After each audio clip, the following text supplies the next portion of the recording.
There's no time. Lost. Tides.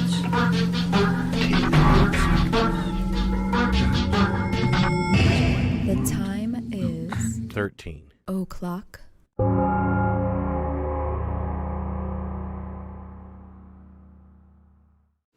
Hey everybody! What's that? It's Wednesday, Oh shit. and I was gonna say I just saw it on the monitor. I was like, why do you still have your earbuds in? Yeah, I had the earbuds and I was listening to the damn music, the intro music. That's why I like the song. And all of a sudden I hear you talking, and I'm like, oh shit. I'm on the show. I'm on the show. He's like trying to listen to the show, Yeah, but I'm he's listening to actually the show. I'm on the show. Yeah. Yeah. Listening to myself talk on the show. There's a 5-second delay. Get your shit together, Tom. I know. Yeah, it's like, well, yeah, I've been on a couple shows where they had like issues with that, and it's Yeah. very, very disorienting Yeah, to hear 'cause your it's- own voice coming back at you like on a Yeah. 5-second delay. Yeah. So it's that. So hey everybody. Yep. It's Wednesday. Let's see who's in the chat. Hopefully I'll be able to keep awake. Pretty sure I only got Yeah. 3 hours of sleep last night, so I'm kind of struggling. They're all piling in. It'll be all right. DJ Maniac says I must remember not to eat the bay leaves, and I saw that earlier, and I was like, I'm sure there's a good story, about that. He must be eating spaghetti and eating the bay leaves out of the I spaghetti. mean, technically, Probably. in the sauce, they're supposed to take the bay leaf out before they Yeah. serve it to you. Yeah. Although I will, for some reason, I don't know why I remember this, but like, you know, the shitty like spaghetti lunches they used to give you like in elementary school and junior high. Somebody always found the fucking bay leaf in the sauce. Yeah. Well, there was more than one, but they would like pick it out. But yeah, you're not supposed to eat It's those. no big deal. And Katie says the stems can perforate your bowel. Yeah, I could see that. Oh, shit. I mean, anything like that. Yeah. Well, here's the thing. Like for example, my dad has diverticulitis. Diverticulosis. Can't remember if it's one or the other. But it's where you have like these little like pockets like in your intestine, and you can't eat anything that has like seeds on it or nuts or anything that's like really small, because stuff will get like kind of stuck in those pockets and it won't come out, and then it causes like inflammation, and you could have like a bowel blowout. So he's had to have like surgeries for it a bunch of times. So you really have to kind of like watch, you know what I mean, with that kind of stuff, especially if you have that, because well, honestly, remember we saw that shit, man, what was that show we used to watch? I think it was like Monsters Inside Me or something like that, but maybe it wasn't. But then there was like people that would eat something, and then it had like some tiny ass little fucking plastic stick in it or something like that, and it poked a fucking hole in their stomach or some shit. The worst one was the damn metal bristle off the damn grill cleaner That's brush. right. And that's happened That's the one that gets you. more than once. There just should not be any metal bristles on any kind of damn charcoal grill cleaning brush.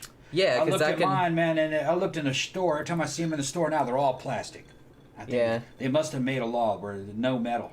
Yeah, because I think that's happened more than once. Yeah. Well, because it's not just a case of like it perforating your bowel. I think it can also like get stuck in your throat, like perforate your esophagus as well, which is going in also there. not a good time. Just going there and ripping it up and then making a hole in the intestines, and then you'd have intestinal fucking juices going into your abdominal wall, or you start digesting yourself.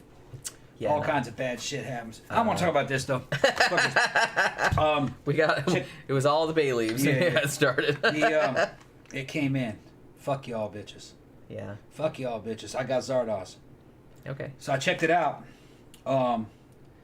This is the Blu-ray that they're selling on Amazon, and it's a Spanish release, and it is rated. It does play. It plays region ABC and I think ABC and I think D or something. So I guess the whole world it plays on. It does have some extras, but it's just pictures of the posters from around the world, and it's weird. It's got 3 different. Well, the format is Spanish, so all your controls are in Spanish.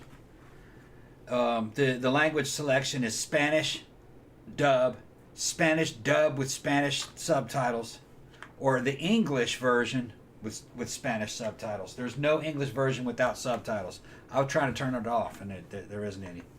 Yeah. So that's the only thing that's unfortunate about it. That's okay. I can learn some Spanish. Yeah. So you can't get the I always can't. put subtitles. I always put the English subtitles on because I'm deaf as shit. But you know what I mean. the transfer looks great. Looks good though. Looks good. We can watch it later if I don't follow. Yeah. DJ Maniac said, we'll talk about bay leaves. My gram ate one by accident when we were out at a diner once and nearly choked to death in front of me.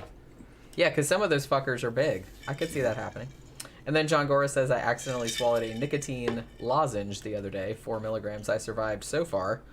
Although it's not good, man. Like, I've heard of, like, some true crime cases where people killed somebody by injecting them with nicotine or, like, putting a shit ton of wasn't that in a movie where they killed somebody by putting a bunch of nicotine patches on it? Was it Thank You for Smoking, where they put like a bunch of nicotine patches on somebody? That actually will kill you. It's like, it's funny in the movie, but that actually will kill you.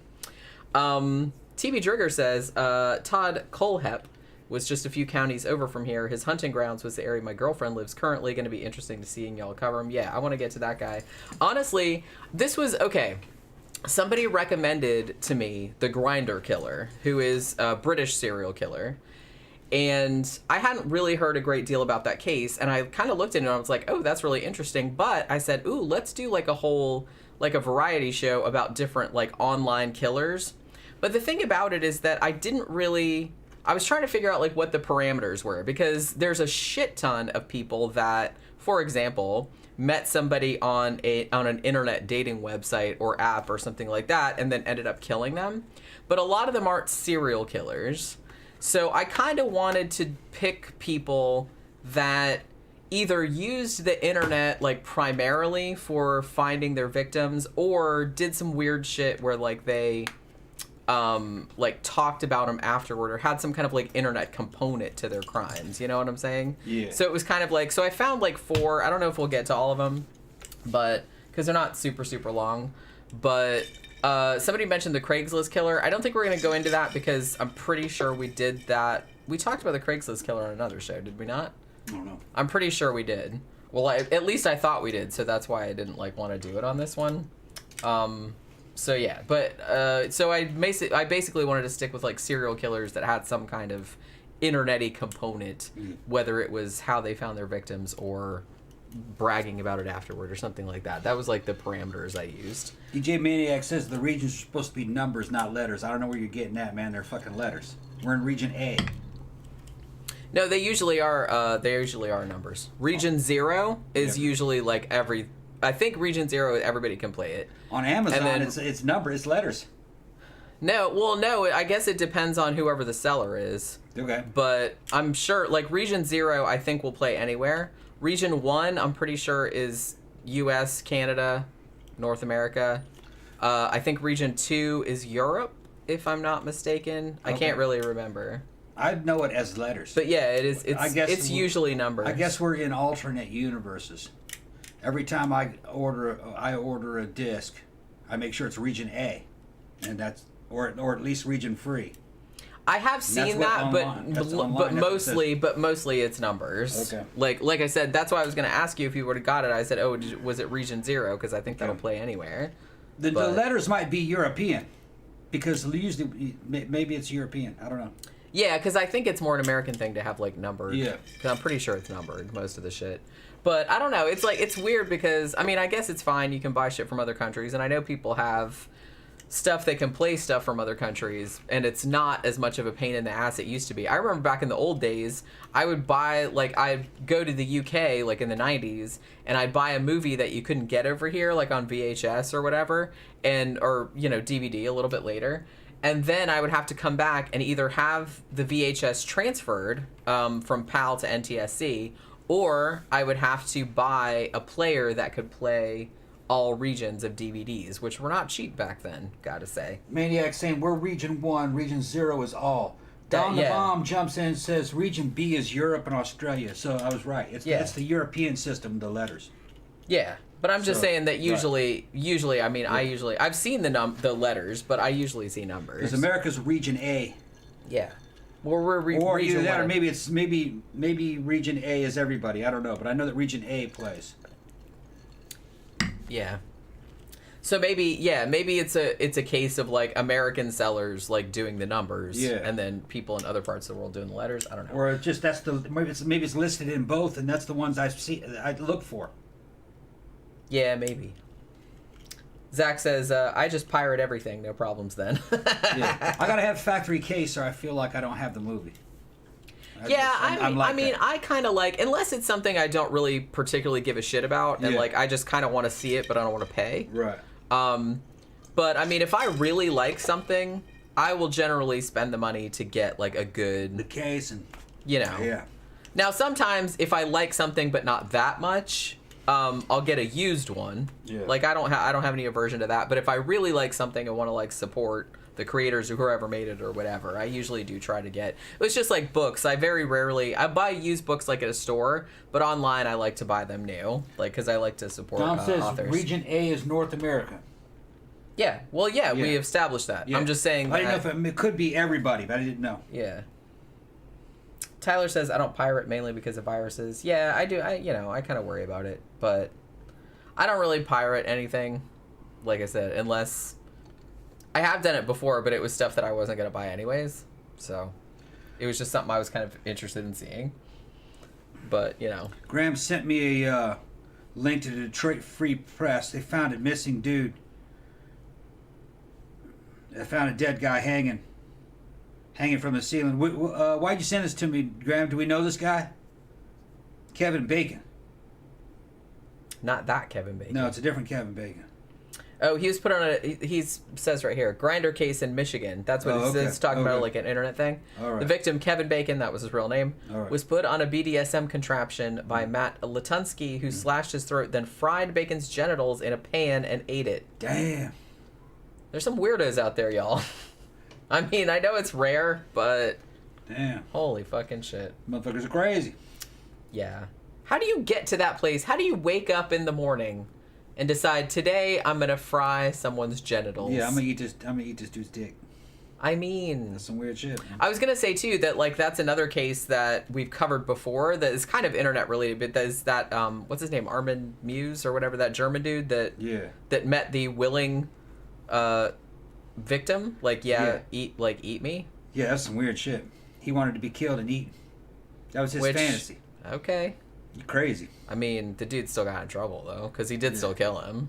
Yeah. Even though I think that was his defense. He's like, well, he wanted to, Yeah. and honestly, I guess he kind of did, because like when he got there, like he cut his dick off and they both ate it, and he Yeah. didn't leave. Yeah, So, didn't he record it? Didn't he record like a statement that the dude wanted to be eaten and everything? yeah, That's weird. he kept everything above board. Although, man, I don't know. I'm all like exploring your fun sexual fantasies and everything, but if it involves like killing another person dying and eating yourself. dying and like eating pieces of other people, I wonder if maybe you need to re-examine your life goals. That's all I'm saying. I wonder if it lived up to his expectations. Like, I wonder if it turned him on as much as he thought it was going to. I kind of feel like, you know what, in people like that, I don't think it ever does. Yeah. Probably wasn't as good as he thought it was going to Well, be. because I mean, and you can see this in people that aren't that are normal, that aren't serial killers. It's like you always like the anticipation of something, like you build it up in your head. It's going to be super awesome, and then when you do it, even if it's cool, it's not as cool as you Thought it was gonna be. imagined that it was going to be. Usually, sometimes life surprises you and shit's better, but usually I think the anticipation of something is always way more fun. It's kind of like, you know what? It's kind of like when I was a kid. And my grandma, she would put up the Christmas tree and she'd wrap all the presents, and she would put all the presents under the tree for all the kids like a week or two ahead of time. And we were just like dying. We were just like in there like looking at them and being like, what could that one be? What could this one be? But see, when you opened them, like the presents were awesome and everything, but it's like I think it was more fun to like just look at them and speculate about what might be in there. Like I think the anticipation of it was better, and I think that to a large degree, I think serial killers also have that, which is why they tend to like escalate their shit, because it's like they have all these fantasies and they're like, oh my god, now I'm actually gonna do it, and then they actually do it and they're like, that wasn't quite as awesome as I was picturing, so maybe I just did it wrong. You know what I mean? And so, well, okay, next time will be better. I'll do this, that, and the other thing. So I do kind of feel like there is an escalating kind of, and I think that's why, because I think that's a normal sensation to have, but it's just the most fucked up version of it imaginable, Tyler says consensual cannibalism is an entire topic in itself. That's some wild shit. Yeah. And we did do a show about him. Like we did a whole show about Armin Muse, I think. And it's funny because I've been watching that true crime show, Bizarre Murders. I don't know what year it's from. It's just, I found it on Tubi randomly.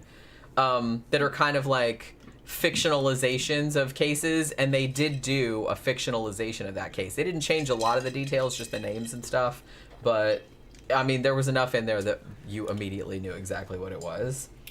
Didn't he give the cooked penis to his dog? I think he did. Well, yeah, because they cooked it, because at that point the victim was still alive. It was too tough and shit. And it wasn't, it's like, and he burned it, or it was too tough and they couldn't really eat it. So he just gave it to the dog. See, again, that's kind of like that's kind of a consequence of like you imagining what you think it was going to taste like a fucking, jelly donut or something like that. I mean, obviously it's meat and there's not any fat on it. Crazy. So it's not, just from a practical standpoint, it's not going to taste very good no matter what you do with it. You know what I mean? Yeah, just thinking about that. Just thinking about that makes me want to beat them dudes up.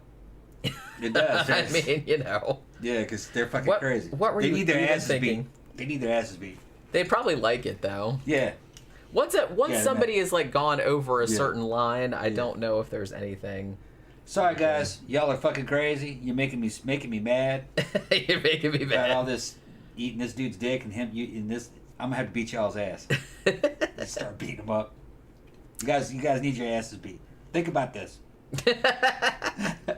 John Gora says, speaking of cannibalism, I just watched Bone Tomahawk. That's movie. A good movie. That is a fantastic movie. Yeah, matter of fact, I was talking to my friend from Military Academy. He worked on that movie. I mean, the scene at the end is one of the most brutal fucking... Yeah. It's not really evisceration. They just, like, cut a dude in half, like, from the crotch. Crotch first. Matter of fact, just right before you mentioned that, before the show started, his name's Brian Hackett. We grew up together. I haven't seen him forever, but we just talk online. We were in military school together. And Brian was talking about that last case that we did from Beverly, the director from, was it the director from Beverly Hills Cop 3? That was, what's his name's brother? Tony Scott. Yeah, Tony Scott. That was Ridley Scott's brother. He didn't jump off a building. It was the bridge. It was the bridge. It was the Vincent Thomas Bridge. Yeah, that's right. Which is a big old fucking suspension bridge.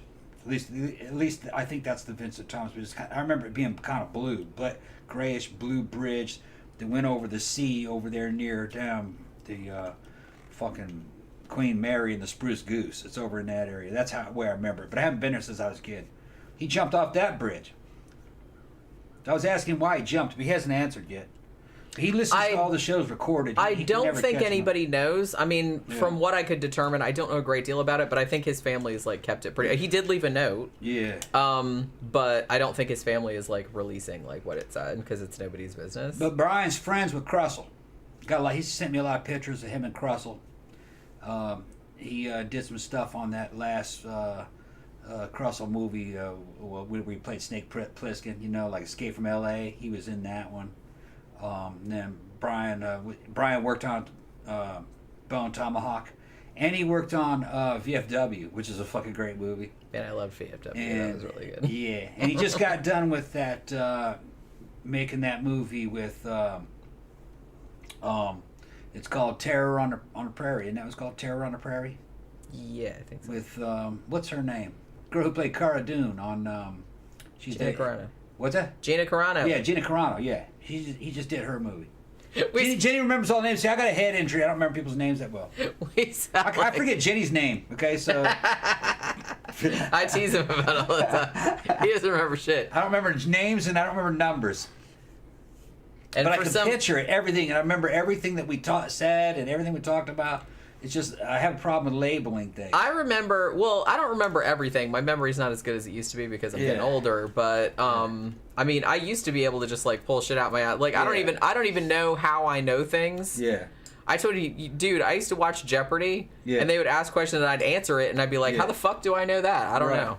I read it somewhere, and it just, like, lodged itself in my brain. And what's weird is that from my childhood, I will remember some fucking bizarre shit and fucking details and everything from childhood. Well, older people, the older they get, the more, like, vivid their memories from childhood are, but the less they can remember, like, all the shit that happened, like, yesterday. Yeah, right. Because it gets harder to, like, make new memories, that's why. That's probably what it is.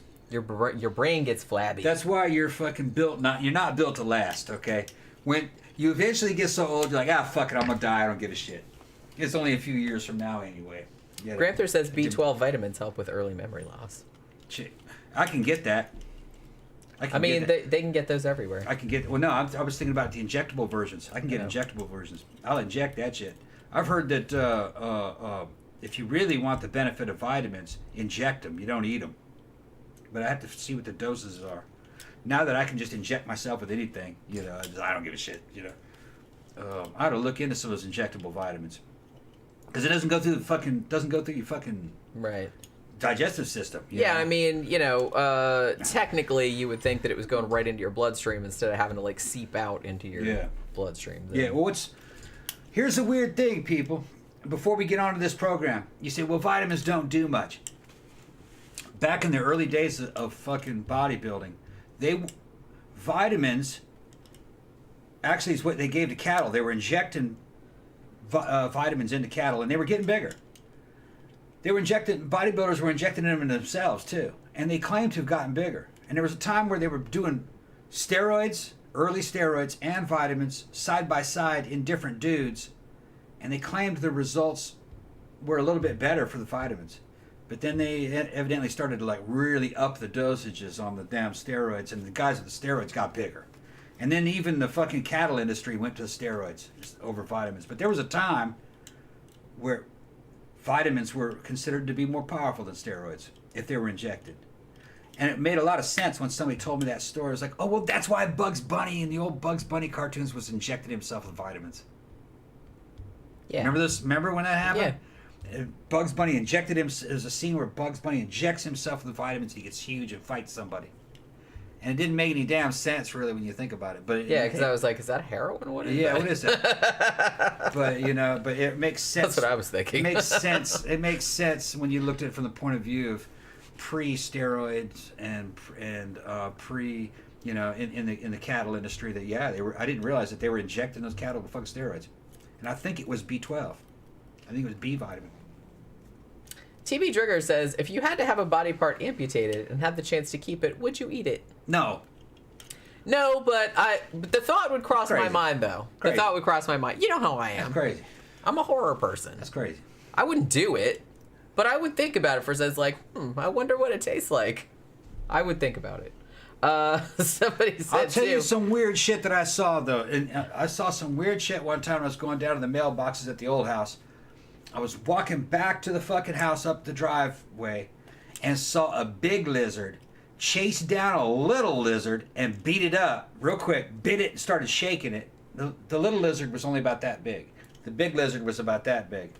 And when he did that, the tail of that little lizard fell off. And then the big lizard ate that tail and ran away. Well, yeah, lizards are cannibalistic. Yeah, I didn't realize that. Yeah. So I guess dropping your tail is a way for a little lizard to stay alive. It's a defense mechanism. Yeah. Well, yeah, a lot of lizards have that. Not just those little bitty ones that we have here in Florida. A lot of lizards. That's why the tail comes off and grows back. It's a bonus life. It's a bonus life. Yeah, because if because generally like evolution, they get grabbed by the tail because it's long and it's sticking out there. So the ones whose tails detached and then it kind of grew back. Lived longer. He didn't grab him by the tail though. I saw it. He grabbed it by the midriff, the belly, and was shaking it. Yeah. And the tail went flying. Yeah. And he threw the fucking lizard away and went for the tail. Yeah. Like he knew that he could get a free tail. Yeah, they probably do know that. Yeah. Because, like I said, a lot of lizards, their tails come off. Yeah. They'll grow back. I don't think they grow back quite as cool. Like sometimes they're a little stumpy, but they do grow back. I was blown away. He knew how to get a free meal out of beating up a little one. He's like the bully. Where's your lunch money? Yeah, give me the lunch money. That's what that is. DJ Maniacs tells TV Driggers, who were just talking, if you had your leg cut off, would you eat it? There's a great story on the Risk podcast about the guy who made a taco out of his amputated leg and served it to his friends. That is kind of funny. I mean, it's your leg. Yeah. So, I mean, if you can find enough friends that's like, hey, want to see what my leg tastes like? It might have been good. I don't know. Danny Rowling says, just saw the film Vampire's Kiss, starring your boy Nicolas Cage. That was a funny thrill ride of a film. I've been wanting to do Vampire's Kiss on the fucking matinee or the movie retrospective for such a long time. It never wins in the poll, though. So we might have to do it on... that movie is fucking something else. Nicolas Cage is like caging the fuck out in that movie. Big time. It's hilarious. Lord Haiti says, in a scientific study, if you're going to eat a person, the brain is actually recommended. Yeah, I can see that. Yeah, making a taco out of your feet. I'm sorry, I just thought of that, like, Stephen King story, Survivor type, where he ate himself piece by piece. Well, like, okay. on the island. But if I lost a leg and I was like if there was like an airplane accident and you lose a leg and there's no food around, do you eat the leg? In a situation like that, yeah, you do. But if you just go to the damn doctor and they amputate the leg, no, you don't eat that shit. They're taking it off because something wrong with it anyway. It's probably not going to be any good meat. Not going to be good meat anyway. It would be neat if you could keep it, though. Although, if you wanted to keep it, you'd have to, like, take it to one of those... You remember, like, when a few years ago they did that Bodies exhibition where they had that, like, that stuff they injected into, like, actual corpses that turned it into, like, plasticine or something? Yeah. I saw that in Tampa. That was amazing. Yeah. Holy shit, that was cool. Well, in that James Bond movie, Casino Royale, James Bond goes down to Miami, and that exhibit was up. Remember, he knifes that guy in the middle of that. I saw that exhibition. I have the museum book from it. James Bond comes to Florida. James Bond's always in Florida. It toured around. It was all over the world. I saw it when it was in Tampa. I'm just saying James Bond was in Florida. That's all I'm saying. Oh, okay. Yeah, James Bond. I think has been in Florida several times in the movies. Probably. Yeah. Because Florida is seen as like, well, I don't know. It was exotic. I don't know about nowadays, but people like it as like an exotic vacation destination. It is. It's like, come down here and a crackhead will eat your face off. No. Or you'll get eaten by an alligator. She's full of shit. No, I'm just saying that's how people perceive it nowadays. That's how people perceive it nowadays. I don't know, man. Back in the old days, it was either, everything's beach and spring break, or everything's old people. Yeah, and it was never really either one of those. No, I mean, that was a significant portion. But it was like little, I mean, it's just like any other state. There's like fucking people from everywhere here. The most realistic depiction of Florida that I've seen in an old movie would have been from the movie The Island. Remember when fucking Michael Caine goes down to Miami? Yeah. And then they show Orlando when they're driving. And another good depiction would be Pain and Gain with The Rock. That's very Miami. That movie was very Miami. But like I said, it's just like any other place probably. Yeah. Florida, it depends on what part of Florida you're talking about. And what you're doing for a living. I mean, Florida to me seems like it's in at least like 3 or 4 different zones. Yeah. You know what I mean? There's 4 or 5 I mean, Floridas. at least 3 or 4. Yeah. Probably more. The Panhandle's very different. The Panhandle's Mississippi. That's kind of like what people think of when they think of like Florida crackers or like really like hick, redneck, hillbilly stuff. Yeah, it's like that in the Panhandle, yeah. But Central Florida is nothing like that. And South Florida is absolutely nothing like that. So, you know what I mean. Central Florida, where we are right now, and, actually being born in California and living there until like the very early 80s.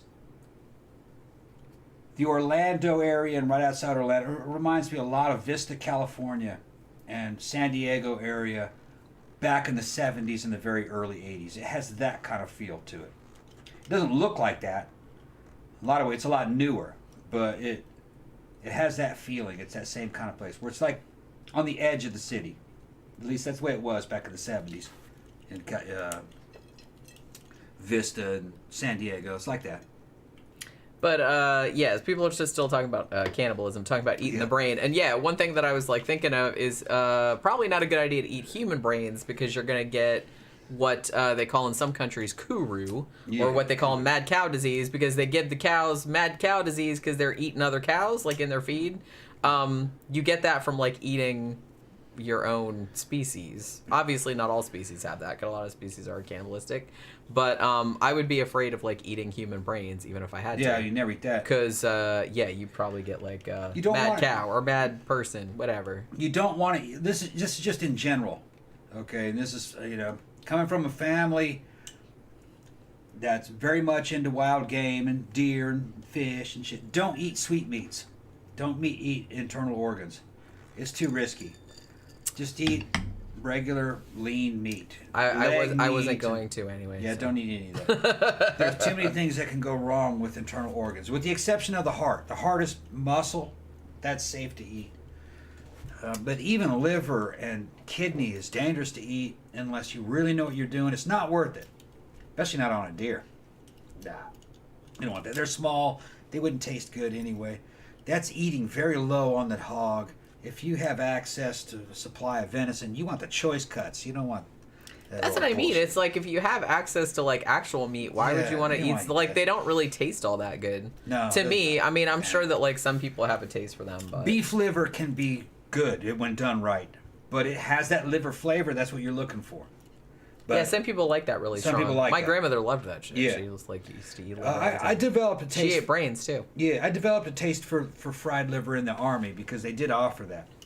The Army would get their hands on it. But no, man, that does not compare to, say, fucking pork tenderloin or filet mignon or good fucking roast, you know? Are you crazy? No, that's where the good shit was. Yeah, I don't really want to eat. Back in the honky organs. motherland, only rich people could eat that in the medieval era. Okay, only the Lord ate that. The Everybody else landlord. had to eat like the Everybody crap else that ate was that left over. crappy shit. Right. Right. Here, have the stout. Yeah. Eat a tongue. Although tongue is good, especially beef tongue. Beef tongue is great. Honestly, I kind of feel like tongue has made a resurgence because tongue's good. I've seen it like in some kind of high-end restaurant menus and shit like that. In Brazilian churrascaria, when I was in Brazil, they knew how to. You go to the churrasco, and they have beautiful tongue. They slice it real thin and everything, and it's just kind of like a real thin slice of roast beef, kind of like that. Good, real good. Lord Haiti says, all of you are going to hate me, but I have never seen a James Bond movie. Man, watch the Casino Royale and Quantum of Solace. The Daniel Craig James Bond I can vouch for. A lot of the other ones are kind of goofy. You know, they had some good ones. They also had some bad ones. I wasn't big into Roger Moore, although he had a few good ones. It's just that Roger Moore ran for a long time, and he wasn't real credible. I mean, he's a little bit of a cheese dick. Kind of a cheesy motherfucker. He was an older guy. Sorry, Roger Moore. An older guy. Yeah, he's a good-looking guy, but 19-year-old supermodels are not interested in guys pushing 60. Yeah, they were a little creepy about that kind of shit. But look, I know it's James Bond and he's supposed to be all slick and like ladies' man and shit, but it's like, sir, that girl is young enough to be your daughter. Right. Can we just like, let's please desist. If you go back to the Ian Fleming novels, I'd say that the Daniel Craig movies were closer to the Ian Fleming's description of who James Bond was. He was kind of beat up looking and drank a lot, and they usually had to pull his ass out of the gutter before a mission. Which is kind of more realistic to like how a real person that did that for a living would be. You'd have like a lot of coping mechanisms. I'm just saying. Yeah, he was kind of soldierly, you know, and a lot of physicality in him. He beat up kind of looking in his face, and the newer ones I think did a pretty good job. Now the very last one, a lot of people didn't like it, but I liked it because it was an homage, and they were sending Daniel Craig off into the sunset. And they did this. They homaged all the old James Bond movies, including some of the cheese from. I appreciated that. James actually. Bond. I was like, I see what you're doing there. Yeah, they did some cheese from the old James Bond movies in there too, because we knew that was going to be the last one with Daniel Craig in it. They're going to pick a new Bond, and I don't know why they didn't fucking pick my boy, but. Well, we're not going to know who James Bond is, but by rights it should be. I mean, they're going to put out all kind of. That's what they do nowadays because they want everybody to be like surprised, right? Because everybody knows everything about everything because of the internet, so they always try to put out like fucking, you know, weird rumors and weird stories and shit like that. So everybody's like doesn't know what's going on exactly. If you ask me, the next James Bond should be the guy who played Mad Max. What's his name? Fucking Tom Hardy. Tom Hardy. He would be a good James Bond, I think. Tom Hardy would be but he's been in so many fucking movies. But he's fucking gunning for that role. But I think he was born for that role. Yeah, I think he'd be rad, actually. Yeah, that's who they're talking about. Jason says Henry Cavill. He would, yeah, he'd probably be pretty good too. Which one? I haven't seen a shit ton of stuff with him in it, but yeah, he'd probably be good too. Which guy is that? He was in. I don't know if you've seen anything. What the fuck? Wasn't he in fucking Passion of the Christ? I feel like I didn't see that one. Tom Hardy really would be James Bond. That's who they're talking about. I don't know if he's a little too old now. How old is Tom Hardy? You want James I'm not Bond? Sure. You want Bond? You want him in his first movie to start off in his 30s. Yeah, he's got to be like a little bit young. So he's like 38. mature, but like not an old fart that's like running after like hot young. Right, and he's not a kid. Women. Right. You want him to be 38. Yeah, somewhere around there. Right. That seems like a good age. If you want to be able to get 4 or 5 movies out of him. You want to get 4 or 5 movies out of him. James Bond could be in his 50s in his final movies.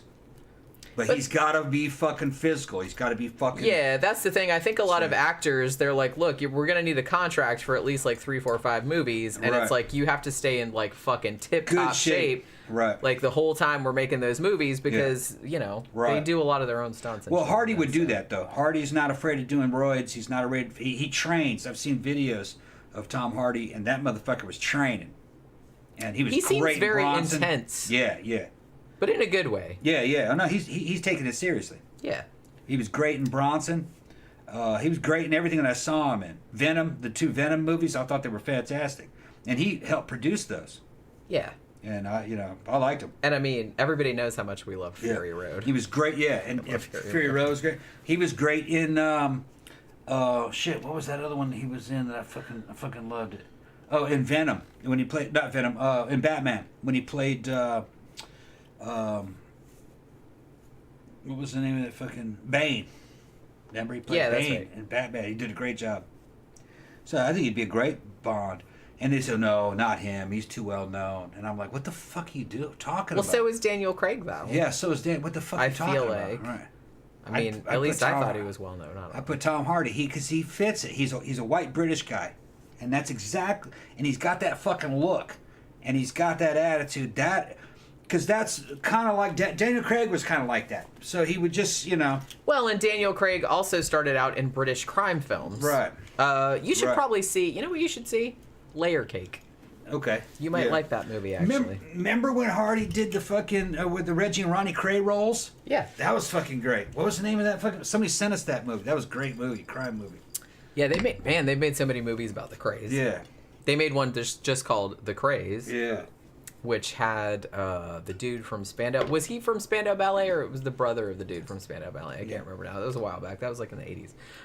Yeah, so I wanted to say... Hey, says Tom Hardy's about 43, I think. That's okay. 43 is young enough. With his level of physicality, he could be in a first James Bond movie. Okay, look, there's one dude that was fucking close to Daniel Craig, and that was the dude who from Living.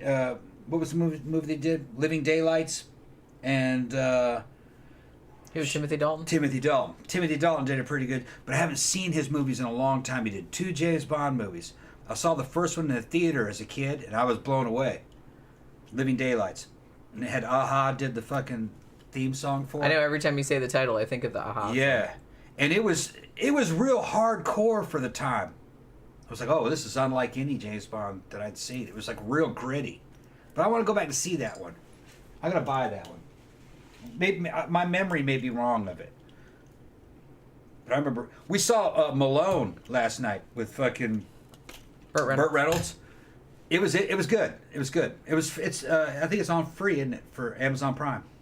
Yeah. He played a CIA assassin who was trying to get out of the damn business. Well, we can talk about it on Sunday. We'll talk about it on Sunday. It was pretty good. Malone. Don't blow the load. Yeah, don't blow the load. No, I just wanted to say because I got really behind on the comments. Okay. Our friend David Parker is here. Okay, yeah. Hey, what's up? You're not going to Mannequins tonight? I kind of feel like you're always because he's usually. Well, it's Wednesday. Oh, that's right. I keep. We're doing the show, so for some reason I think it's Friday. But that's right. It's Wednesday. That's what's going on at Mannequins tonight. Karaoke? Probably. I think it's karaoke on Wednesday nights, actually. We went to karaoke one time. And it was, I think there was like 5 people there, Yeah. and it was fun though. Zach's talking about No Time to Die. It made him cry. I like No Time to Cry. I haven't bought it though. I got to buy it on Blu-ray. But you liked it, Zach? I liked it. I thought it was good. They did a lot of homages. The talking eye, the eyeball thing. I thought that was a trip. You had the girl who was the Bond girl with the fucking machine guns. She did her little thing. The girl from Blade Runner. You know, they had a lot of good shout outs to the old James Bonds in it. And then fucking Felix died. They wrapped his fucking story up. And yeah, because that Felix character was a fucking good character in this one. I don't know, Zach. You think Tom Hardy'd be a good fucking Bond? I think he'd be great. Was that thunder? Yeah. Oh, okay. Yeah. Shit, we had like a really bad storm last night. Like it kept me awake until like 3:30 in the morning. Yeah. So that's why I'm so fucking tired. Yeah. Oh, David says he is at Mannequins. It's karaoke night. Oh, he is. Or he Okay. is gonna go. It's karaoke Okay, night. right. Yeah, we went one time like a long time ago because we were like bored at Yeah. home and said let's see what's going on at Yeah, Mannequins. it was actually kind of fun. It was fun. It's Yeah. kinda fun. There wasn't a lot of people there, but Yeah. yeah, it was like pretty fun. But yeah, somebody Road to Perdition. You know what? I keep meaning to like watch that movie and I still haven't seen it. And David says, "Ooh, I got my 13 o'clock shirt yesterday, too. Awesome. Must have bought that thanks from the for robots, yeah, huh? thanks for Yeah. getting that. Yeah, from the Zazzle store. Zazzle, yeah. Yeah, because we haven't like God, we really need to get in like making those fucking ones again. I've just been so busy and I haven't got around to like Yeah. making new ones. It's John fucking Smith stressing me out. said Fleming's novels were pretty weird though. They said things like homosexuals can't whistle. Yeah, you must have been joking. Did it? No, there was some weird shit in like Yeah, books homosexuals back can't then. whistle? I never heard that one, although you've heard the one about how like Asian girls had like sideways. Yeah, that was always Vaginas, bullshit right? though. That was a joke. People didn't believe that. I don't think people believe that. Probably some people did. I don't think only an idiot would believe that. Yeah, but there's lots of idiots Yeah. in the world. That's what I'm saying. All right, so we've been going almost an hour. Should we actually start? No, talk a little bit. I'm gonna go to the restroom and then we'll come back and start. Oh, okay. Yeah, hold on. Man, I'm Grandpa's almost to. Well, I'm not really almost to the bottom of the drink. It's like Grandpa's probably just talking like a about third his of it. young wife and what a creeper he was. What? He was 34 and she was 21. That's not a creeper, dude. See, people get sensitive over that shit. It just happens. Yeah, she's legal. Yeah. I just like 34 and 21. That's like not really. I'm kind of thinking, because that's not like young enough to be your daughter. Yeah. I'm kind of thinking like young enough to Yeah. be your daughter. That's when it starts Yeah. getting creepy. Everybody seems to think that Tom Hardy'd be a good Bond. I think he'd be a great Bond. But, and Tammy says that too. I just cannot believe. I mean, I'd That- watch Tom Hardy in anything. Yeah, so. I just can't believe that fucking, what's her name? Broccoli said no to Tom Hardy. That's the word. That Either that or that's what they're putting out Or there. So that's they're what- like, just right. kidding. It actually is. because Miss Broccoli runs the shit, and evidently she said no. Well, yeah, because And Cubby I'm- Broccoli was the producer, like, and until he I'm died. Like, and wait a then minute, that's hold on. You got a star who is just fucking born for that role with that fucking with his fucking films behind him and all the good shit that he did doing the Craze and doing Bronson and all these fucking and this dude is fucking James Bond. That's who those books are talking about. And you say no to him?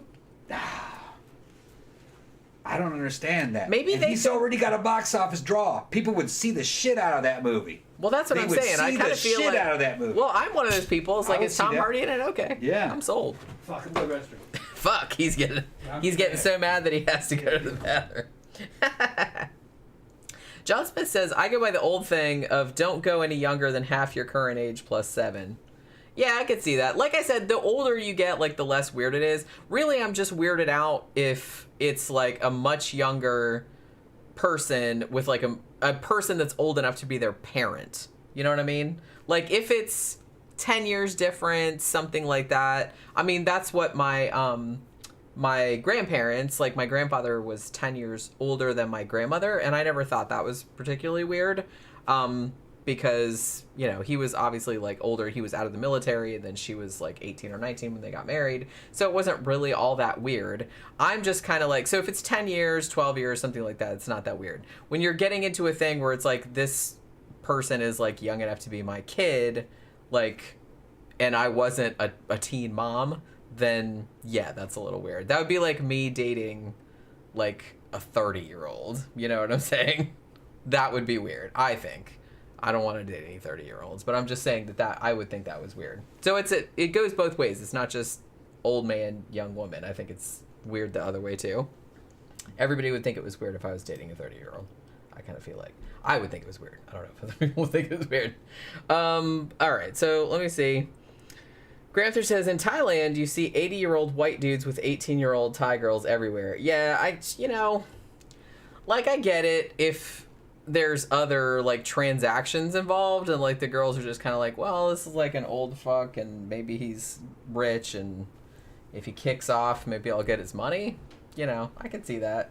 But, you know. Okay. John Gora says, the Broccolis seem to like finding relative unknowns and trademark them as Bond. Which I guess, you know, that's fair enough. They want somebody that's not recognizable as another character, like, so it's more, you know, immersive, I suppose. Like, I get that. That's not a stupid thing to think.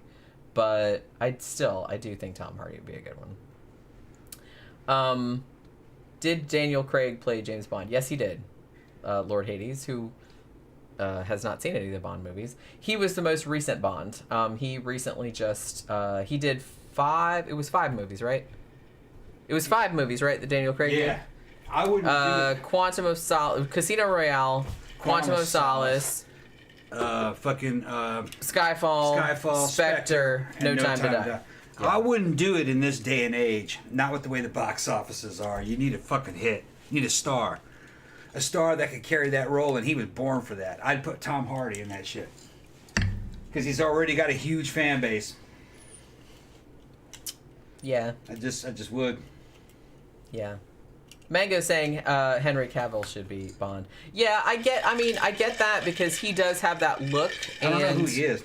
He's not as... I mean, he's kind of well-known, but I don't think he's as well-known as Tom Hardy is. So, I don't know. I could maybe see him going in that. Like I said, I haven't seen Henry Cavill in a lot of things, so... Who did he play? What movie did we talking about? Well, like I said, I've only seen him in a couple of things, and I can't remember them, like, right now. But, yeah. I know what he looks like. I can picture him, but... You might not have seen him in anything. From what I remember, Bond was not some big, tall, good-looking dude. That was something about... The movies were like that. He was supposed to be a short boxer-looking kind of guy who was always beat up and fucking drunk and all fucked up when he wasn't working. And they had to clean him up to go do this shit. He wasn't this fucking kind of invincible fucking superhero type guy. Oh, that's right. He was in some of the new Superman movies, wasn't he? Henry Cavill. That's right. He's the guy that played Superman. He played Superman? In some of the newer ones, yeah.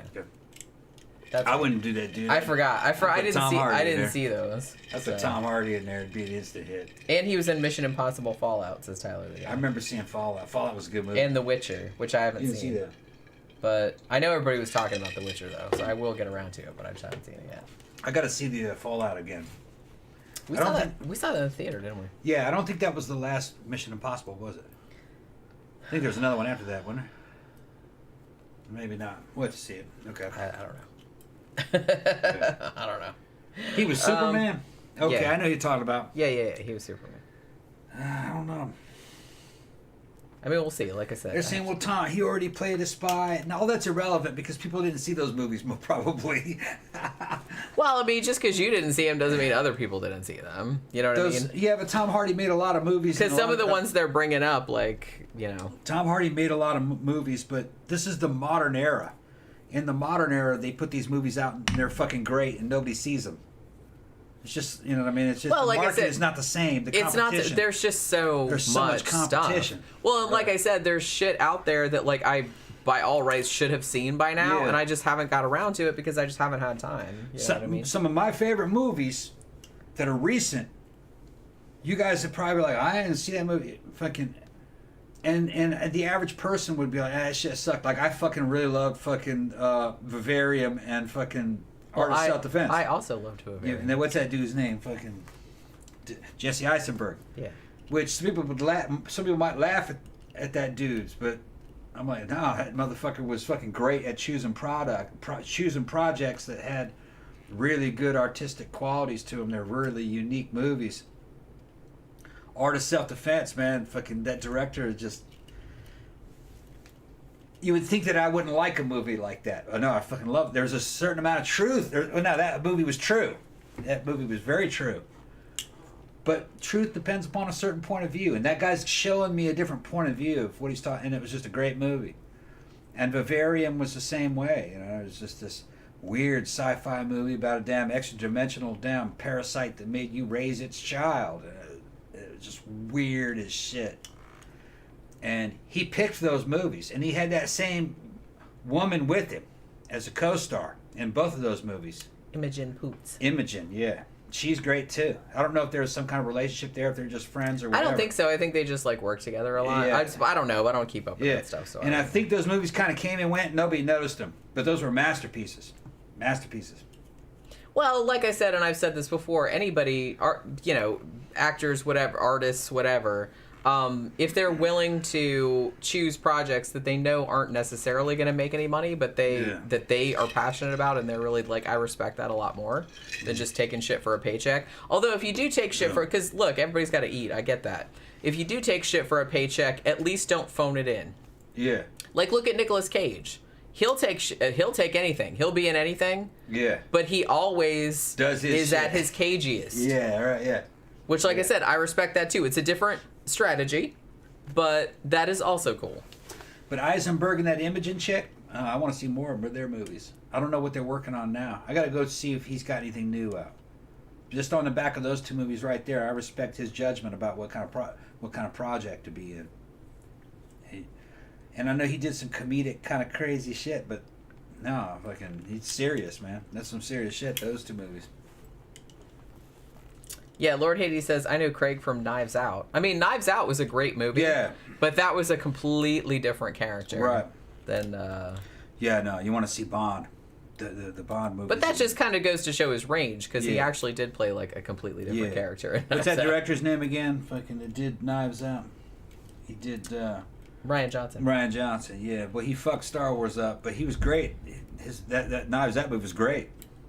I don't agree with his Star Wars action, but Knives Out, he was great. Fucking that was a good movie for him.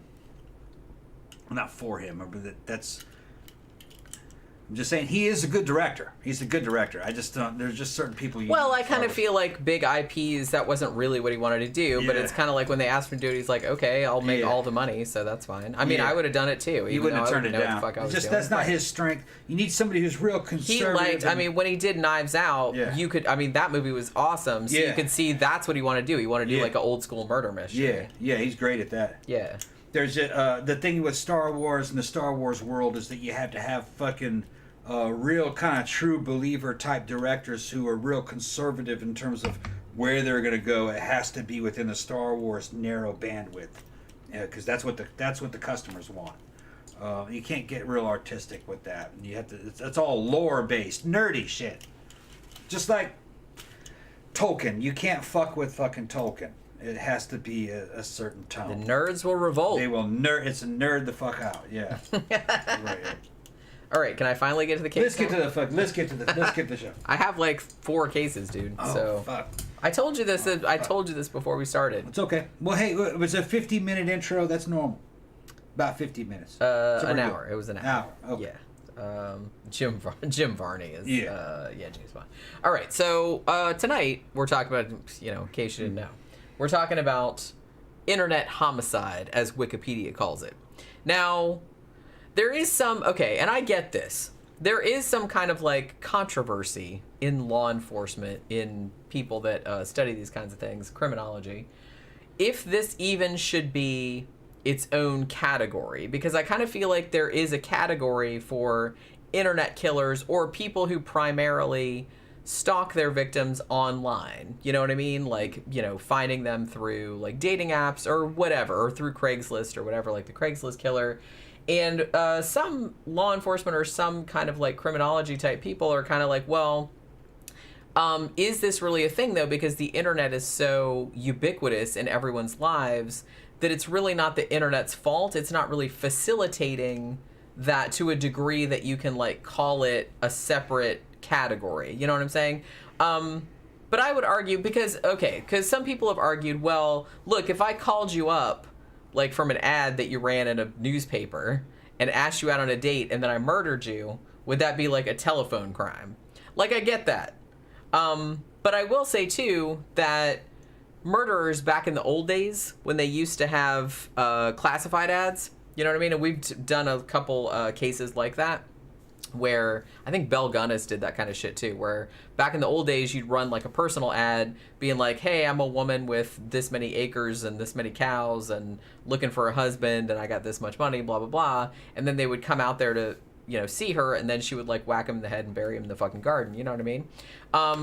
So you could argue that it wasn't obviously the newspaper's fault that happened. She was just using the technology available to her at the time to draw victims to her. But on the other hand, that is something that, because I kind of feel like when people kill people, like back in the old days when they had classified ads, when they used to kill people from classified ads, they would always call them like a Lonely Hearts Killer. So they did actually like acknowledge that was like a component of the crimes, rather than just stalking through the street or, you know, whatever, like finding victims like through fucking friends or just like driving by or whatever.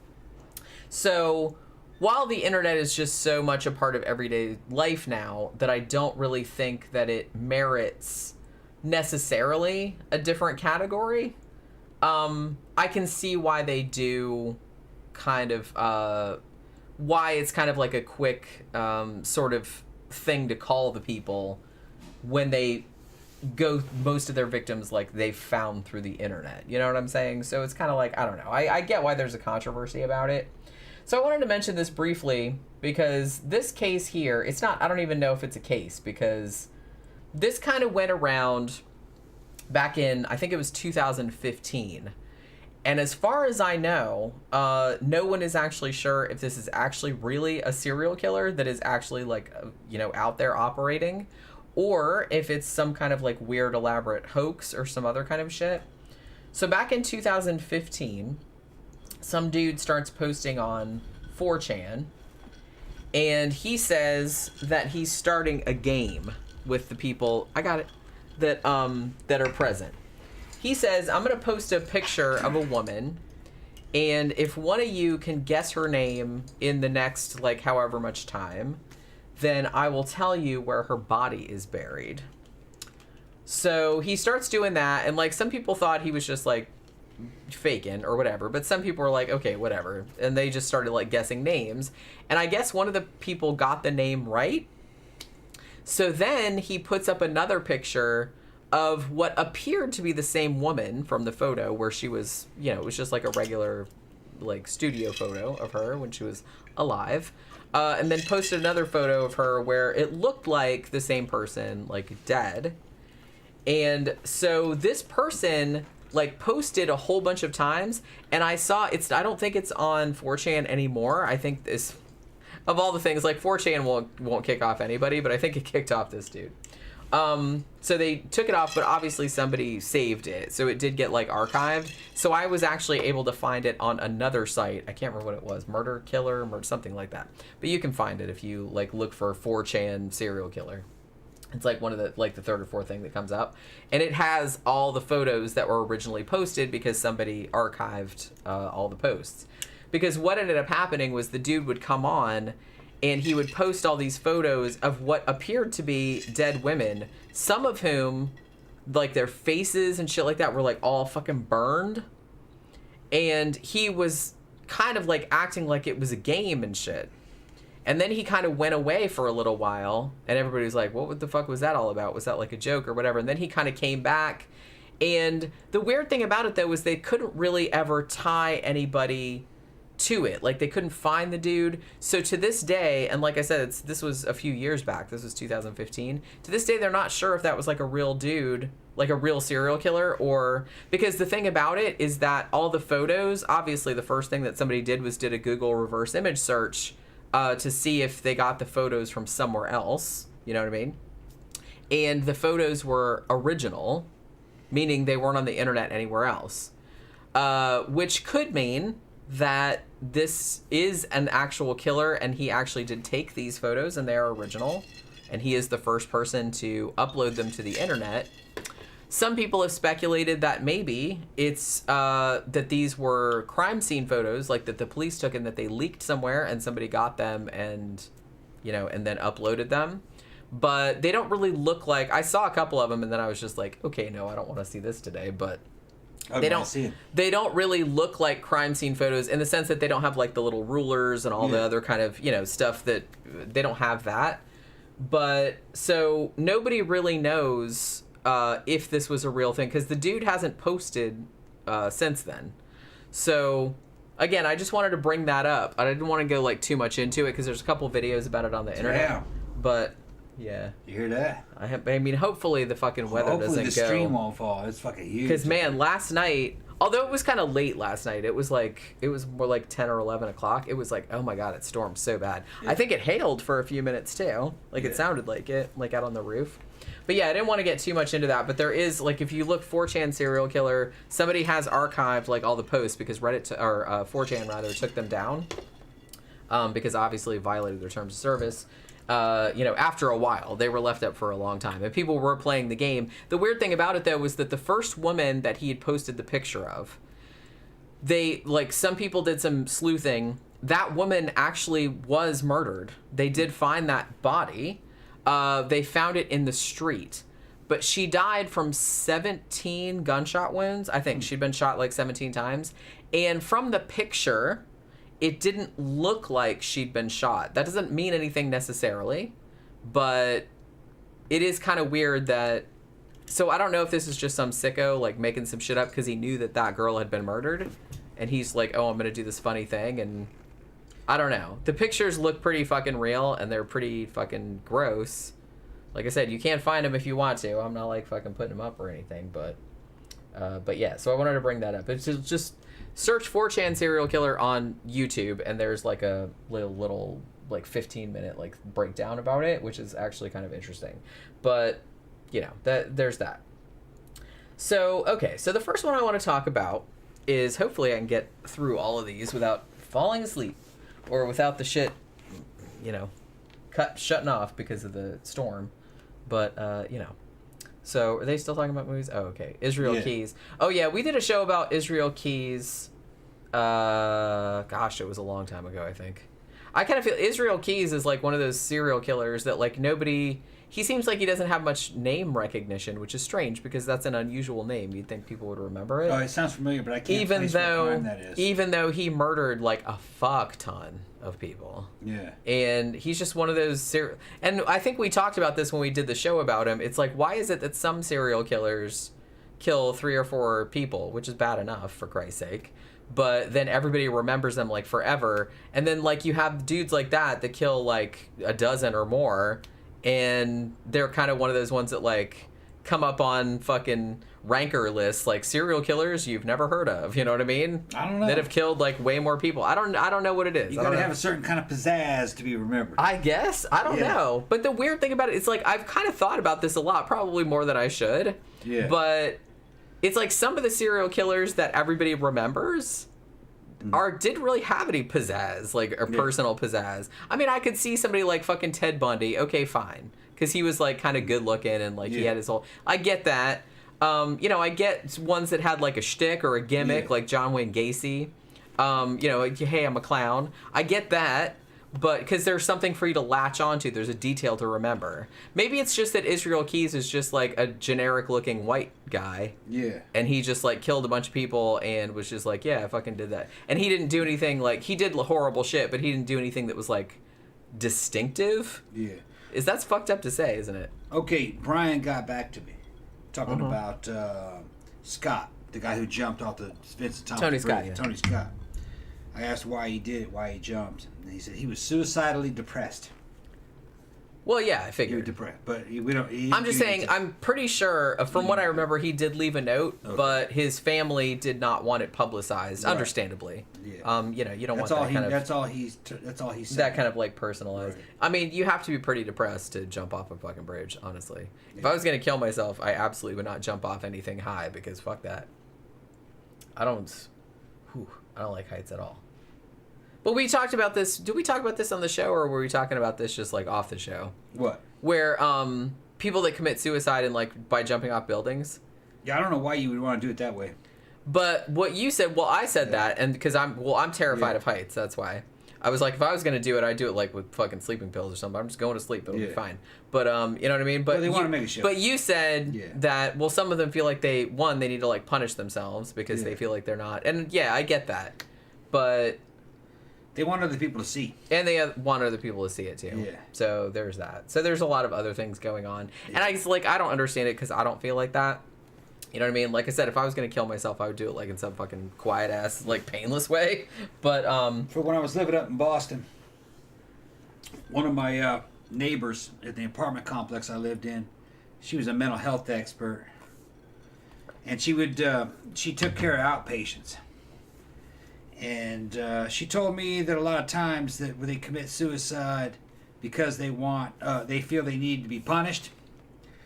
And she told me a story about one girl who had been like sexually abused by her dad for a long time, and she had evidently mixed feelings about it, and she felt like she needed to be punished about it. So she got into her bedroom and poured gasoline all over the bed and set herself on fire, and she danced in the flames for a while until it killed her. And she inhaled flames. That's why she died. I mean, and it's because she felt she needed to be purified by flame. Well, see, that's the thing, and I kind of feel like that's fairly common with people that have been sexually abused when they were younger. Because when you're a kid, you don't really know that that's not your fault, that it's just like a bad... Because you inherently, you're supposed to like inherently trust adults, so if they're doing something to you that you don't like, it must be your fault somehow. So... because I've known people that, were victims of sexual abuse as children, and, even as adults, it takes a really, really lot to get over that. It takes, like, a lot of therapy to get over the fact that you think that you did something to, like, deserve that, which obviously you did not.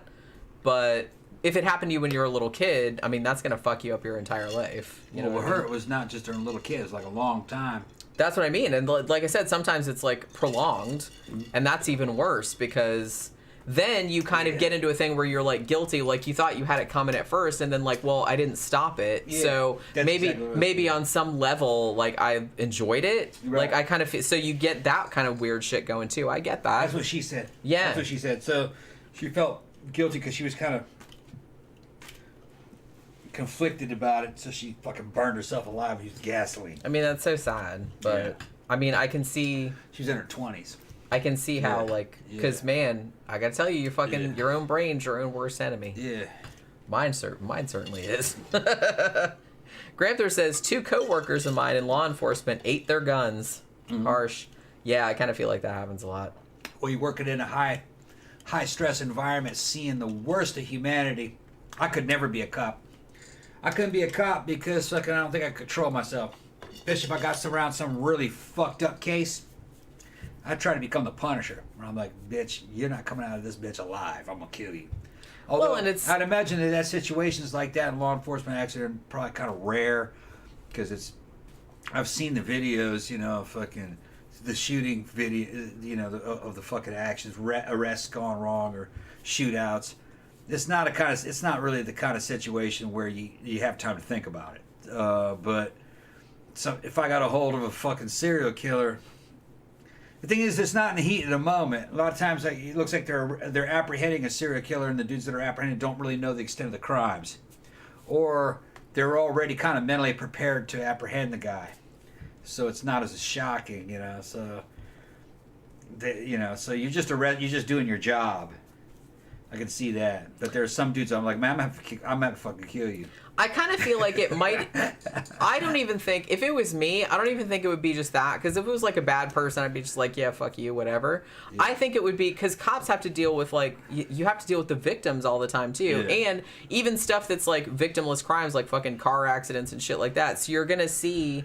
Here's this little baby got fucking crushed under a fucking car and shit. So you'd have to see shit like that every day. And it's like, I can see that really, like, not even, like, just having to deal with criminals all the time, which they do, which is not good, but just dealing with, like, just everyday shitty tragedy. I don't think I could deal with Dean Coral. Isn't that his name? Dean Coral? The Candyman? Yeah. I'd have to fucking kill Dean Coral with a glass rod up in his Peter.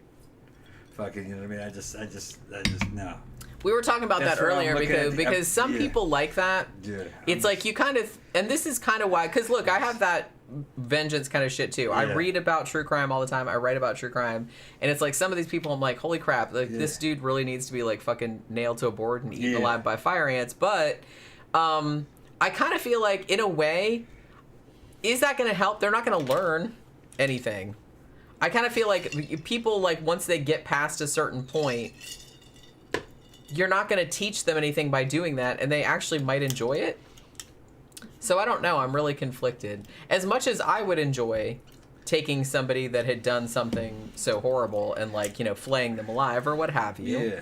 I don't know. I kind of feel like that'd be more for me and not them, because I don't really think they're gonna learn oh, I'm a bad person, I'm sorry. You know, they're never gonna. When you look at a dude like Dean, understand that they're a bad person. They're you never look at a dude like that. Dean in the fucking case, and you know, in the details of that case, and you look at the American criminal justice system, and you're like, no, man, there's no way you can fucking find justice or get even with that dude. Then you fucking go look at like the Saudi system where they fucking behead dudes. You were like, dude, even beheading that guy is nothing compared to what that guy did. You got to go back to the medieval era where they would fucking tie a dude down and saw him in half with a fucking saw.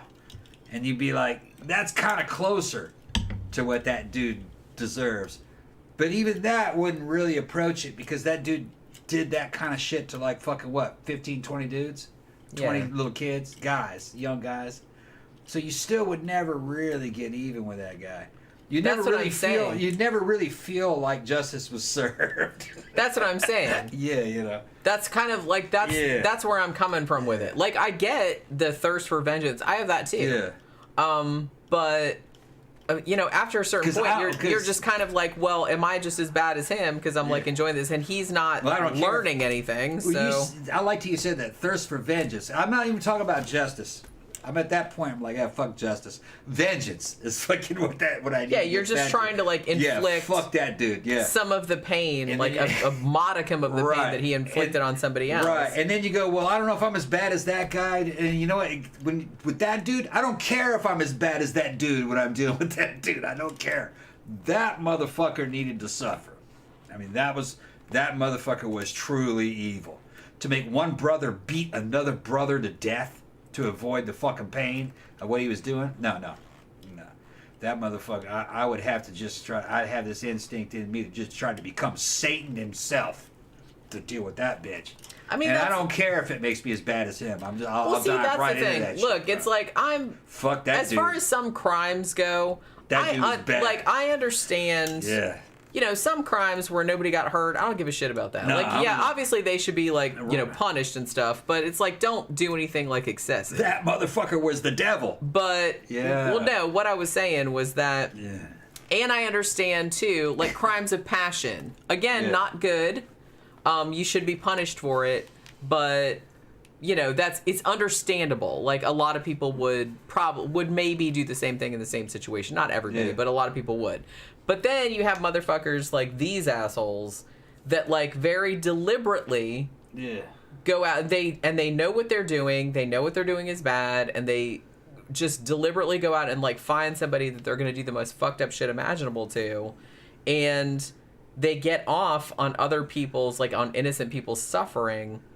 Those people, I don't really think people like that can be helped to a large extent. I really don't think people like that can be helped.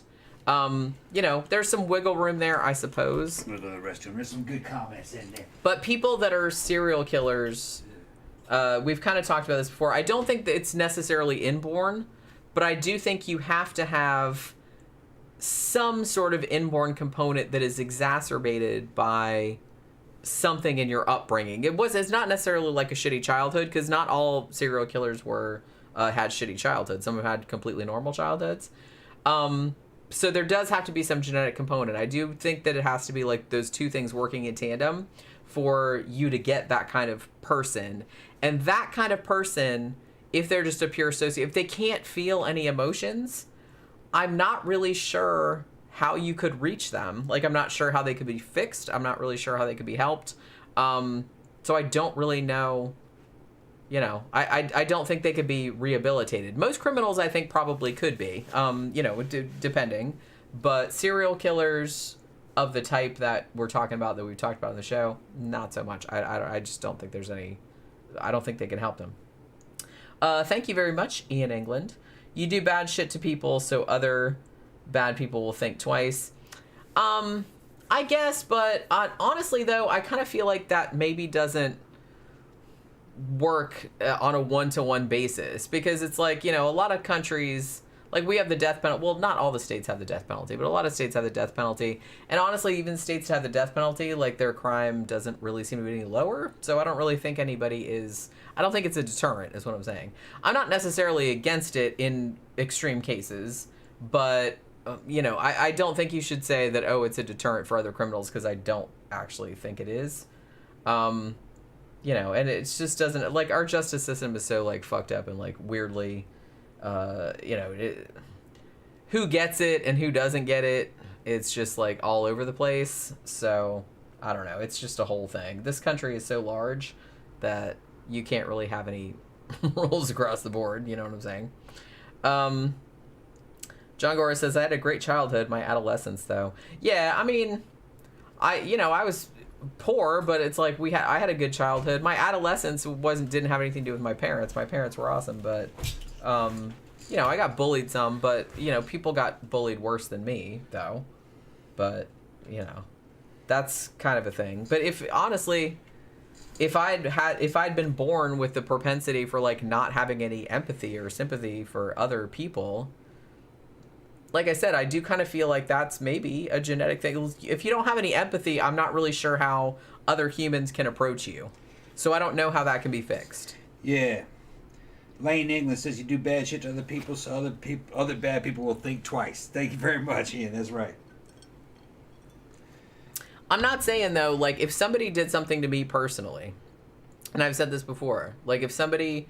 did something to me personally, or did something to somebody that I love personally, I would take great delight in cutting little pieces off of them and eating them in front of their face. But, you know, or, you know, making them into a stew, like, while they were still alive, or whatever. It's just, like, cutting off little pieces. So I would, like, take great delight in doing that, and I'm not, like, ashamed of saying that. You crazy. No, I'm saying. John Smith says that there's a guy in Pakistan was sentenced to be dissolved alive in acid for killing 100 boys, but was Epsteined in jail. Hung himself after breaking both his arms and legs. Okay.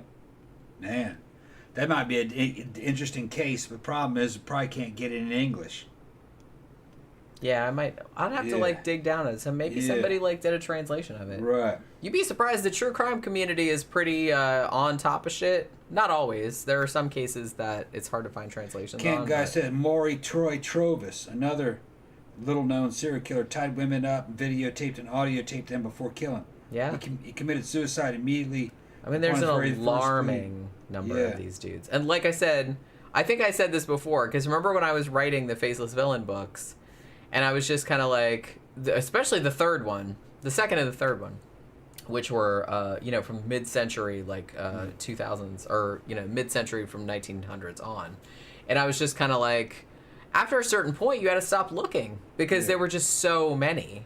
There were so many, like, unsolved murders. And that doesn't even, I didn't even, like, get into, like, the solved shit, of which there were, like, you know, exponentially more. Yeah. Unsolved crimes, there were just so fucking many. It's like I had to leave a lot of them out, because it's just kind of like... Boy, it is coming down out there. Yeah. It is Dagoba as a motherfucker right now in Florida. Raining. It's not hot, though, at least. Just raining. Yeah, that's nice. Camp Guy said, I saw a serial killer expert on YouTube that said he expected there was a torture dungeon in every large neighborhood he drove by. You know what? That I might don't think be, so. Well, that might be a slight exaggeration, but you know what? I don't know if it's that much of an exaggeration. Every major city has at least 2 operating, I think is what they said. Last I heard. That sounds about right. That sounds about right. That information's from the 90s, though. And like I said, yeah, and I kind of feel like serial killing is on the decline, The situation isn't the same. Yeah, because culturally, it's not really the same kind of like mass shooting. Obviously, that's kind of more of a thing, but Yeah, and how they define mass shooting is very different too. Gangbangers fucking shooting at each other and shooting that I don't consider that to be a mass shooting. Well, it's not the same motivation. Not the same motive. It's not the same motivation. Right. That's why that's why when I did, like I said, when I did my Faceless Villain books, I usually left out like gang shootings, political assassinations, stuff like that, because it's like, obviously it's not good, somebody got murdered, but there was a motive behind it. It was a practical, quote unquote, killing. It wasn't the kind of thing where it was just like random. I'm just gonna Charles Whitman. I'm gonna go up on the well, he had a brain tumor, but you know what I mean. I'm gonna go up on the top of a not guilty. Yeah, I'm gonna go up on the top of like a tower and just like start shooting at random ass people for my own like weird fucked up reasons. So I was kind of more interested in that, where shit was like almost like there was no reason, because to me that's like more interesting. Yeah, the game. If you have a reason, it's like, hey, that dude like disrespected, or he like didn't pay me or whatever, and you go and pop the dude. That's bad, but everybody understands why that happened. Although Graham's backed me up on this, most of it has nothing to do with getting paid or not paid. It's predictable people in predictable places at a predictable fucking time. It's always fucking very predictable what they do, and it's usually shit talking. Because they're shit talking. That's talking shit. Well, yeah, it's like it's not even as it's not. You're even, disrespecting somebody. Yeah, it's not even. Somebody heard you were disrespecting. Yeah, somebody, you're talking so you about and, me. like, fucking I got the new sure. car, and you're talking shit and fucking this. It's not even business related. Most of it, just fucking shit talking, because they're kids and they're fucking stupid. They come from nothing. You give them one little thing and they want to fight over it. But like I said, that's understandable. Yeah. Yeah, and if you have nothing, they have nothing, and they start fighting over nothing. And but in a way, you could say there's an evolutionary bottleneck going on there. In a way, there's a certain kind of person that does not pass go, and race really doesn't have a lot to do with it. It's just, it's taking place in certain fucking neighborhoods, and it's a certain kind of fucking culture, but it's also a certain kind of dumbass. You know what I mean? You have the same people that from that neighborhood that think this shit's fucking stupid. They're not doing that. It's just dumbasses. Like fucking a couple of weeks back, some asshole shot at another asshole downtown because he thought that guy was talking shit about him on Facebook. And he missed that dude and shot the girl that had nothing to do with it. She lived. That's right, yeah. But she lived. Oh, great. Good thing that she lived. But just dumbasses. Dumbasses. I mean, don't let like dudes up to the age of like 35. Don't give them any fucking weapons. It's or nothing. not. No, that's not what it was. Because they're all retarded. Well, and no, he like, was underage. He was 17. Well, yeah, that's He was exactly. 17. Kids are stupid. Yeah, it's stupid. Kids are stupid. Yeah. And they do stupid shit. Yeah. Because I kind of feel like they don't, now that we're like old and crotchety. Yeah. Your actions have consequences. I kind of feel like when you're young, maybe you intellectually know that, but you don't like really know that. Yeah. You know what I'm saying? Another one that happened in our stomping ground, downtown Orlando. Dude got fucking rip-roaring, shit-faced drunk, standing up at the bar on Orange. It was Orange Ave, right? Or Washington. He's on Washington. Well, okay, so Orange is this Washington. way and Washington's this way. This is where I am. So the main drag was Washington? Is Orange. Orange, okay. On Orange. It was a couple buildings down from our bar. Motherfucker gets just shit fucking drunk. Can barely stand. And reaches in his fucking waistband, pulls a pistol out and sets it on the bar. The bar fucking clears out. Well, yeah. This dude can barely fucking stand though. So he gets I'd be up. like, yeah. He gets up. I'm just going to keep this. He gets up in the empty bar and starts walking towards the door. Well, they called the cops, right? Well, yeah, obviously. The cops see him coming out the door and fucking shoot him right through the door. Miss him. No. Yeah, they missed him, didn't they? And shot the fucking bartender that was standing behind him. The bartender girl. Dumb. Yeah. Dumb shit. What was wrong with the dude? Dude was fucking drunk. Why do you have a gun? He's just some dumbass. Because he was a dumbass. Just dumbass. Goes to the.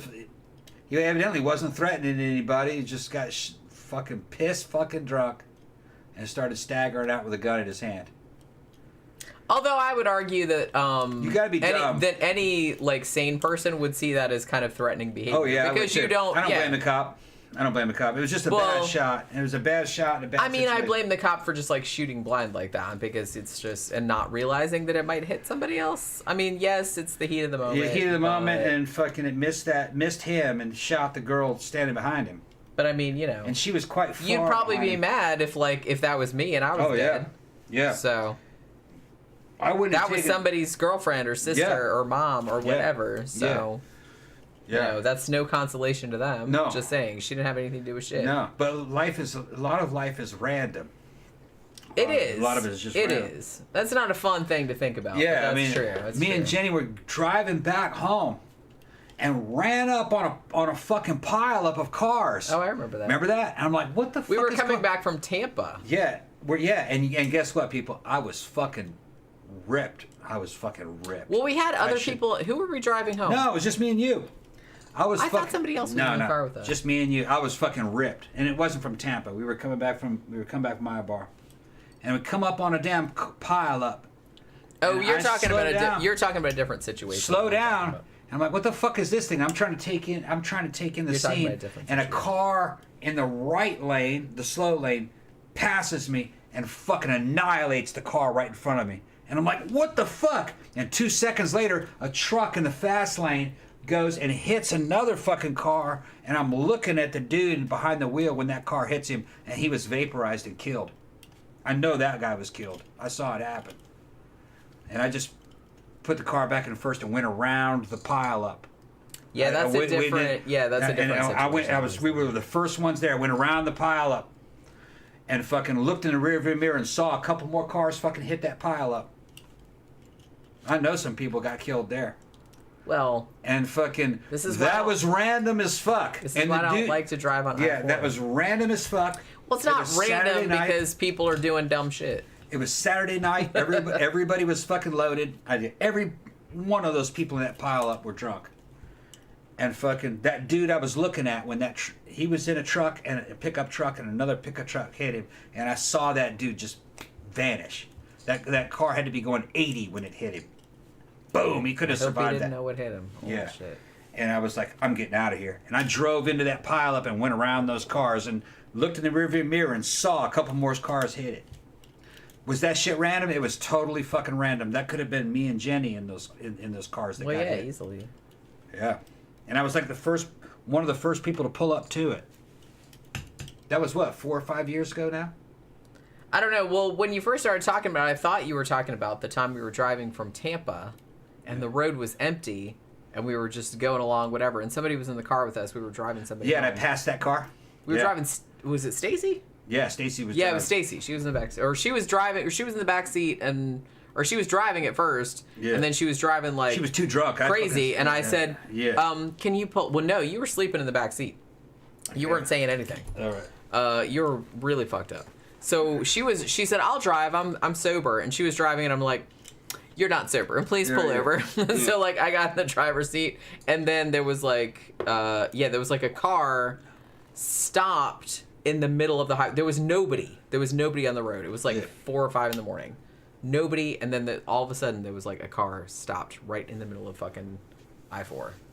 Yeah, it was that. I remember that one. Yeah, remember I was driving. That was a long time. Though. Yeah, but I'm just saying. Yeah, it was later because I think we pulled over and like you got in. I got in the front seat and drove. Yeah.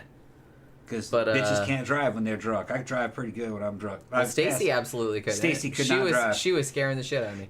She told me. Yeah. That she was sober. She seemed sober because she's like, "Look, I'll buy you guys some tacos." And I was like, "Okay, cool." We bought tacos from a taco truck, and then we were like driving, and she's like driving. She was all over the fucking place, and I'm just like, "Oh." Stacy was this big wild. Stacy was this big wild pretty bitch we used to fucking hang out with off and on. I haven't seen her in years. You haven't seen her in years. She married some dude in Australia and then divorced his ass and came back, and she was a Mensa. She was part of that Mensa society. You looked at her, she looked like a stripper. But she was a physicist, an advanced physicist. Yeah. But you never know by looking Just at goes to show you Look at can't the tell stripper. just by looking at somebody. Right, yeah. Yeah. But We know a lot of people like that. yeah, no, yeah. So one of the wildest couples we know is a fucking defense attorney and her husband, who is an ex-con, and fucking they live with their teenage kids. They're grown now, but they're into that BDSM shit, and they have these fucking female girlfriends living with them. This is some wild shit. Well, they got like a whole dungeon set They up. had a whole dungeon. They're not set up. murderers, though. No. They're just on We see them all the BDSM time. shit. They're lovely people. He looked like Mussolini. It's called him Mussolini. Little bald-headed, short. Dude. They're lovely. Yeah. But yeah, we've had some. Yeah, we've Yeah, had some all crazy kinds of- shit. So, can I actually get into the first case now, Yeah. or what? Now that I have to go to the Because bathroom. look, it's been an hour and a half talking about stuff other than the fucking murders. Fucking okay, all right, Gramthars. Go ahead. All right. Well, I'm gonna go to the bathroom Yeah, because go ahead. Go now. ahead. I'll entertain him. Okay, just. All right. Because I All right, have. I'm gonna entertain everybody. Okay, good. I'm gonna go back in the comment sections while she's in there. Okay. Graham says, I never saw a cop take the law into their own hands, but I did see a few mouthy bad guys get tuned up with a goon hand to the side of the face. Yeah. And then Camp guy says, I saw a serial... Okay, you already heard talk about that one. Jason says, social media is a breeding ground for sick people. Yeah, just look at fucking Twitter. John says kids don't realize how long life is. They think they're invincible or immortal. Yeah, it's true. Gramthars says there are many studies about how underdeveloped frontal lobes in adolescence and young childhoods is a huge factor in violent crime. Yeah, they're young and they're dumb.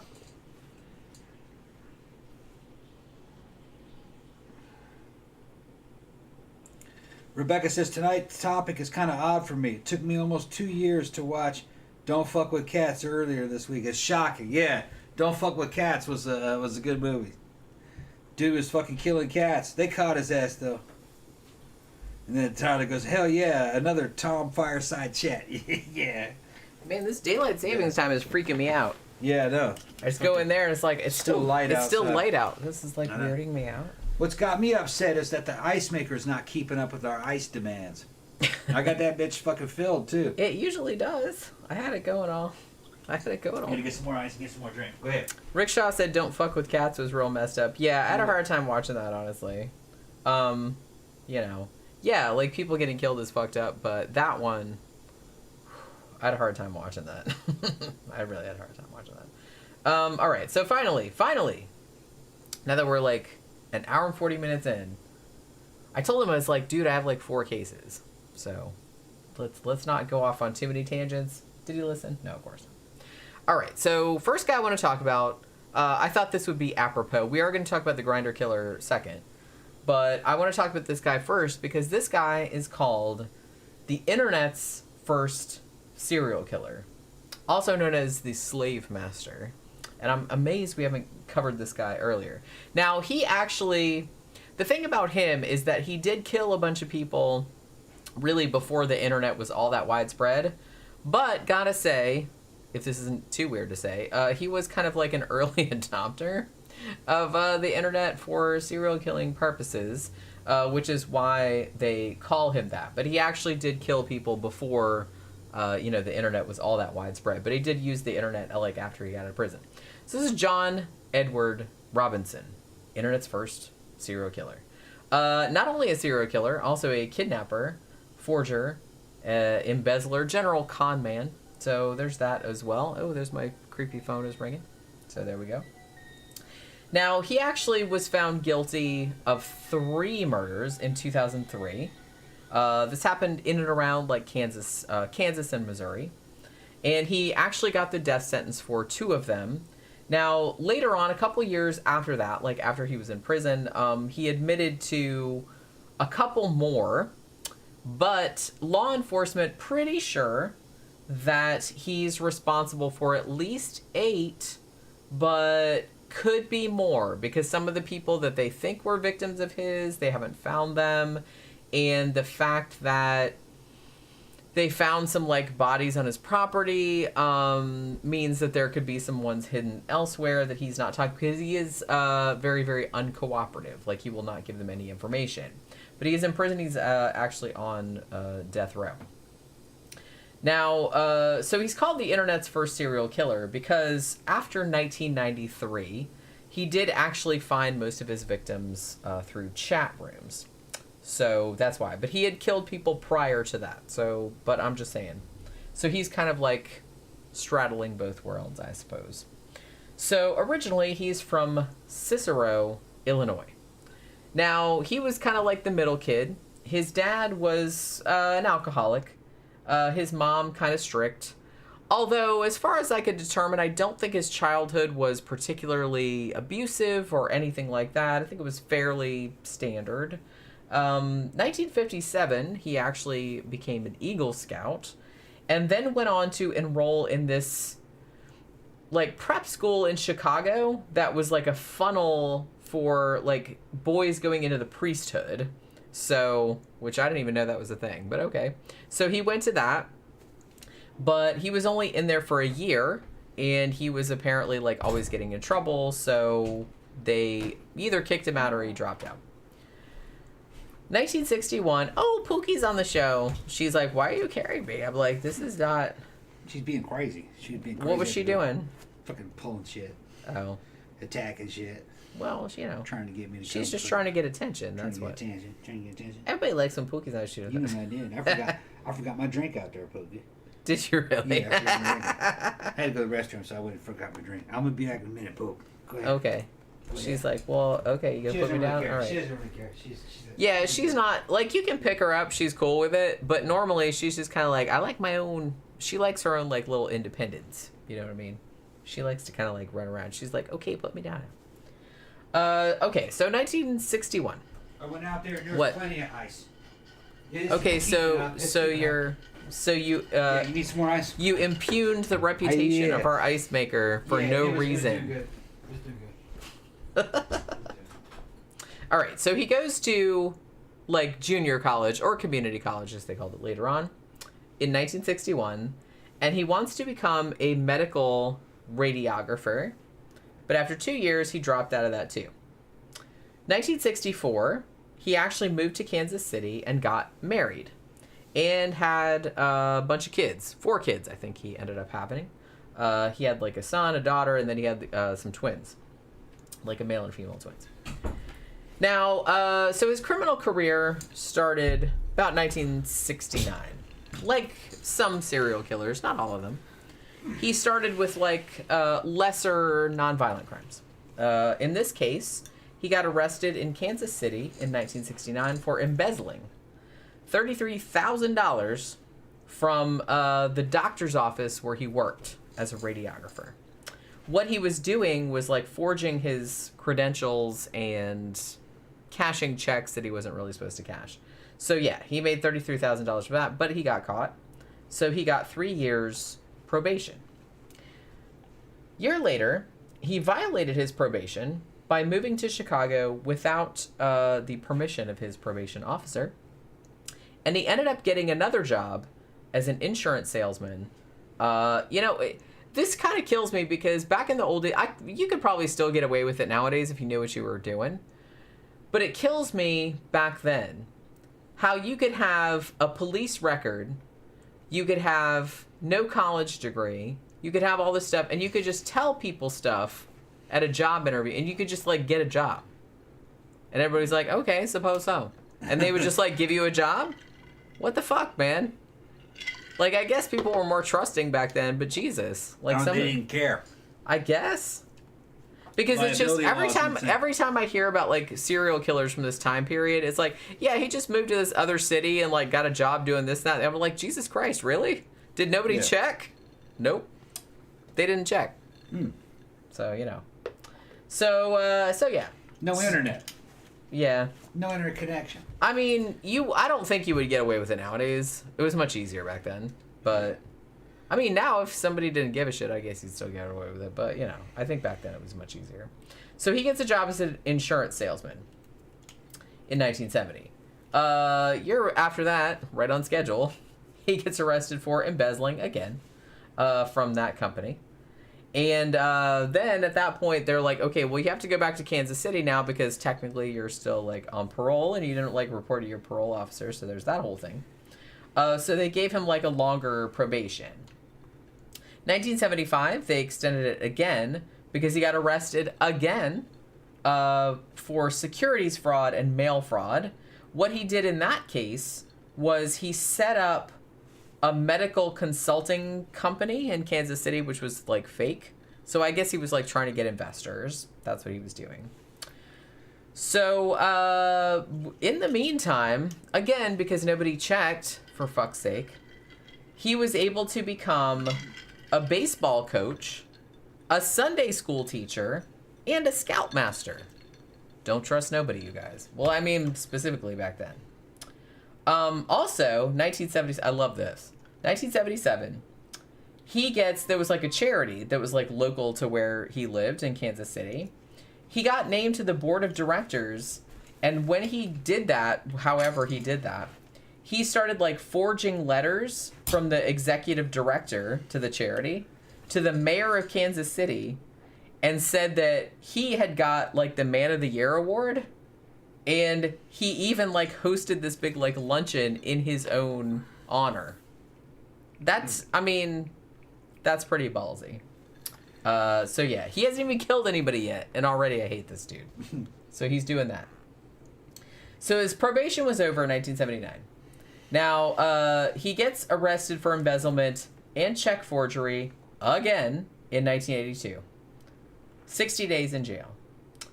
So he gets out. And because he just can't, like, live a normal life like a normal fucking person, he sets up a fake hydroponics company and gets a friend of his whose wife was dying and was looking for, like, an investment to, like, pay her medical bills, for Christ's sake. He's like, oh, I'm starting this company and we're going to make all this money. He scammed $25,000 off that guy. So, special. Yeah, so he's doing that. 1984, this is when the killing started. He set up two more, like, fake companies called Equiplus and Equi2. One of the people that he hired for these fake businesses was a 19-year-old young woman named Paula Godfrey. She was supposed to work as a sales rep for this fake company, which didn't exist. Now, Paula told her family and her friends that, oh, you know, I got this new job and I have to go away for training. That's what he had told her. Now, it will probably surprise no one that after that, her family and friends heard no more from her. So her parents filed a missing persons report. Now, don't hurt that kitty. No, just grab her. She goes, eh. She was yelling, yeah. She's like, don't yet. I have my own shit I gotta do. I got pooky stuff. You don't have your own shit you have to do. Yes, she does. She's got pooky stuff. She got pooky stuff she wants to do. I try not to thwart the pooky actions. She just does whatever she wants. She's a floor kitty. She doesn't really like... She doesn't mind being picked up and like lap and stuff, but after a while she's just kind of like, okay, yeah, I gotta go about. She got her own life, but she's got her own. She's having fun. Yeah, look at her. She's like looking at me. Fucking, I'm getting out of here. Yeah, I'm out of here. I got shit I gotta do. She wants to play with the fucking stuffed mice. Yeah, there's a whole bunch of stuffed mice and stuff. But and also she probably wants to like scrape on my fucking couch and shit over there. But yeah, so yeah, this 19-year-old young woman disappears. So her parents file a missing persons report. Now the cops, in their defense, did actually question Robinson, obviously, because he was her employer. And he's just like, I don't know where the fuck she is.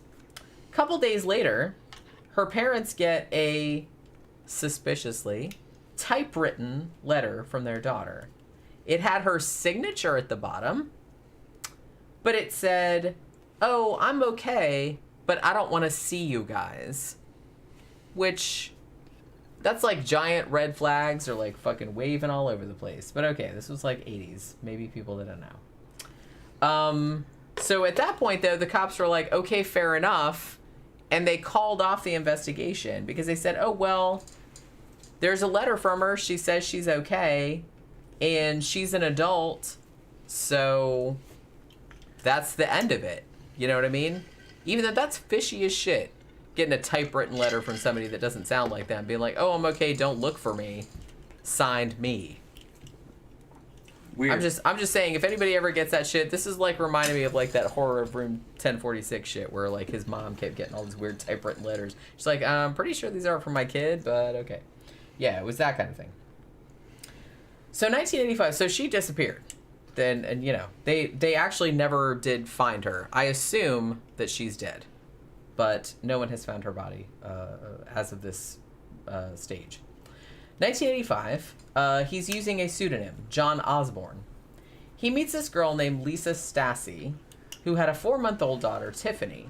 They were at a women's shelter in Kansas City. So he's a prize of a man going after like some fucking vulnerable ass people like this. He says, hey, I can give you a job in Chicago, and if you come and work for me, I'll pay for your apartment, I'll pay for daycare for your baby.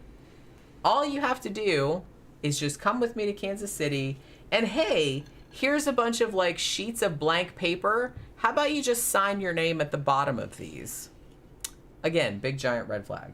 But this is 1985, and this is a desperate woman with a baby. Maybe she's not like thinking about it too hard. I think nowadays it'd be like, absolutely not. What are you gonna do? Like fucking scan it, like put it on a life insurance policy and then bump me off or some shit like that? Yeah. Sign some blank sheets of paper. That's not weird at all. But she did it. Now, a couple days after that, Robinson contacts his brother and his sister-in-law, who... this is so fucked up. So his brother and sister-in-law, I guess, they had really wanted a baby, and they hadn't been able to have one, and they were having a hard time, you know, because doing adoption and stuff like that, it's a very time-consuming and expensive process. And they were having trouble with it. So he said, hey, I know somebody at an adoption agency. They got a white baby and that needs a home, and I've got an in so I can get you a baby. And they were kind of like, okay, cool. And he's like, okay, give me $5,500 and I'll get you a baby. He gave them, his brother and sister-in-law, the baby of the woman that he killed. Saying, damn, hey, have a baby. Damn. I've got a spare. Wow. Yeah. Making some money. Wonder what happened to that baby. We'll find out. We'll find later out. on, Okay. yeah. She actually found out who she was later on. Well, they found out who she was in like DNA, but yeah. So he had like set up like all these like adoption papers and all this other kind of stuff. He'd like forged some signatures. So yeah, obviously this baby's mother never heard from again. But you know, he gave the baby to his brother and sister-in-law, so great. 1987, there's this other woman, 27 years old, Catherine Clampett. Now she had been looking for a job, and so apparently she made contact with Robinson. He said that he had her a job in Kansas City. She was actually from Wichita Falls, Kansas. Now she had a kid, but she left the kid with her parents and then moved to Kansas City for the job. Now, he said, oh my God, you're going to like travel all over. I'm going to pay for you to have new clothes, blah, blah, blah. Yeah, that didn't happen. She was not seen after June of 1987. She disappeared. And as far as I am aware, she is still missing. They have never found her. From 1987 to 1993, Robinson actually was in jail. First, he was put in jail in Kansas on multiple fraud convictions. And after that, he was sent over to Missouri because he had another fraud conviction in Missouri and some parole violation shit going on over there too. So he was in prison for a little while in there. While he was in prison, though, he was still keeping up on the criminal grift like he was doing. He ends up meeting this woman named Beverly Bonner, who was 49. Now, she was actually married to the prison doctor who he had befriended. She worked in the prison library. So what ended up happening, he befriended her to such an extent that when he got out of prison, she left her husband, the prison doctor, and moved to Kansas to work for his fake-ass company. What he ended up doing was that he got, like, after they got divorced, like her and the prison doctor husband, after they got divorced, they arranged for, like, her alimony checks to come to Kansas City, like a post office box. And then after that, her family, again, never heard from her. He started cashing her alimony checks and for many years. And no one was really any the wiser. So there's that. Now, at this point, this is where the internet comes into play. So, like I said, this was early 90s when he got out. So what he would do, he was one of the early adopters, as I said, in the very early 90s of, you know, taking advantage of, like, some internet shit. So he would go on, like, all the fucking, you know, discussion boards and social networking shit using the name Slave Master. Oh, shit. Slave Master. Slave Master. Oh, that's edgelord shit right there, man. I mean, come on. Yeah, he's edgelord like shit. a fucking fat middle-aged motherfucker Yeah. at this point, Yeah. too. Yeah. Well, I remember He's- the old internet, man. The old I internet do was as a well. fucking trip. It was crazy. I mean, Yeah. everybody says Pookie. Yeah. I was just laughing about that. She's gone now. Every time Pookie shows up, She jumped everybody's in there like, and she "Ooh." played with the little fucking stuffed mice for a while, and she's like, fuck it, I'm out of here. Yeah, she's got She like, grabbed one with one hand and looked at it for a while, and then she went, The thing that makes So me she laugh kinda- is she'll pick up the mouse with one hand and then kind of, yeah, just throw it. and then she'll kind of chase it. Yeah. But then sometimes she'll have it there, and then she'll like sit there and look at it, Yeah. like she's expecting it to move. Like Yeah. she'll sit there and look down at it for a really long time. Like it's going to do something. And then she'll kind of poke it, and then she'll be like, Yeah. it's super funny. Just cute cat. It's super funny. But yeah. So Slave Master. Yeah. So So he's into BDSM. Nothing wrong with that. We know a lot of people that are into that. Yeah. So he was looking for a sub, essentially. Now, one of his first correspondents online was a 45-year-old woman named Sheila Faith. She also had a 15-year-old daughter who was in a wheelchair. Her daughter had spina bifida. So it was that. Now, what Robinson did was that he shows up all, you know, big-dicked and wealthy and stuff, saying, oh, I'm a philanthropist, I have all this money, I'm going to pay your daughter's medical expenses, I'm going to give you a job, everything will be fantastic, blah, blah, blah. Now, the thing about it, though, was that Sheila and her daughter lived in California. He lived in Kansas City. He somehow, I've seen pictures of this dude. He looks like a schlumpy. I mean, he doesn't look like anything. They wanted to believe. I guess. Wanted I mean, to that's the believe, thing. Well, that's why people that's why dudes like this target vulnerable women Right. that have some kind of look, I don't have a lot of money, or I'm, Right. I just got divorced, or I have a kid with medical expense that I have to take. So people like that, they're looking for a solution to a problem, and even if this dude is sending up every fucking red flag, more red flags than fucking anything, you're gonna kind of quiet that down, because you're look, I really need money, I really need a place to live, I really need my daughter's medical care paid for, and it sucks. It sucks that people target It's that. so funny because you'd see these con men like this fucking trying to con poor people into this idea that they have money, and people shit, fucking my mother being fucking ex-State Department, going to Brazil, fucking we used to rub elbows with the richest fucking families in Brazil. I mean, you growing up around that shit, I can instantly fucking recognize a fucking person who's very wealthy and powerful. I'm not seduced by it. It doesn't impress me at all. I just take it for granted. Only poor people are fucking really impressed by that. People who've been around it know that those people are fucking miserable schlubs, just like everybody else. But they're easy to detect just by the products that they have on hand. All the fucking cultural fucking things that come along with being rich like that. Like, they have houses and they have expensive cars. If they don't have that, then they're not fucking rich. But the thing is, though, is that you got a lot of people that are faking it. You might have a nice car, but you could be on welfare. I want to see what property. Well, I mean, you could be renting that, or You that could be could renting that car. You could be like, you could have borrowed it from a family member or a friend. Right. You know, there's a lot of ways to get around that kind of shit. I ran into a guy in Starbucks that would show up every now and then in a Ferrari. And he did seem to be kind of like an upper class guy, but that Ferrari came and went some. And then he started to come back in an SUV. And I started asking him more about that Ferrari. He didn't know any details about that Ferrari. Which obviously he rented that bitch. Okay, that was a fake move. Well, he was showing off. When he had that Ferrari, he was popular with the women. When that Ferrari wasn't there, he was a nobody.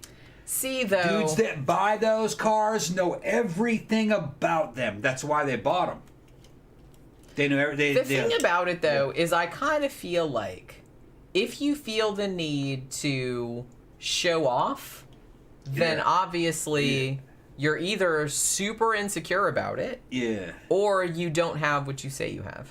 Most dudes that buy those cars are car dudes. They'll tell you what the displacement is. They know what fucking the 0 to 60, what the fucking 60 to 90 performance levels is. They know what carbon fiber is. They know all this shit. This dude didn't know anything about cars. And he couldn't answer any questions about the maintenance schedule. Like, Which means that he didn't own that car. He was fucking renting it. Hypothetically, if I went out with somebody that said that they had all this money, which I wouldn't, because it's like, if you say you have a lot of money, then it's like, then I'm already suspicious.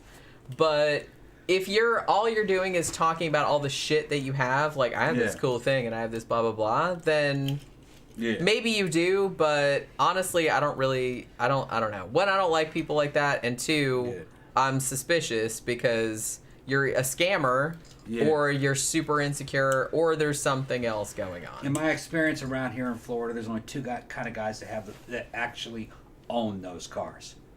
A fat old dude who knows everything about that fucking car. He'll sit there and talk cars with you fucking all day. That's a real owner. He's in his 50s, 60s, you know what I mean? He's got money. Another dude, it would be like a Middle Eastern young guy who his dad bought that car for him. And that's not a fucking expensive car from his point of view. That's just a car. He doesn't give a shit about it because he comes from a super wealthy family and that's the car that they bought. Those guys are easily recognizable. That's the owners. These dudes who show up 40, 50 years old, doesn't know much about the car, can't really, and the car kind of comes and goes and doesn't know anything about cars. He doesn't own that car, he rented it. And those dudes don't have personalities. The other two guys that I talked about, they do have personalities. The fat old guy does have a personality. Well, I mean, some people are trying to, like, buy a personality. Right. They're like, look, maybe people will be impressed if I have these markers of wealth that I'm, like, showing off. Which, like I said, immediately that makes me suspicious. Yeah, because at least the Arab dude whose fucking dad gave him the damn car, he has a personality, too. To him, he's like, oh, yeah, that piece of shit, yeah, that's what my dad gave me. He's got a personality. Well, that's what I mean. People that grew up with a lot of money that have no idea, like, they wouldn't even have any idea, like, why that was. They don't even give a fuck. Like, it doesn't occur to them to, like, show off because they don't need to. No. People that show off are people that need to show off for their own reasons. Which is why I don't like that kind of person. The quiet motherfucker who's white, who's fucking being quiet about the car and fucking kind of bashful. And the car kind of comes and goes, and he can't answer any questions about what he does for a living or anything about that car. Knows nothing about fucking anything high performance. Doesn't even know about motorcycles. He rented that fucking car. John Gora says lots of wealthy people keep it on the DL. And honestly, everything I've read, and I've read this about, like, the English upper class and shit like that, most of them just, like, drive kind of beater cars or just a regular car. They just wear regular ass clothes, not designer clothes. They're like not showing off. They don't need to show off for anyone It's like because they know they have money. They don't really have. They don't have to impress anyone. It's like that here. Dr. Matt was a rich as motherfucker. His mom built fucking Orlando General Hospital. I worked for him. Fucking took care of his barn and his fucking horses and shit. He didn't have a Ferrari. He would never show off fucking Ferrari. He had a huge mansion and all. But no, they're trying to keep that shit on the down low. Exactly right. I mean, because the thing about it, I'm with the British on this one. It's very tacky. It's tacky. to like wave your wealth around. Yeah. Which, like I said, I feel like in the UK it's way more tacky to do that. I don't know about nowadays, but in the US it's kind of like more accepted. Yeah. But I was kind of always more like along the British lines, like keep that shit. Yeah. It's really tacky to be like, look how rich I am. Dr. Matt had a fleet of cars. He had a fleet of cars, like 6 or 7 of them. But they were all kind of like nice BMWs and nice Mercedes-Benz.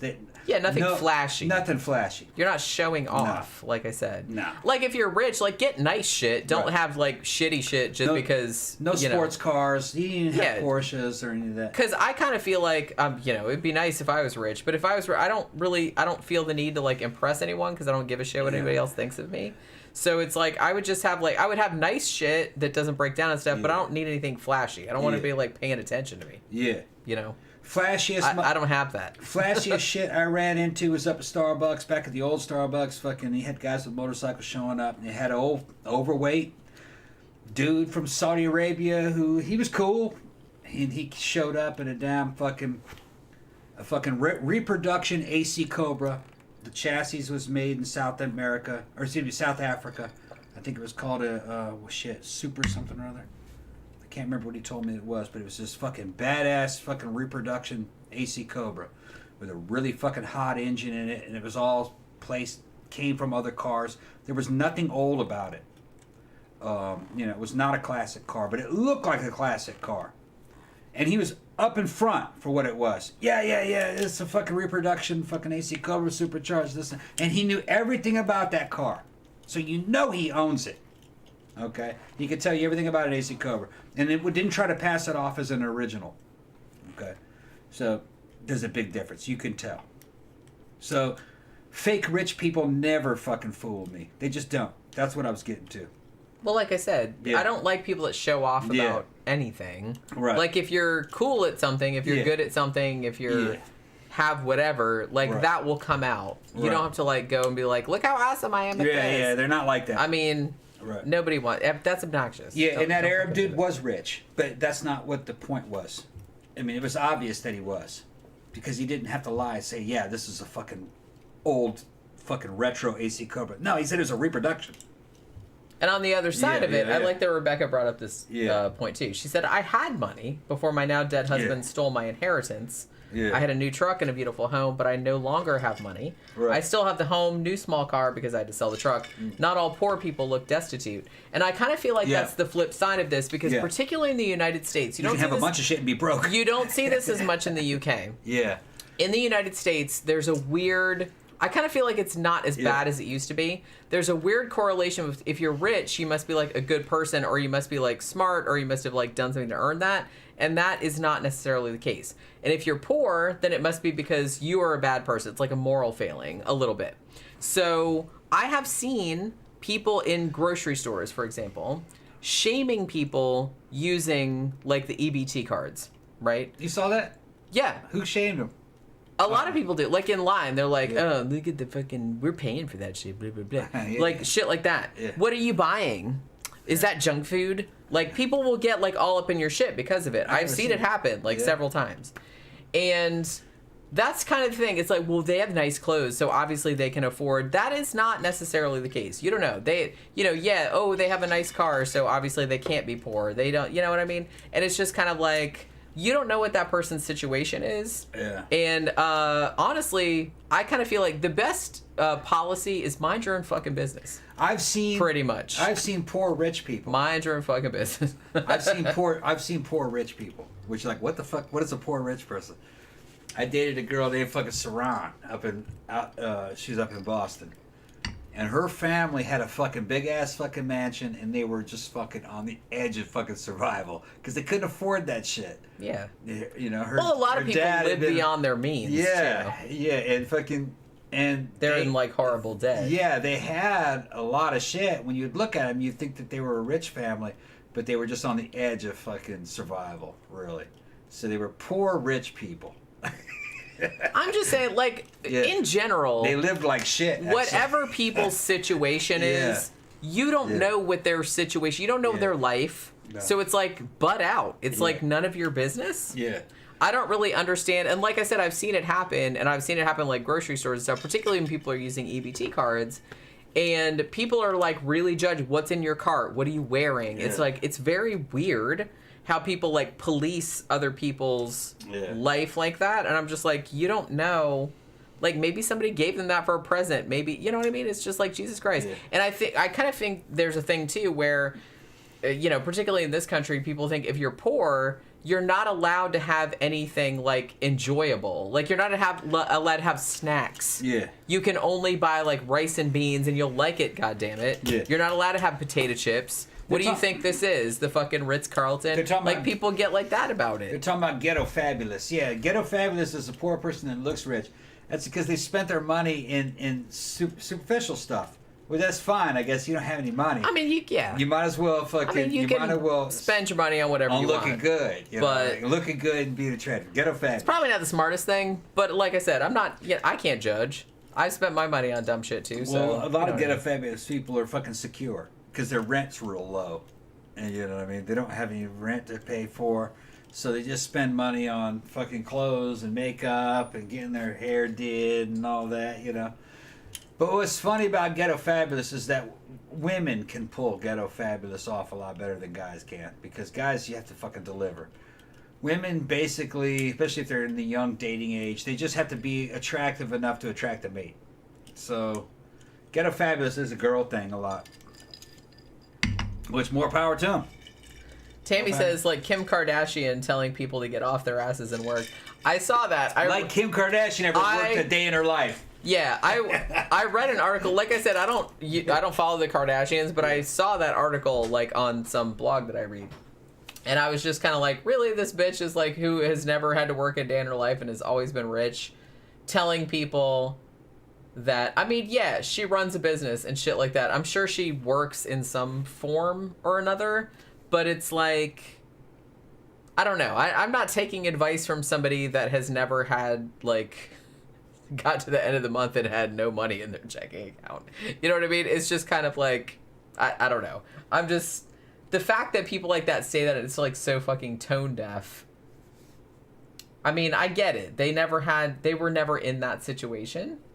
They don't know what it's like to actually have no money. They can maybe like imagine it, but they've never been there. They've never actually, like I said, I've been like living by myself in a tiny ass apartment, got to the end of the month and being like, yeah, I have $100 in my checking account, maybe, and my rent is $650, which, like I said, it was a tiny, like, roach-infested apartment, and I was like, and I don't know what I'm gonna do. You know what I mean?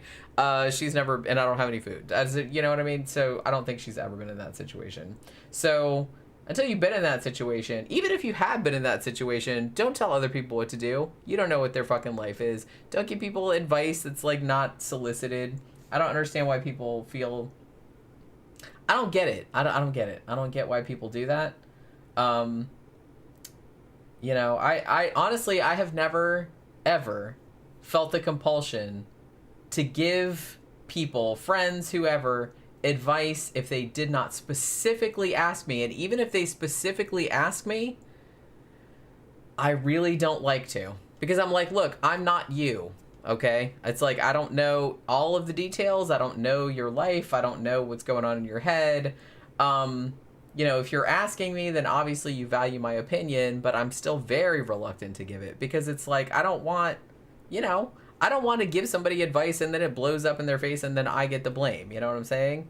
And there's a lot of factors that maybe I don't know about. So I really, really do not like to, I will absolutely not give unsolicited advice. Even solicited advice, I do not like to give solicited advice. Even if people ask me for my opinion, I have like a big long list of caveats beforehand. It's like, look, I'm not you. It's, you know what I mean? Well, yeah. Look how far we got to go. I know. All right. Well, you know, that's what happens. You know, that's what happens. You just keep talking. That's what happens on this show. You just keep talking and talking. That's what happens on this show. And then you went to the bathroom, so I had to talk about something else. So yeah, where were we? Slave master. Yeah. So yeah. So this poor woman, 45, who had a daughter in a wheelchair because she had spina bifida. So he says, yeah, and this is where we got distracted. I'm this big wealthy businessman. I'm going to pay for all your daughter's medical bills. I'm going to give you a job. blah, blah, blah. Moved from California to Kansas City. Sounds good. Like I said, big red flag, but if I had been in the same situation as her, I can't say that I wouldn't have been tempted. I don't know if I would have done it, but like I said, when you're poor and vulnerable and somebody seems to offer you a lifeline, you might take it. I'm not going to blame the fucking victim in this situation. You know what I mean? So 1994, her and her daughter moved from California to Kansas City and immediately disappeared. And Robinson, this is nice, kept cashing Faith's pension checks for the next 7 years. Damn. When nobody caught him. I guess he felt like he got away with that shit. I guess he did. For a while. Yeah. Why do people like this? Why are they breathing my air? God damn it. This makes me so angry. All right, so I wonder if you could still do that today. Well, yeah. I mean, people are still doing it to this day. Yeah. I think it's harder. Right. But that doesn't mean... I mean, I kind of feel like if you're really committed to this lifestyle, if you want to call it that, then they'd be like, well, challenge accepted. Man. You know, some people are fucked up. I'm not going to say people are fucked up, because most people are fine. Most people wouldn't do this, obviously. This is quite rare. But you got to watch yourself out there. Watch your back. Pookie's back on the show. Look at her little paws. Pookie's back on the show. She's like, no, don't do it. Stop picking me up. She's like, oh, okay, this is all right. I pick you up when I want to pick you up. She's like, I don't, okay. Yeah. She's like, I could just bite you or scratch you. Yeah, she don't care. Yeah, so at this point, Slave Master, let's just call him that, he's starting to become kind of a fixture in the BDSM chat rooms, like the online chat rooms. 1999, he offers another job and a kind of a master-slave bondage relationship, like I said, not weird, to a woman named Isabella Lewica. She was a Polish immigrant. She was 21. And she was living in Indiana. Now, he told her, look, I want you to be my sub. I'll give you a job. And it's like, these are the rules and stuff. And she was like, okay, fine. So she moves to Kansas City. Now, at this point, Robinson, which I should note that he's still married to his wife. Like, he never divorced her. So, you know. So he gave this 21-year-old girl an engagement ring and then took her to the registrar where you get the marriage licenses, right? And they got one. They paid for it, but they never picked it up. So I don't really know, because she was I don't know how recent an immigrant she was, so I don't know if she thought they were married or like if she knew entirely how that worked. Because I know, like, state to state it's different. Like sometimes you need a blood test and blah blah blah. I think the blood test thing is gone. Some states still have it. Really? Florida doesn't, but some of the others, because I didn't have to give a blood test when I got married back in the 90s. But I thought the blood test thing had to do mostly with like race. It probably did. It's think probably that's what like a holdover from that. Yeah, but I'm pretty sure some states still do it. If you guys tell me if your state still does a blood test for the marriage license. Florida does not. And it hasn't, like, I got married in 1995 and I didn't have to, you just had to pay, it was under $100. I don't even remember how much it was, like, for the license, and that was it.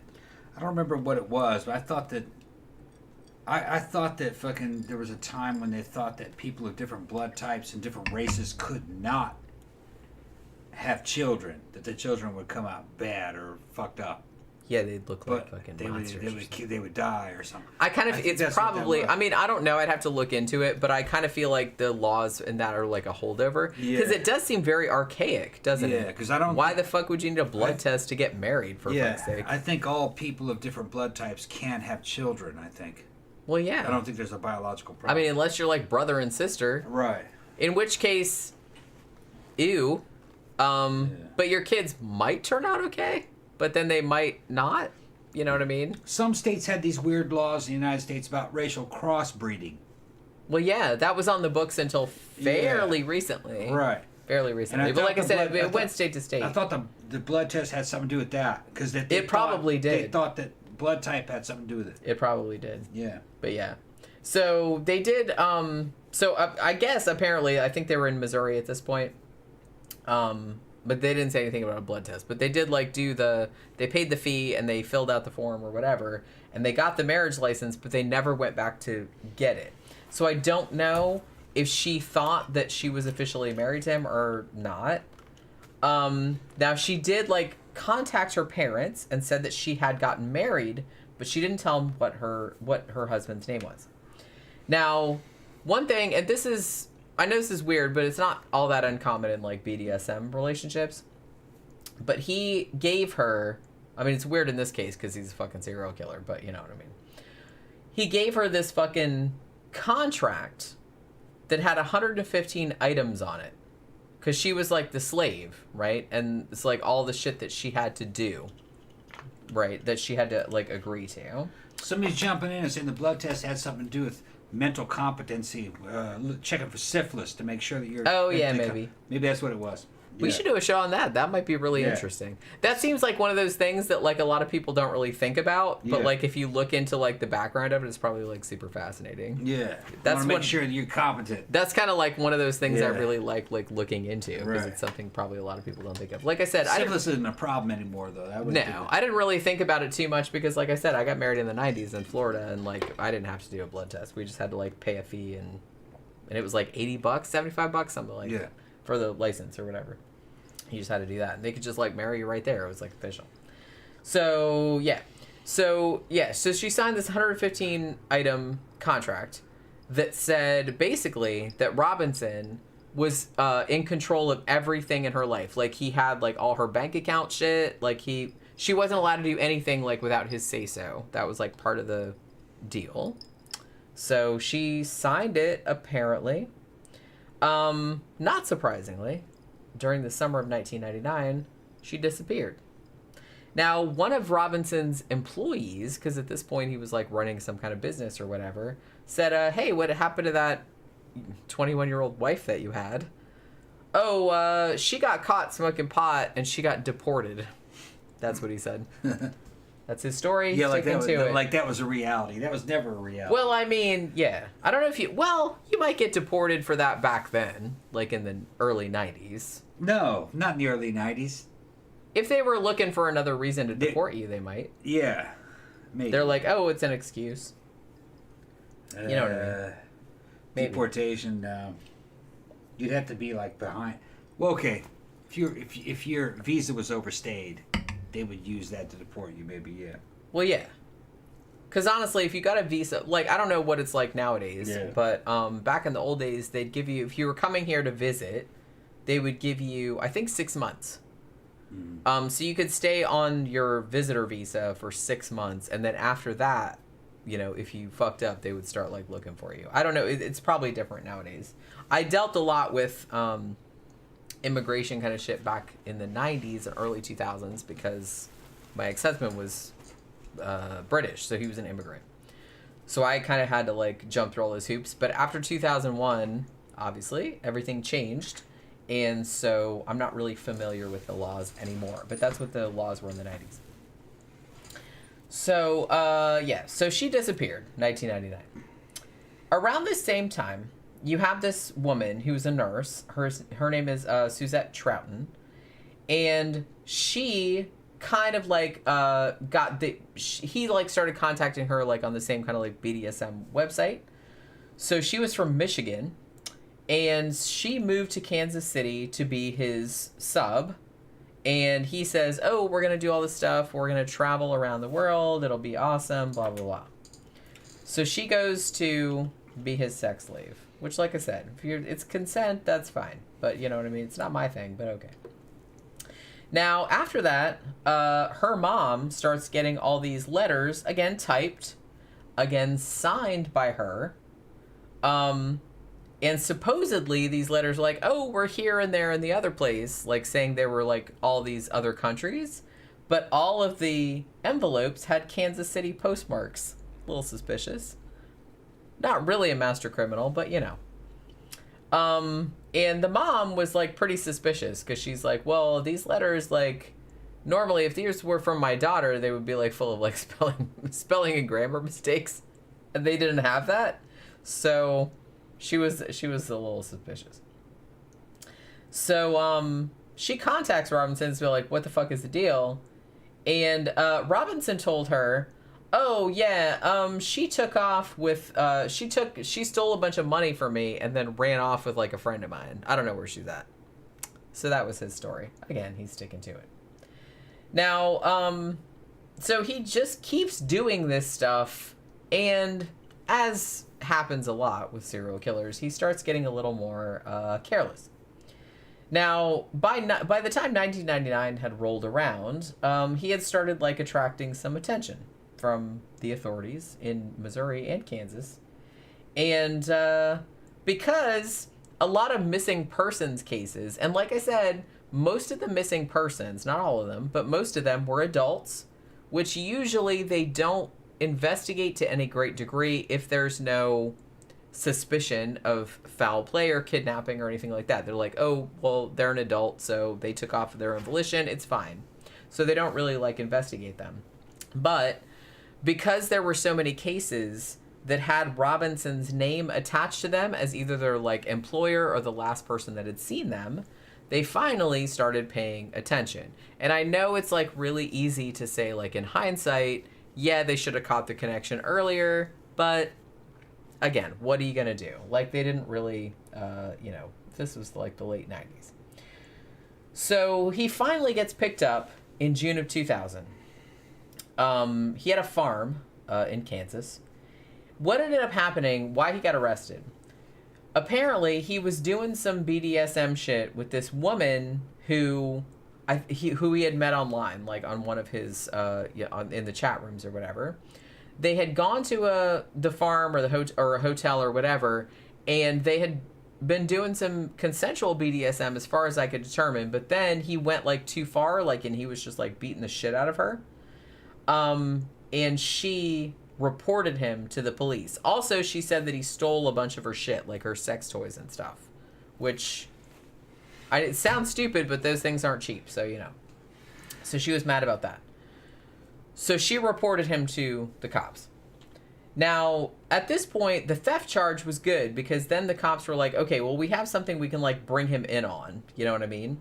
So they got probable cause, they got search warrants, and they were able to search his farm.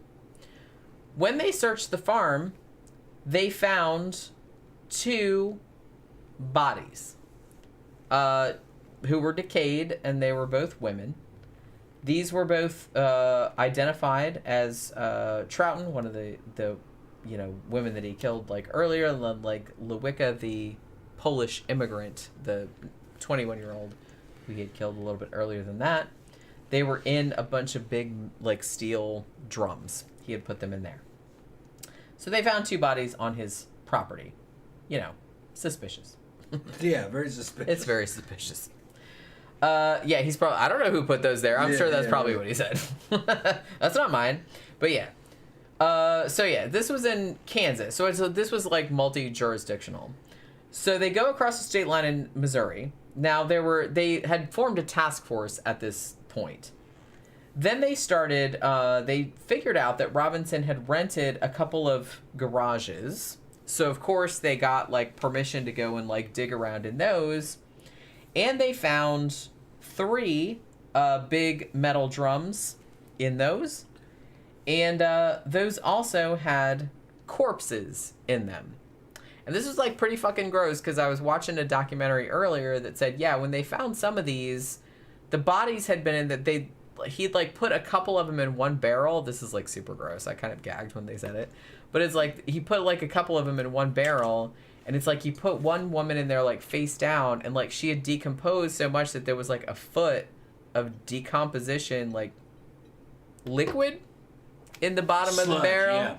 Yeah. And then there was like, and then they didn't know. They thought there was just one body, and they pulled it out, and then like in the sludge there was another one. Yeah. Like at the bottom.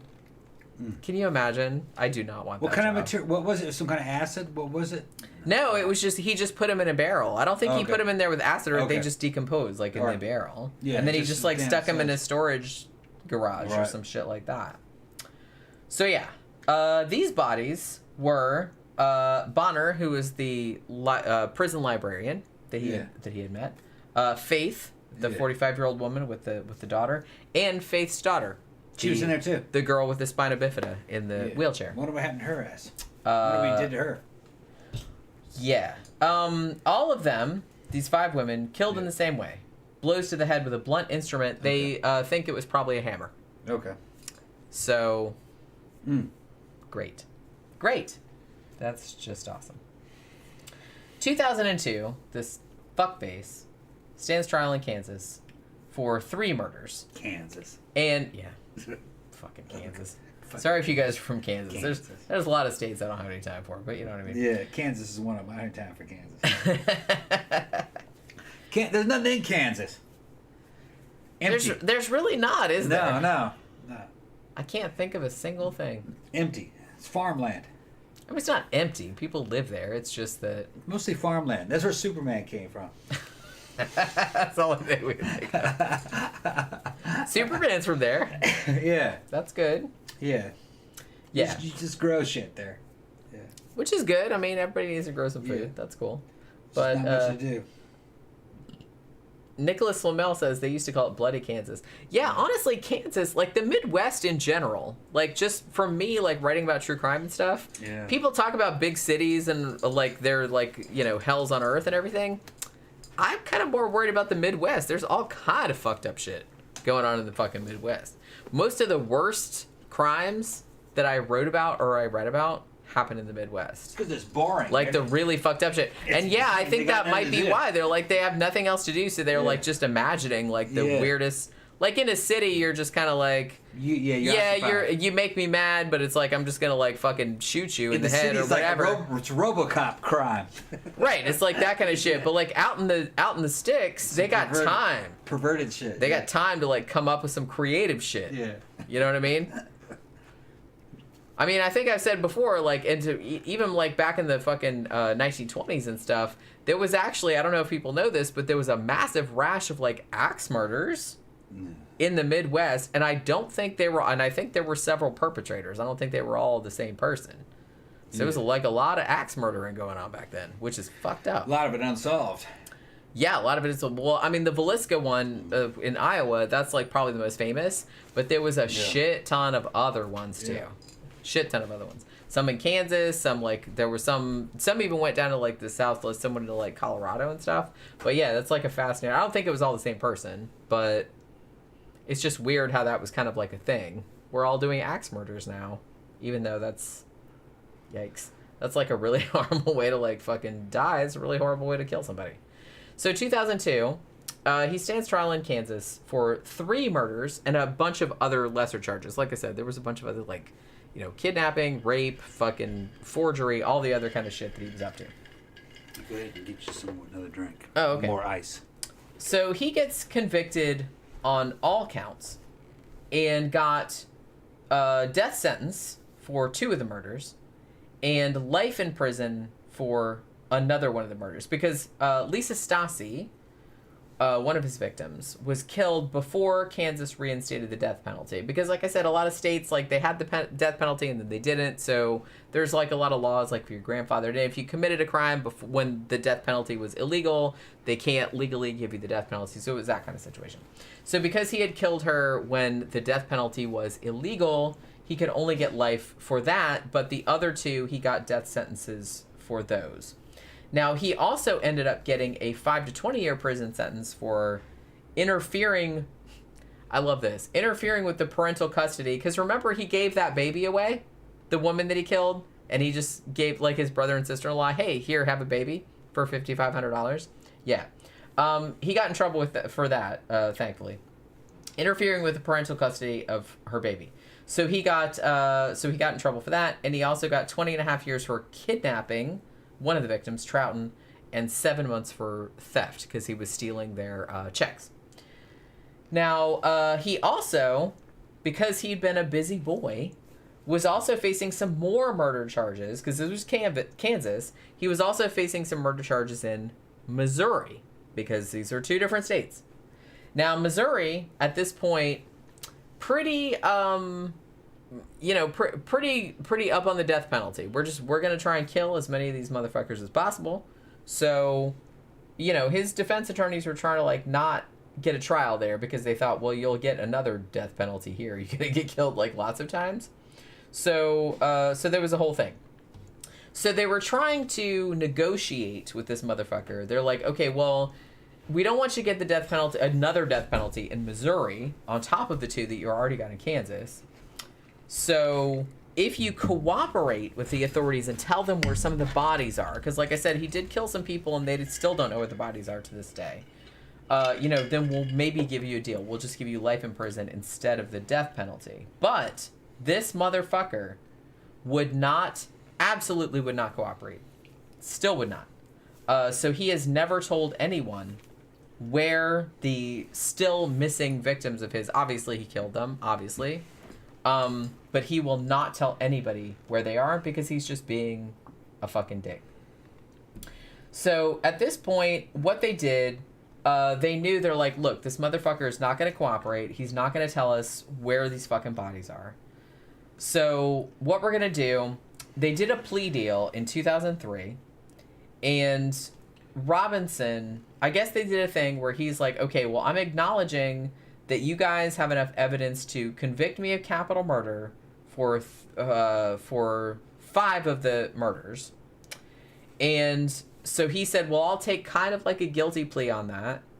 And the Missouri court like accepted as that, but they just gave him a life sentence. So they didn't give him death, even though he didn't cooperate with them like about where some of the missing bodies were. But he did get like a life sentence, no parole. That's Missouri. He had already got a bunch of charges in Kansas. Now, what ended up happening with this, though, more recently?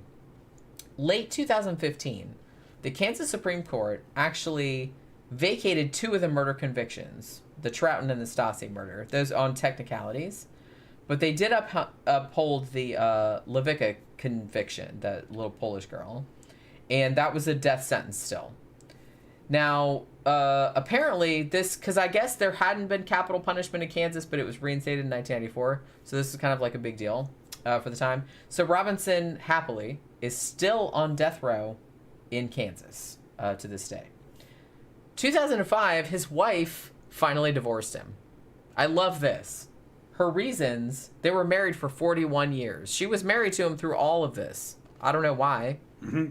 But, I don't know her. I don't know what the situation was. So I'm not I'm not making any judgments. I don't know what the fuck was going on. But it took until 2005 for her to file for divorce. 41 years of marriage. And her reasons are incompatibility and irreconcilable differences. Irreconcilable differences. That's generic shit. My husband is a serial killer, and I can't deal with that. Yeah, it's irreconcilable. So we're irreconcilable. I can't vibe with his lifestyle. Yeah. His serial killer lifestyle. So I'm just going to have to, we're going to have to go our separate ways. That's so fucking weird. It's just fun. Okay, so remember how you said about, the baby that he stole? Yeah. Okay, 2006. That little girl... she had been adopted by, as I said, this motherfucker's brother and sister-in-law. And she was just a baby, so she didn't know any better. They had called her Heather Robinson. Now, she found out what the fuck was going on, obviously, as she would, because it was in the news and everything. So she actually sued the medical center in Kansas City and the social worker that had supposedly set up this whole, fake, quote, adoption. It wasn't a real adoption. It was just kind of so, yeah, she sued. And she got a settlement for an undisclosed sum in 2007. She also got a second, she sued again, and she got a second judgment the same year, which would prevent, judgment that would just prevent Robinson from getting any money from writing a book about the shit or, selling any information about her parentage or any of that kind of shit. So she did get that. This is her right here. There's Heather Robinson. Can you fucking imagine? Yeah. That poor fucking woman. Yeah. Jesus Christ. Yeah. I can't imagine. She's just a baby. She didn't know. No. She just grew up with these people and it's like, oh, by the way, your uncle's a serial killer and he stole you from this fucking woman he murdered. Jesus Christ. Gave you to his I can't imagine. Sold you. I can't imagine. Yeah, he sold her. Sold her, yeah. I can't imagine what that would be like finding that out, that is fucking horrifying. I don't know what I would do in that situation. I just really don't. Yeah, so at this point, So the bitch is on death row, and good riddance. But some of the people that he probably killed that are missing still, their bodies have never been found. And both Kansas and Missouri authorities speculate that a lot of this motherfucker's time is unaccounted for. So there could be some more people that he killed out there that they don't even know about. So that's cheerful. Yeah. Internet's first serial killer. That's what they call him. The slave master. All right, so... That was like that fucking trucker, whips and chains. Yeah. That motherfucker was taking pictures. Who was that, like the toy box killer? Yeah. Or was that a different guy? I'm getting all my serial... Whips There's and so Chains. many that I'm getting, like, my serial killers. Whips and Chains was that shitbird that fucking was a trucker, and he was running around picking up girls. He picked up one couple, they were like a young teenage couple. He killed the boyfriend in front of the girl. And kept her for a few days, dressed her up, cut her hair, called her dad, and said, "Yeah, I got your daughter." Remember that shit? And then fucking... He took a picture of her. She's like this. And then later on, they found her fucking killed. Tied her to a tree and then used a fucking Garrett to fucking... garrote to fucking strangle her. Used a piano wire to fucking pull her fucking neck. He said that the fucking... it was Why? deep on her. Motherfucker was a nut. And then people they just... handcuffed him. When they finally caught him, they handcuffed him, put him in the back of a fucking cop car. They found another victim who was some lot lizard he picked up. And fucking he got out of his handcuffs or got the handcuffs out in front of him. He was able to fucking step through them and get his hands back out in front of him. That was some weird shit. But then I think he got shot, during that time. I hope he did. He was trying to escape during his initial arrest. I think he got killed. I mean, people are just... It's been a while since I looked at that case. But he was another fucking BDSM dude. Which, like I said, and that's kind of like shitty because it's like, oh, it makes it seem like everybody that's into BDSM is like a fucking freak or a fucking... No, they do. And that's obviously... No. In most clubs, BDSM clubs, there's two different kinds. There's a bunch of fucking nerds. Those are the ones that are out there making videos and doing shit. They do. The other fucking segment is basically fucking fashion models. And they fucking gorgeous fucking people, mostly taking photos, wearing fucking fetish clothes, showing up to shit. There's a lot of that. But, whether or not they actually are into the fetish fucking scene, no, probably not. Or they might just like dip their toes in it. I don't think they're like really like Right. hardcore into it. But I know people that are like really hardcore into it, and they're all like lovely people. It's not. I mean, yeah, but you're gonna get your weirdos in every scene. Back in the olden situation. days, up in Boston, up in Man Ray, fucking you had goth night, and then the fetish night was fucking like right after it. It was basically the same scene, and fetish was kind of like the fucking sexual orientation for goth at the time, But even there people wasn't that really aren't much going on. even people that aren't really into it look like they're into it. Yeah, you know what I mean. Yeah. More fashion than anything else. I kind of feel like it probably is. All right, so next thing we're going to talk about is the one that was actually requested. We're going to talk about Stephen Port, better known as the Grindr Killer. Yeah. This is a British fella. Yeah, better wake up, Zach. Got that Grindr killer coming for you. He's a rapist and serial Yeah. killer. Murdering Dean Coral type motherfuckers going after these boys. yeah. We'll see. I'm just teasing Zach. I kind of feel like he's more like a I don't Yeah. even want to say he's like Jeffrey Dahmer because there's no cannibalism involved. And honestly, I think this dude, Jeffrey Dahmer, seemed more like sad than anything else. This dude just seems like a fucking douchebag. You know what I mean? Mm-hmm. They think that he murdered at least 4 men. Did a bunch of rapes and stuff too. So don't forget that. Now, 2016, this guy got a whole life order, which in the UK, that basically means you're in prison. They're never letting you out. You can't get parole. They're also, the authorities said that they're investigating a further, now don't get alarmed, a further 58 deaths that may or may not be related to this dude. I don't think it's that many. But because of the method that he used, I can see why they're looking into them as like possible murders. So this motherfucker, who born in 1975, so he's 3 years younger than me. So he's born in Southend-on-Sea, where I've been actually. When he was little, he moved to, is it Dagenham or Dagenham? Dagenham, probably. I think it's Dagenham. Now his parents still live there, so that's where he grew up. Now when he was a kid, he was kind of described as being a loner and got bullied a lot. And he was very quiet, very introverted. Where is this? United States? No, England. England, okay, yeah, it's Dagenham then. Yeah, that's what I thought. Fucking Morrissey fucking sang about Dagenham Day. That's right. That's what he's talking about. I forgot. I knew that sounded familiar. Interestingly, a couple people described him, even when he was older, as being quote-unquote childlike.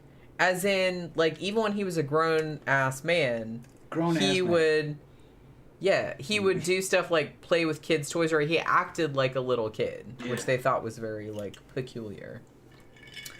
So he left school at 16 and went to art school. But his parents couldn't afford to keep him there. So then he went to like a trade school and he trained to be a chef. Matter of fact, fun fact, he actually appeared very briefly on the UK version of MasterChef.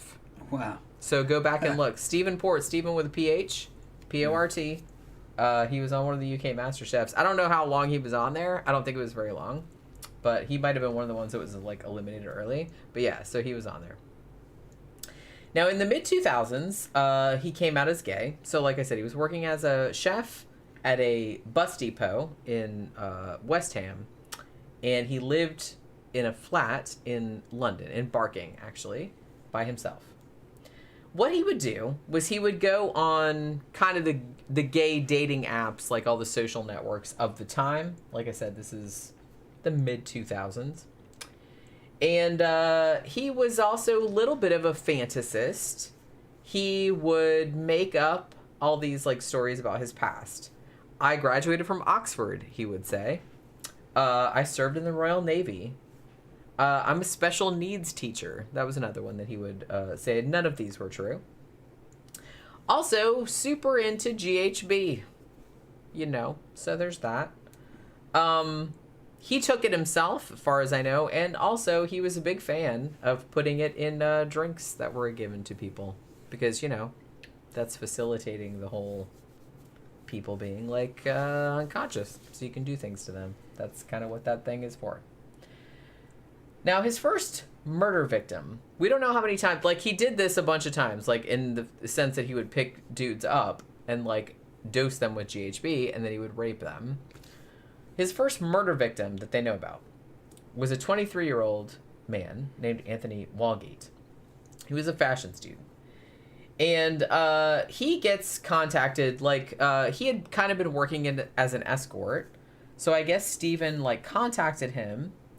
And he said he would pay, like, £800, like, for him to come over and, like, hang out with him. So they met up at the train station in Barking. And what ended up happening, though, this was in 2014, actually. They found Anthony Walgate lying on the street outside this dude's apartment, or flat, as they say over there. Stephen Port actually called the emergency services himself, anonymously, and said, oh, hey, there's this young kid that had a seizure or is drunk or something, and he's laying on the sidewalk outside my house. So he called the authorities. Now, this is very sad, because I kind of feel like this is the kind of shit that lets serial killers get away with shit. Because it didn't look like a murder, really. The cops were kind of like not... They were kind of like, oh, well, maybe he overdosed or maybe he was drunk or something like that. So I don't think they thought there was anything suspicious, right? Basically, now Stephen Port did get in trouble for perverting the course of justice, or as we would call it, obstructing justice, the same thing, in March of 2015, because what he said on the phone and what the cops like discovered at the crime scene were like a little bit different. But for some reason, like the cops didn't twig on to the fact that like maybe that was because Stephen Port had killed this kid, even though, spoiler alert, that's what happened. At the time, they were just kind of like, and I don't know, because there's been a lot of kind of controversy over whether, and this is, you know, this isn't that long ago. This is only 5 or 6 years ago that this happened. There has been some controversy of like maybe the police didn't investigate this as fully as, you know, or as stringently as they might have because, you know, these were gay kids or, you know, there was like some other kind of shit going on. You know what I mean? It's like it just looked like they OD'd or they didn't really see anything suspicious, even though, as we'll see as I go on with the story, this shit was absolutely suspicious and somebody really should have like looked into it. And it kind of makes me mad that they didn't, but because a lot of people got killed unnecessarily, but you know, there is that. So Stephen Port did get in trouble for, not for murder, but for obstructing justice because his story like was a little bit different. He just basically said, hey, there's this kid and he like looks like he collapsed outside my house. I don't know what happened. So he got put in prison for 8 months, but they let him out like the next summer. They did like electronically tag him though, but I don't really know how, again, stringently they followed that because it really seemed like he was able to just do whatever and they didn't really call him on it.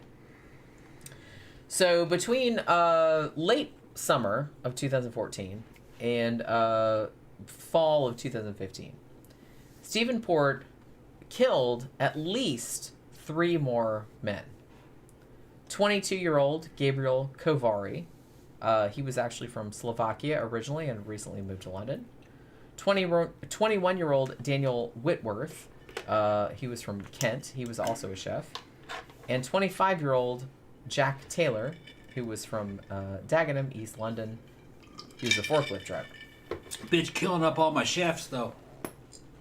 Yeah, well, he was a chef also. Yeah, he was a chef. You want to kill up all the chefs? Gotta watch the chefs. Damn. Actually, gotta watch everybody. Watch everybody. You never know. You never know. Here's the fucked up shit, though. So the first victim, okay, I'll give him a pass on the first victim. The kid was just found in front of this dude's apartment. All the subsequent victims were found in the same area. Like, a couple of them were, like, dumped in the same spot, like, at the same church, like, in the cemetery of this church, St. Margaret of Antioch, which is in Barking. They found the victims there, which is right by his house, and they didn't really think to link all of them together, which, that kills me. I don't really know why that wouldn't happen, but yeah. What ended up happening was that, yeah, so 3 of the victims were found there in the same exact cemetery. He was just dumping them in the cemetery right by his house, by this church, right by his house. And the cops were just kind of like, okay, suppose so. Suppose that happens. I don't really know. Do they find bodies there all the time? I don't know. What Stephen Port did, which is like simultaneously kind of smart, but also the stupidest thing that I've ever heard of. What he did was on one of the victims, he planted a fake suicide note on Daniel Whitworth's body that said Daniel Whitworth had killed one of the earlier victims and couldn't live with the guilt, so had killed himself. In this suicide note, he also said, oh, by the way, he didn't say that, but it's, oh, by the way, don't look into that Stephen Port chap that was the last person to be seen with any of these people alive. He didn't have anything to do with it. This was all me. Which, again, that seems like, I don't know. That seems like something a really, really stupid person would do, like when they were like trying to be really, really smart. I'm going to write a suicide note and I'm just saying, oh, hey, like, don't look into this guy. He totally did not have anything, totally did not have anything to do with it. Yeah, it was that. So he did that. Which I love it. I love it. How stupid these fucking people are. Although the thing about it is that these criminals are like really stupid, but it still like took him like forever to catch him. So and they kill people before they catch him. They're fucking crazy. Well, like I said, you weren't here when I said on one of the he left 3 bodies in the same graveyard, right by his house. Yeah. One of the, I know you guys have heard this before, but I'm telling him. One of the bodies, like one of the victims, he left a suicide note on it, and he said, I killed one of the last victims because I killed that guy and I couldn't deal with the guilt anymore, so I killed myself. Oh, and by the way, don't look into that Stephen Port dude that all of us were last seen with. He didn't have anything to do with it. Like they would believe that shit. That's fucking funny. Fucking stupid, man. Yeah. Stupid. It's funny. But yeah, I mean, finally, the cops finally, like, clued into got on the clue bus, got hit with a clue by 4, and they were just kind of like, oh, probably this guy right here has something to do with it. Yeah, you think? Yeah, he did. So, yeah. Well, that's the thing. Like, they did inquests on the shit, and most of the stuff, because they had so much drugs in their systems, I'll give them the first one, okay? It's like he didn't have any signs of, like, obvious violence on the body. I think there were, like, some signs, like, bruising under the arms, which is something that you should look for, like, if you're, investigating a crime or anything like that, because it's like that's somebody, like, carrying the body somewhere, obviously. It's like leaving bruising in the armpits. So there was that, but they didn't really see any other evidence of, violence to the body. And when they did, like, toxicology and stuff, they found, like, all this fucking GHB and all these other drugs in there. So, like, oh, well, he overdosed or it was, like, an accident or whatever. So they didn't really look, like I said, I'll give them that, like, the first time around, even though they were wrong. But it happens again and again. Somebody should have looked into that. And I will note that the coroner, Nadia Perso, she did say from, like, the second case, she was like, yeah, something's fucking weird about this. Like, you guys should, like, really look into it. Why didn't you guys... They didn't even, like, do rudimentary stuff. Like, why... They didn't take any DNA, like, from the sheet or from the clothing or anything like that he was left with, which would have pointed to the killer much sooner and probably would have saved, a couple people's lives, at least. But that wasn't done. So... that was kind of a thing, and they talked about that a lot. They just thought they OD'd. It's a bunch of gay guys, that's what they do. They OD and, like, fucking die and are left in the fucking cemetery. But that's kind of like what they... But finally, they fucking caught this motherfucker. This dude, he not only drugged them with GHB, he would also put, like, other shit. He'd, like, amyl nitrate, crystal meth, other kind of shit. So they found all kind of shit in their systems. Finally, they caught him, though. So at the trial, though, Stephen Port tried to argue that he's like, oh, well, I wasn't really trying to kill them. So, he was trying to, like, get some leeway, I guess. But, like, the judge was like, yeah, I see that, but, obviously you're giving people all these drugs, so you must have known that there was some kind of, like, risk involved. So no sale. Basically they were like, look, you knew the risk was there, even if you didn't intend to kill them, giving them this many drugs, you had to know that might have been a side effect, and that is sufficient to, under English law, apparently that is sufficient to prove murder. So he did actually get convicted. So late 2016, he gets convicted of assaults by penetration, rapes, and murders, 4 murders, and rapes of 3 other men who actually he drugged and they got away.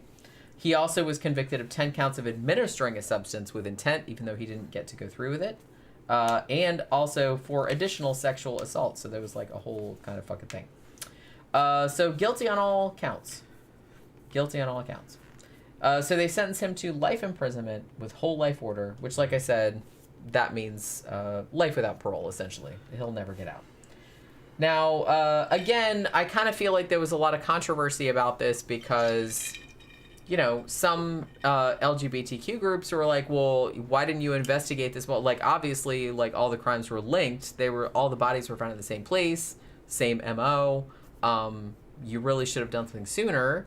So there's that. And so actually in November 2017, they actually did open a kind of an investigation into the police the treatment of this case is maybe they could have done something better. Because I do kind of feel like they dropped the ball on this shit. And this guy ended up killing maybe at least 2 or 3 people that didn't, that might have been saved if they had kind of like paid attention to what the fuck was going on. But so as far as I know, they're gonna do another inquiry. They announced that like last July or the July before, but I don't know what has happened since then, where they're going to like look into the police failings on the situation. All right, so that's that, and let me see. So many sick people online, says one person. Damn, 3 hours late. I still got like a lot of fucking show left. Not really. I got like a slightly longer case and like a really short one. That's all. And I'm still like pretty much okay.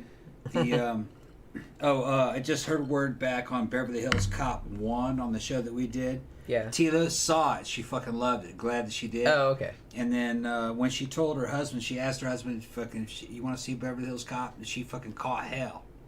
Because she hadn't she hadn't seen it. But she said it was great. She liked it.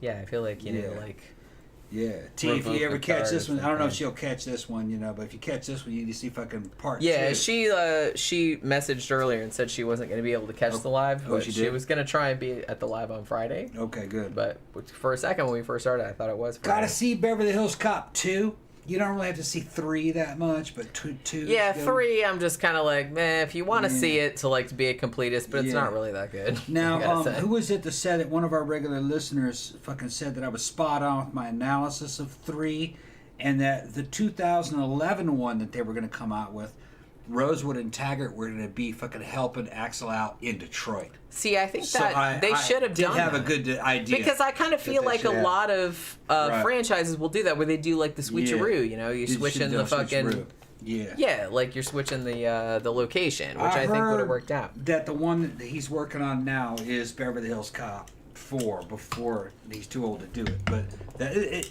But even in 2015, the last I heard, Eddie said that the script has got to be fucking great before they'll move forward on it. Well, he's pretty aware of what happened with the last one. So everyone's very cognizant of how everybody felt about the third one. So I kind of feel like there's some like aspect of like redemption in there. Yeah. And if you like the Beverly Hills Cop series and you haven't seen Golden Child, you got to see that one too. That one was fucking great. And it was kind of like Eddie Murphy's version of Big Trouble in Little China or fucking Raiders of the Lost Ark. It's pretty good. I liked it. Mike Barrett asked, "Do you like Metro with Eddie Murphy?" Metro. I didn't see that. You know what? I don't think I've seen that. I don't think I saw that one. Or if I did, I didn't remember it. I've seen most of his movies, but I don't think I've seen that one. Now that I'm thinking about it. All right, so let's talk about this motherfucker here. I just found this dude today. And somebody mentioned him very, very early on in the chat.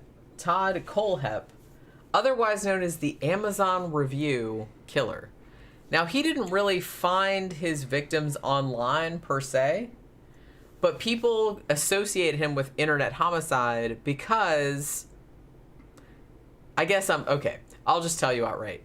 What he did was he posted product reviews on Amazon of stuff that he had used, products he had used in the course of the murders. Like tools and shit. Like knives, padlocks, stuff like that. He posted reviews about how awesome they were for like doing Hold on, let me respond his job that he was doing. Hugo, if you like the first Beverly Hills Cop, see part 2. It's good. It's also good. And then somebody said Coming to America's good. Yeah, Coming to America's great. So is the second one. It's also good. What was that? The other one that they said. John says, I want to rewatch Vampire in Brooklyn. I remember digging it. Vampire in Brooklyn's very good. One of my favorite vampire movies. It's good. It has some comedy in it, but no. Good flick. Very good flick. There were some shitty Eddie Murphy movies when they were fucking really pumping them out, but he did have some good ones. Even during the shitty period, he had a few good ones. And we just talked about them right now. Vampire in Brooklyn was a good one. Yeah, I liked Vampire in Brooklyn a lot more than when I saw it the first time. Yeah. We just saw it recently. Yeah. Has anyone seen Pluto Nash? Honestly, I'm kind of like curious to watch it, but I've never watched it. Is that Eddie Murphy? Yeah. I haven't seen it. Mike Barrett also says Bowfinger. Now, Steve Martin's in that too, right? I don't think I've seen that one, but a lot of people have recommended that to me. Like, as Hugo saying I'll watch it. I don't know what he's gonna watch. I don't know what you're talking about, Hugo. You're gonna watch what? Yeah. Good. All right. So, so we're talking about the Amazon review killer. Dude that, you know how you can give product reviews on Amazon, right? Like shit you ordered? Yeah. This dude would kill people and then leave reviews of the shit that he used to kill people, like, on Amazon. Like, not even hiding the fact that he used the product to kill somebody with it. So, we'll get into that. I just found this today. So yeah. He's actually guilty of killing 7 people in South Carolina between 2003 and 2016. And, of course, he's a Florida man. He's from Fort Lauderdale, South Florida, in case you guys don't know. So, yeah. His parents were kind of like, they didn't have a great marriage. They divorced when he was a baby. Now, for many years, and like I said, I always kind of go into like serial killer's background because I'm curious, but this is not like an excuse because a lot of people have had like worse backgrounds than this. But so his parents divorced when he was a baby, and he didn't have any contact with his biological father for many years subsequently. His mom ended up marrying again when he was 3, and the stepfather adopted him in 1976. Now, Todd and his stepdad didn't get along, which, like I said, not crazy. And so I guess his stepdad was kind of physically abusive, so there was that. His mom divorced the guy and then remarried him again, and then divorced him and then remarried him again, because third time's a charm, I guess. But all this time, the kid was like, look, I just want to go live with my real dad, even though he probably didn't even remember his real dad because he was a baby when they got divorced. Now, this kid, though, gotta say, the last couple people that we talked about. Now, Stephen Port, he was kind of like, he got beat up a lot and shit in school, which, some serial killers have that. One before that, Robinson, he seemed to have a fairly normal childhood, but was still pretty fucked up. This kid seemed like from when he was little, he was messed up. He was very unstable. He had a lot of instability when he was growing up. Very violent. Very he would just wreck shit. He was very violent toward other children. Had trouble controlling his anger, even from when he was very, very small, in nursery school. When he was 9 years old, he got sent to a mental hospital, and they said that he was quote unquote explosive, meaning he would fly into violent rages with no provocation. Already very preoccupied with sexual thoughts and desires. Again, always a red flag when you're fucking 9 years old, when you're already acting like that. Also, again, in the serial killer trifecta you got here, very, very cruel toward animals. Said that he would shoot at dogs with air guns and would, just kill goldfish, shit like that. Which, I know some little boys do that and they turn out okay, but I kind of feel like when it's sustained, I don't advocate it. If I had a son and he killed the goldfish or something like that, I'd beat that kid's ass. But I'm just saying, it's that's, I don't know. I just said no good's gonna come of that. No good's gonna come of that. I don't think they're all gonna end up being serial killers, but showing no empathy toward helpless animals is not a good sign.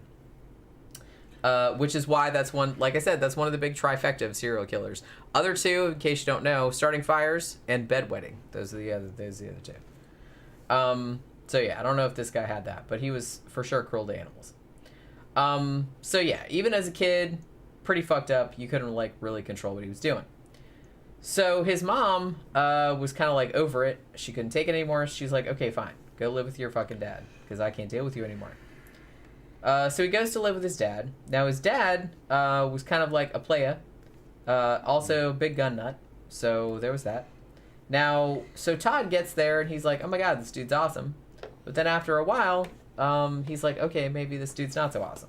So they didn't really get along. Initially they did, but then after a while, not so much. So at this point, like, Todd calls his mom and says, hey, I want to come back home. I don't like this motherfucker anymore.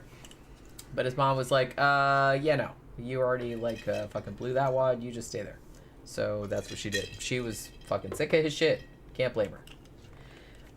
One thing, though, was that this guy was, according to his teachers, they said when he wasn't being a menace to society, he was actually, like, pretty fucking bright, pretty intelligent, very above average. So there was that. Now, gotta say, though, he was pretty young when he first started his rampage, if you want to call it that.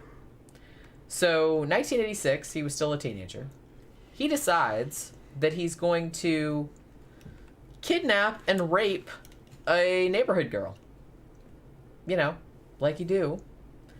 She was 14, and she kind of lived near him. So, this kid takes her from her house, tied her up with a rope, and then brought her to his house, and then raped her. And then said, if you tell anybody, I'm gonna fucking torture you and kill you. But she told on him anyway. Good for her. So he gets picked up by the police, and they question him. And he said, this was his excuse. Well, yeah, I did it, but I didn't, like, mean to do it. My dad's abusive, and this was my way of, like, getting back at him. Like, my dad wasn't there for me, so I needed to rape somebody, I guess. Now, his mom comes there and sticks up for him. Oh, he didn't mean it. He's really a nice kid. Blah, blah, blah. She wrote a letter to the fucking probation officer and everything. Go easy on him. He feels bad. So, you know, to an extent that worked, because of course it did. So they dropped the sexual assault charge, which is fucked up. But he did go to prison for kidnapping. Like I say, he was still a minor. Now, they let him out, and he was registered as a sex offender. He gets sent to prison for 15 years. 1987, they do a psychiatric exam in prison. And they say that he's actually, like, really smart. Superior intelligence. But also has a highly antisocial personality. And maybe not so great for him to be running around. Now, he was in a prison rehabilitation program while he was in there. They taught him a computer science, so he got a degree in that. They said, okay, well, when you get out, you should be able to get a job. It should be all fine. So he gets out in 2001. And he moves to Spartanburg in South Carolina soon after he got out of prison. 2004, he enrolls in the University of South Carolina Upstate. Now, one of his teachers that they interviewed after the fact said, yeah, he seemed like super bright, super intelligent. He didn't seem weird in any way. Nobody thought that he was strange or violent or anything in any way like remarkable about him. Another girl that knew him at the time said pretty much the same thing. He seemed like a decent dude. You know, we never thought that he could do anything like that. See, like I said, can't trust anybody. 2006, he actually got his real estate license and became a certified real estate agent. He had worked as a graphic designer for a short time. I'm a graphic designer too. That doesn't mean I'm a serial killer, but you know, they got him in all professions, I guess. Now he actually ended up buying a house, you know, and he was very, very smart, and he had a good, real estate business going for a little while.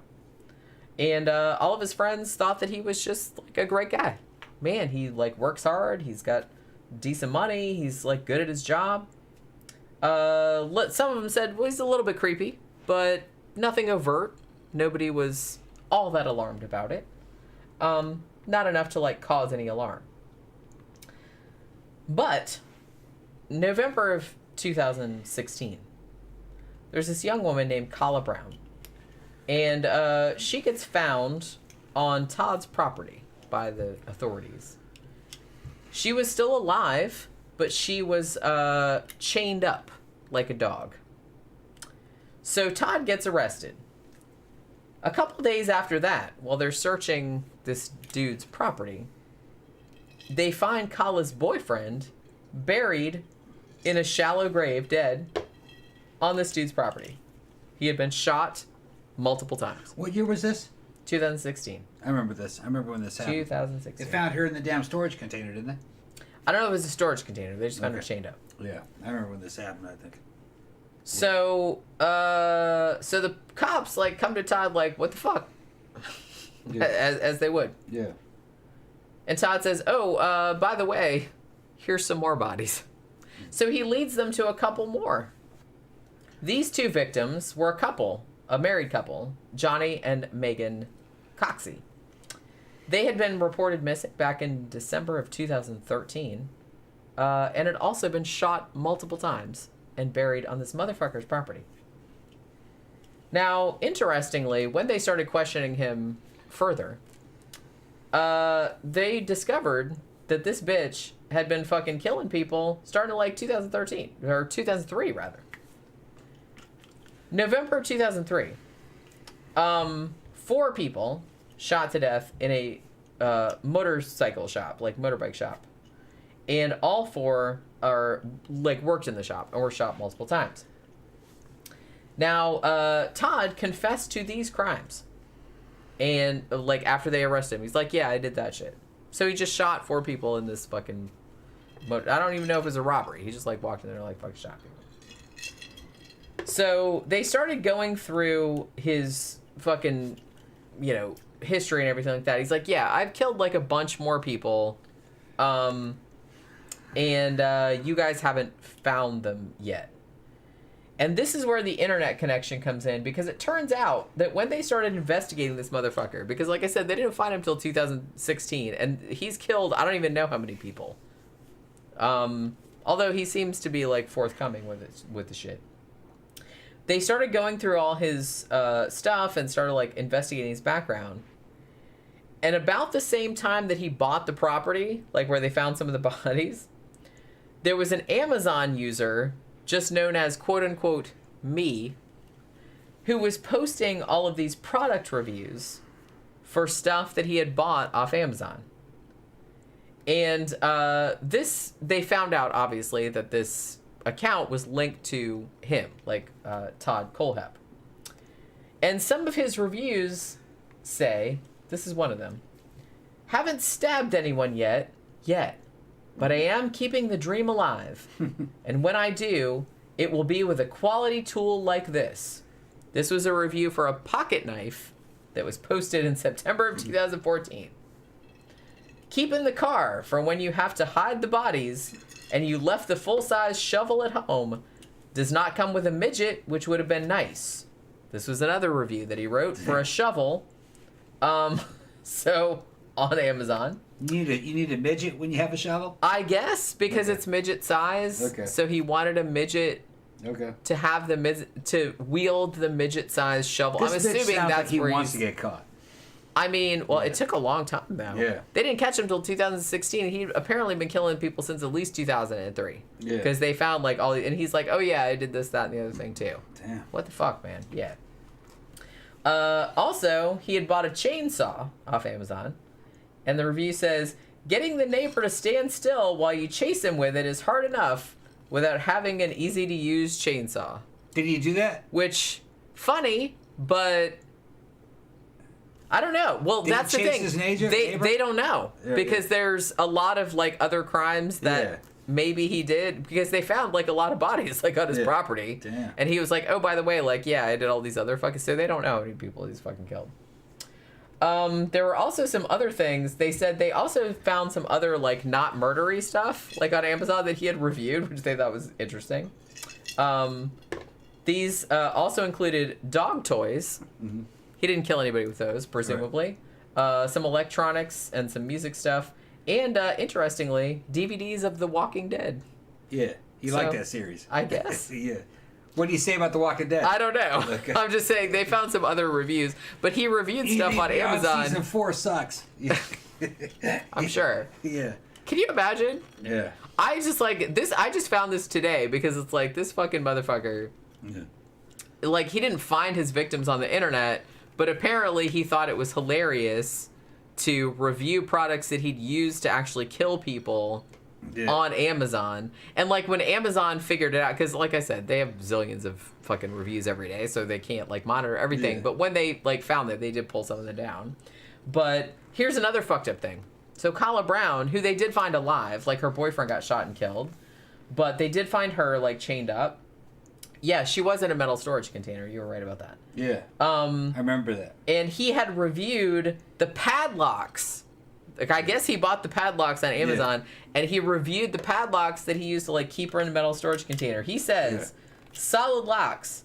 Have 5 on a shipping container. Won't stop them, but sure will slow them down till they're too old to care. Yeah. That's what he said, like, on the review. Yeah, he shot that girl's boyfriend in front of her before he locked her in there. Yeah, that's a dastardly motherfucker.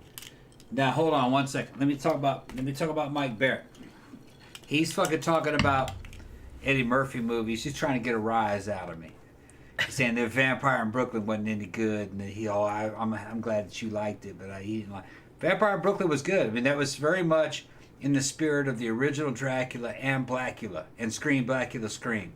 The tone was perfect. You know, it was just that kind of vampire movie.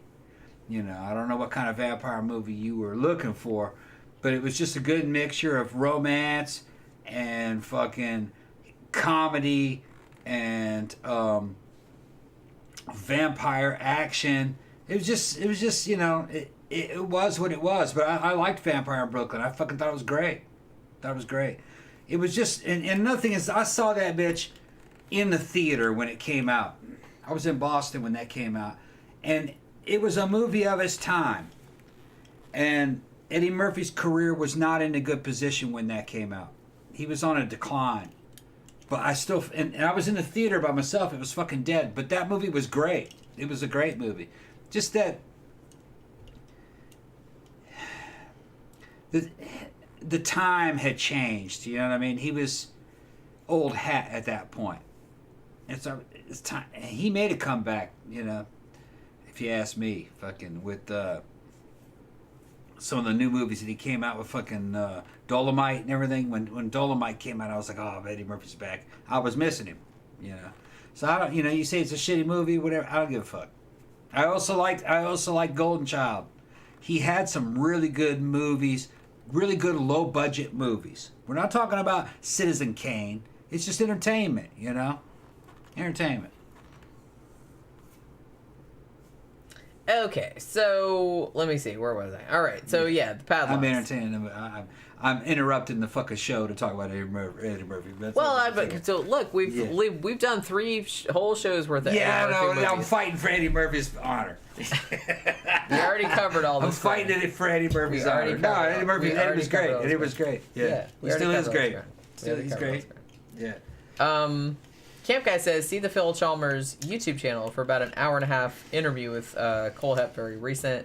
Yeah, I need to watch that because this motherfucker, they actually, like I said, they don't know how many people he's killed because he did admit to more, but they don't actually know, you know, how many it was. He did eventually get charged with 7 counts of murder, 2 counts of kidnapping, 3 counts of possessing murder weapons.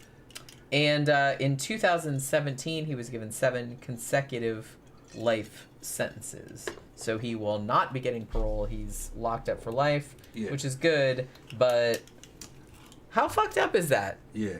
The fucking, like, look, I can see it's fucked up, but like I can see like you leaving a review on Amazon for some shit. Yeah, I murdered some, like, to be funny, but it's not funny when you actually do it. It's like not a joke anymore. Yeah. So. Yeah, Mike, see that shit again, man. It was a good movie. DJ Maniac said he slept on it forever. Saw it and it was great.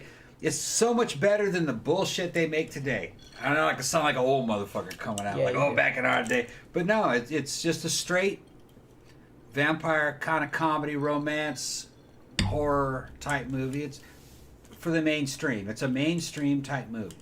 You know. You'll have fun with it. It's just a fun movie. You go the rest of it. All right, let's do one more, and this is like fairly brief.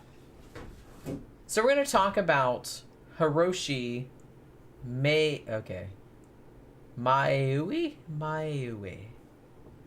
He's known as the suicide website murderer. Now this guy, okay, so he's from Osaka, Japan.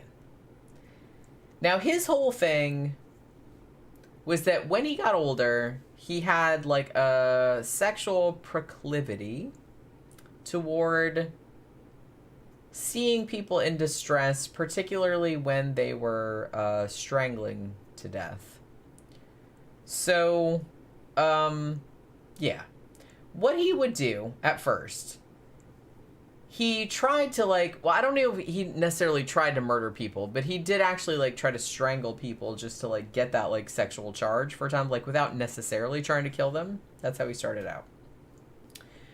So he was a student, and he tried to strangle a male friend of his. Now this friend lived, but I guess he kind of got a taste for it, right? So he drops out of college in 1988, Hiroshi did. 1995, he apparently tries to, like, sate this weird proclivity that he has. He had beat up one of his co-workers and tried to strangle him. Because, like I said, he had a thing where he got off on seeing people be strangled. Now, the case actually, he got arrested, but the case got settled out of court. He got fired, obviously, but they didn't put him in prison. Which maybe they should have, in hindsight, but what are you going to do? This was Japan. 2001, he tries to strangle 2 women. Now, at this point, they didn't die, but he did get arrested, and he got sentenced to a year in prison and then a 3-year suspended sentence. While he was in prison, he was apparently very good behavior, model prisoner, so he got an early release. Now, at this point, he hadn't killed anybody yet. I mean, it's heading up to it, obviously, but he hadn't killed anybody yet to this point. But he does have a thing for people getting strangled. So then he's back out free. So at this point, he, kind of like finds a kid. A young junior high school kid who was, I believe, only 14 years old. And he tries to strangle that kid. Now he gets arrested for that, and he got another year and 10 months in prison. Again, he didn't kill the kid, but it was just, he tried to strangle him. So he got let out again in 2005. Now at this point, it's kind of like, I don't know. I kind of feel like this is obviously a pattern, so maybe somebody should intervene, but, what do I know? So he's, like, trying to, like, suffocate people. He hasn't killed anybody. They've been putting him in jail for, like, a year or 2 here or there, and then they're letting him back out. So he decides, what he learns from all this, from being put in prison all these times, is like, well, from now on, then, I should just make sure I kill the people so they can't report me to the police. Yeah. That's what serial rapists do. Sure. That's what he was thinking of. Now, interestingly, Japan is a very interesting culture because they have very, very few murders, but they have very, very, very high suicide rate. Because, I guess there's a lot of factors, but I guess because their culture is very, like, work-oriented. It's very, result-oriented. Like, if you're not living up to, it's very shame-oriented. Like, if you're not really living up to what you think you're supposed to be living up to, you're, like, causing shame to everyone, and you feel like you're not worth anything, so you need to kill yourself. So there's a lot of that going on. So they have a very, very high suicide rate. And they also have, weirdly, a bunch of websites in Japan, like suicide clubs, where people go on there and, like, commiserate about wanting to kill themselves, which, okay. But then they kind of, like, try to, like, hook up and be like, okay, well, we're going to kill ourselves together. To, like, do suicide pact type of stuff. So there's that. So this is, again, where the internet comes into this particular case. Now, one of the main causes of suicide, at least at this time, I don't know about nowadays, but what they would do is they would put, and I don't even, what is this? It's called an antique charcoal burner. They put it in the car, and then they like asphyxiate themselves in the car. Charcoal burner. They must be talking about those little damn round things you put charcoal. That's what I thought. A little three. And then like you die from the fumes. Yeah, but you cook on it. I mean, so I kind of feel like, well, why don't you just do carbon monoxide then? Because people in the U.S. do carbon monoxide. Like you shut yourself in the garage and like put the thing in the tailpipe. Put the hose into the. You put the hose in the tailpipe and then put in. You know, I'm not. Put the banana in the tailpipe. Yeah. Don't do that. I'm just saying that like some people in the U.S. do that, like close themselves open. You know what I mean? Like because you'll die from carbon monoxide. Yeah. And apparently, I don't know, but apparently people say it's like a pretty peaceful death. You just kind of like fall asleep, like from the gas. But so there's that. But I don't know. So antique charcoal burner. I'm not really sure what that is. But they put that in the car, and apparently that was like all the rage for if you were killing yourself, like back in the 2000s, mid 2000s when this was going on. So what this motherfucker would do, Mayue, is he would either like start a thread or he would start like a, you know, community or whatever of like a suicide club. And he's like, look, yeah, I want to kill myself too. We're going to like get together and we're going to like have a suicide pact. We're going to die together. So that's what he would do. So that's how he would like lure people. So he started like frequenting these suicide pact like discussion boards and websites and stuff like that. And then he would like agree to meet with them, and he would say, "Yeah, I'm gonna kill myself too, and we'll die together. It'll be fine." So his first victim, sadly, was a 14-year-old boy who he had met on an online suicide forum. This little kid was apparently having a time and wanted to end it. So he started talking to this guy online, and he's like, yeah, I'll kill myself with you.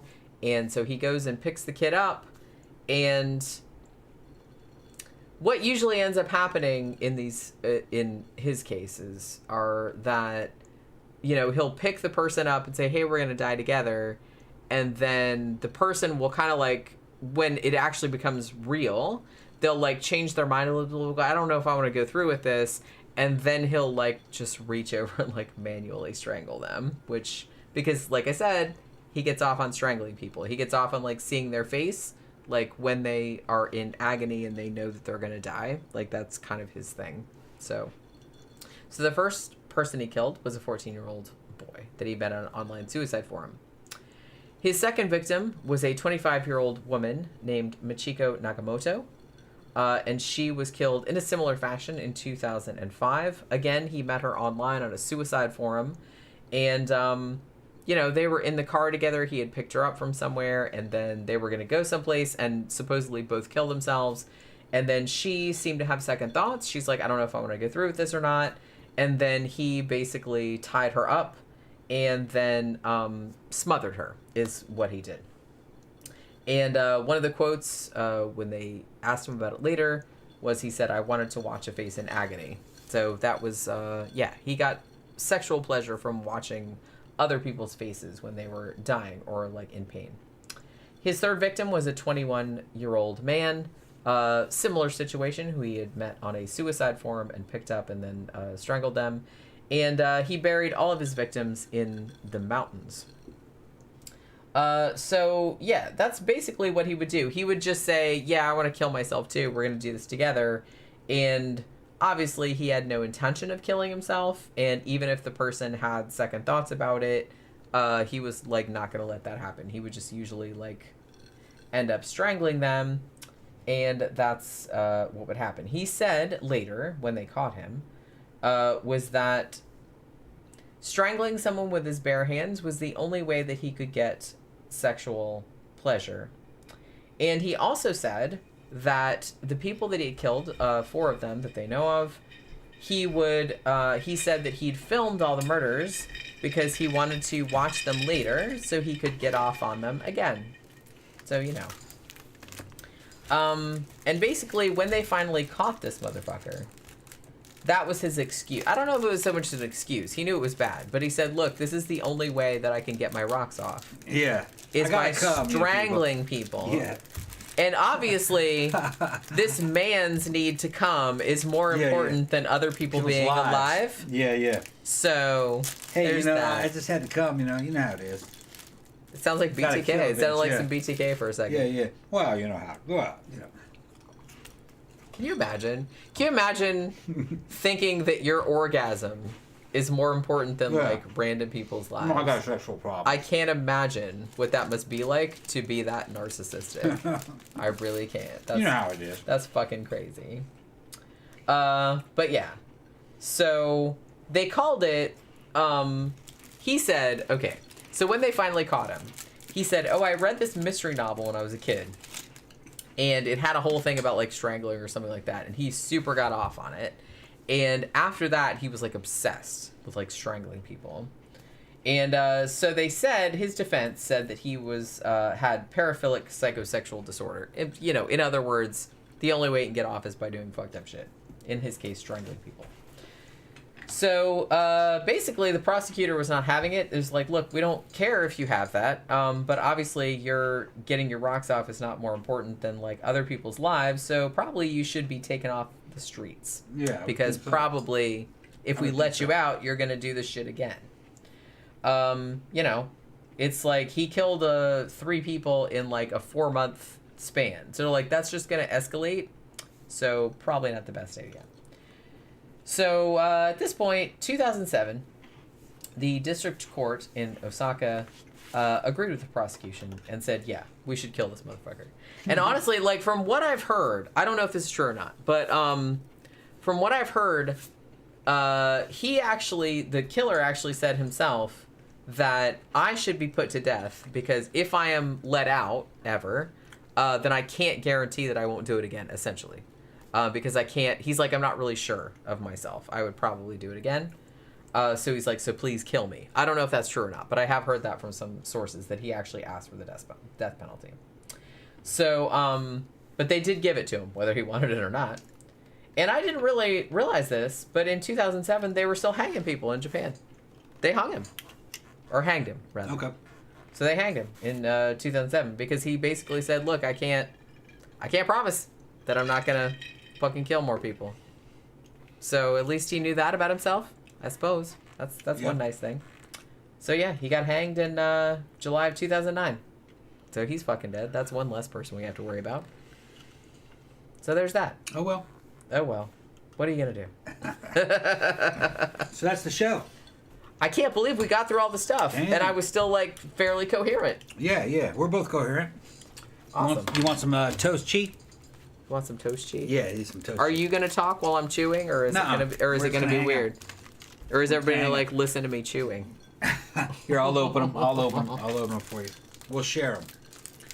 I don't know if you guys understand the fucking glorious fucking. We don't have any. beauty. We don't have any more Captain's wafers. Of what? Captain's wafers, the sour cream and chives ones. No, we don't have any more of those. Oh. I bought some and he bought some, and then we're out, Yeah. I guess. Oh shit. What's everybody saying? Well, I don't know. I'm just like waiting for a cracker. Here you go. I've been talking. Toast cheese. I know it's a toast cheese. Fucking cheese cracker with cheese filling. Well, wait a minute. Which ones? Like, there's some that are cheese cracker with peanut butter in there. Yeah, I don't have those. Oh, okay. What are those called? Toast cheese peanut butter. I thought they had a different name. No. John Goros points something out. He choked, he combed, he died. Yeah, when they hanged him. Ooh, maybe that was one of the reasons he wanted to be hanged. He thought there'd be like the ultimate orgasm. I wonder, did he like fucking shoot a wad like when he fucking. Probably not. It's probably never as good as I think it's gonna be. Well, nothing ever is. But I'm just saying. I wonder if he was like kind of jazzed about it. He was like really into strangling other people. Yeah. I don't know though. I kind of feel like that kind of person. Not always, because BTK kind of had a little bit of a I want to be the victim kind of thing too. But a lot of serial killers have that whole like power trip. They like inflicting pain on other people and they get off on watching other people suffering. But when you make them suffer, they're the first ones like start crying. You know what I mean? Mm-hmm. So I don't know. I don't know which type of dude this dude was. There's not actually a lot of information about that guy in English. Yeah. Because he was Japanese. But I did find like a couple of little things about him. But I thought I'd mention him because of the Michael Clark wants to know if there's any more impressions because he loves Dennis. Yeah, there's other impressions. There's other impressions. There's fucking Steven Seagal. I do Steven Seagal. What else do I do? That's always fun. Yeah. Somebody said earlier that Steven Seagal should play James Bond. Yeah. That'd be fun. They should. Oh, you know what? Okay. Look, I want you to know. Somebody. Okay, Asylum. Yeah. If somebody at Asylum is listening right now, Yeah. do a whole direct-to-DVD James Bond series. All the James Bond movies, like, but knockoffs, like, change one word in the title or something. Yeah. But put Steven Seagal in the James Bond role in every single movie. Let's see how that goes. We'd go like a fucking fart in a spacesuit. I would watch it. Yeah. I would watch it. I'd have to be, like, pretty inebriated to watch it. But it would probably be super hilarious. God, man. It's so early. It's so late in the show. I'm so fucking loaded, and you guys want to bring up fucking Seagal. Look, I gotta say that I've told this story many times, but I actually like Steven Seagal's some of Steven Seagal's movies, his early ones. Under Siege 1 and Under Siege 2 were pretty good. Hard to Kill was good. Alfred, I think it was Out for Justice. I think that one was pretty good. If I remember, I think it was called Out for Justice. I love the generic names. Those names have. You could have a fucking AI computer fucking write those names. They probably have. Have you ever seen those like poem magnets Like a chain, that are like just a bunch of random words, and you Yeah. can put them on your fridge and like Yeah. rearrange them and shit? Yeah. They have that. Hard Kill. That's one of fucking Steel Justice. You know, okay. Like that. You're like, okay, yeah, that's it. But Granite Justice. Yeah. But over the years, if you've been listeners to the show, you'd understand that I'm fucking fascinated with the enigma that is Steven Seagal. Even though I think I've solved the enigma. He just... Yeah, there's no enigma. There's no real enigma. But what fascinates me is that he fooled me and my whole fucking army unit in the 506. We thought he was actually... Like something. Yeah, like a fucking Navy SEAL. Instead of a big nothing. Yeah. Yeah, you just kind of had to be there at the time. But Seagal had many special attributes, like, you know... He could change his accent to be any ethnic group. He could be black, he could be Italian, he could be fucking Chinese, he could be Japanese, he could do every fucking accent you could ever think of, just depending on who it was he was talking to and what question you asked him. I saw him he would go on fucking talk shows and they'd ask him a fucking question about his training back in Japan, and he would immediately start reverting into a Japanese accent or an Asian accent. And what's funny is, like, the interviewers would be like fucking, I don't know, David Letterman or whatever. You could go back and see them. They're on YouTube. You can see that the interviewers know he's full of shit. They're asking him fucking stupid ass questions. They know he's full of shit. And a lot of the audience are kind of like halfway buying into the crap that he's talking about. And you just... Okay, fucking... The main question is this. Is Steven Seagal a martial artist? And the answer is, yeah, he is a martial artist. He was good at his martial art. I think it was Aikido. The problem is that Aikido was not a fucking real martial art. It's more defense than offense. It's more of a It's not really a fighting. Yeah, and it was a defensive fucking skill that maybe would have been relevant back in the Tokugawa period of Japan, when you were a peasant and you were being attacked by a samurai who had a sword. Then maybe Aikido would have meant something.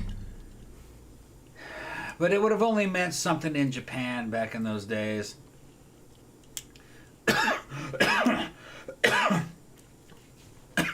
Back in the day when even a samurai was kind of a wallflower, kind of a nerdy dude who learned his training out of a book. Some people might be like, well, what the fuck are you talking? Have you ever lived in the Middle East? I lived in Korea for a year. Korea's not in the Middle East. Let me say the Middle East. I mean in the Far East. Well, if you live in the Far East, you'll understand East Asian cultures are very kind of cookie cutter and ritualistic. They're real oriented towards what school you went to and what your degrees and your diplomas were, and everything is very cookie cutter. I mean, they have a very small Overton window of acceptability of things, and like when I was in Korea, even Katusas and Rock Army guys, they might be fucking 4th or 5th level fucking Taekwondo masters. You could kick their asses just with ghetto fighting.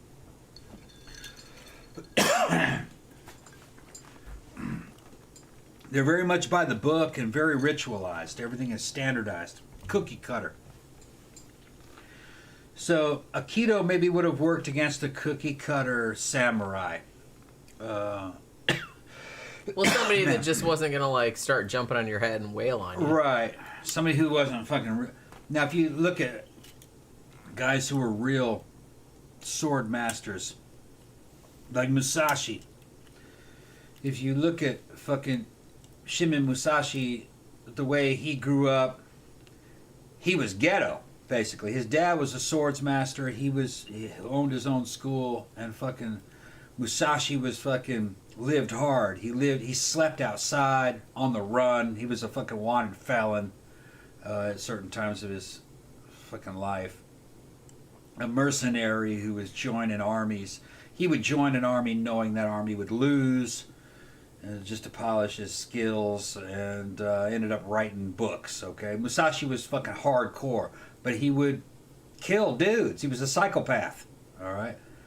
And would fight 3 or 4 guys, you know. They weren't as good as him, but a lot of, when you really analyze what he's talking about, a lot of what Musashi was talking about was genetics.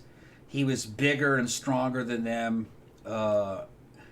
tougher, meaner, and used a lot of psychological warfare.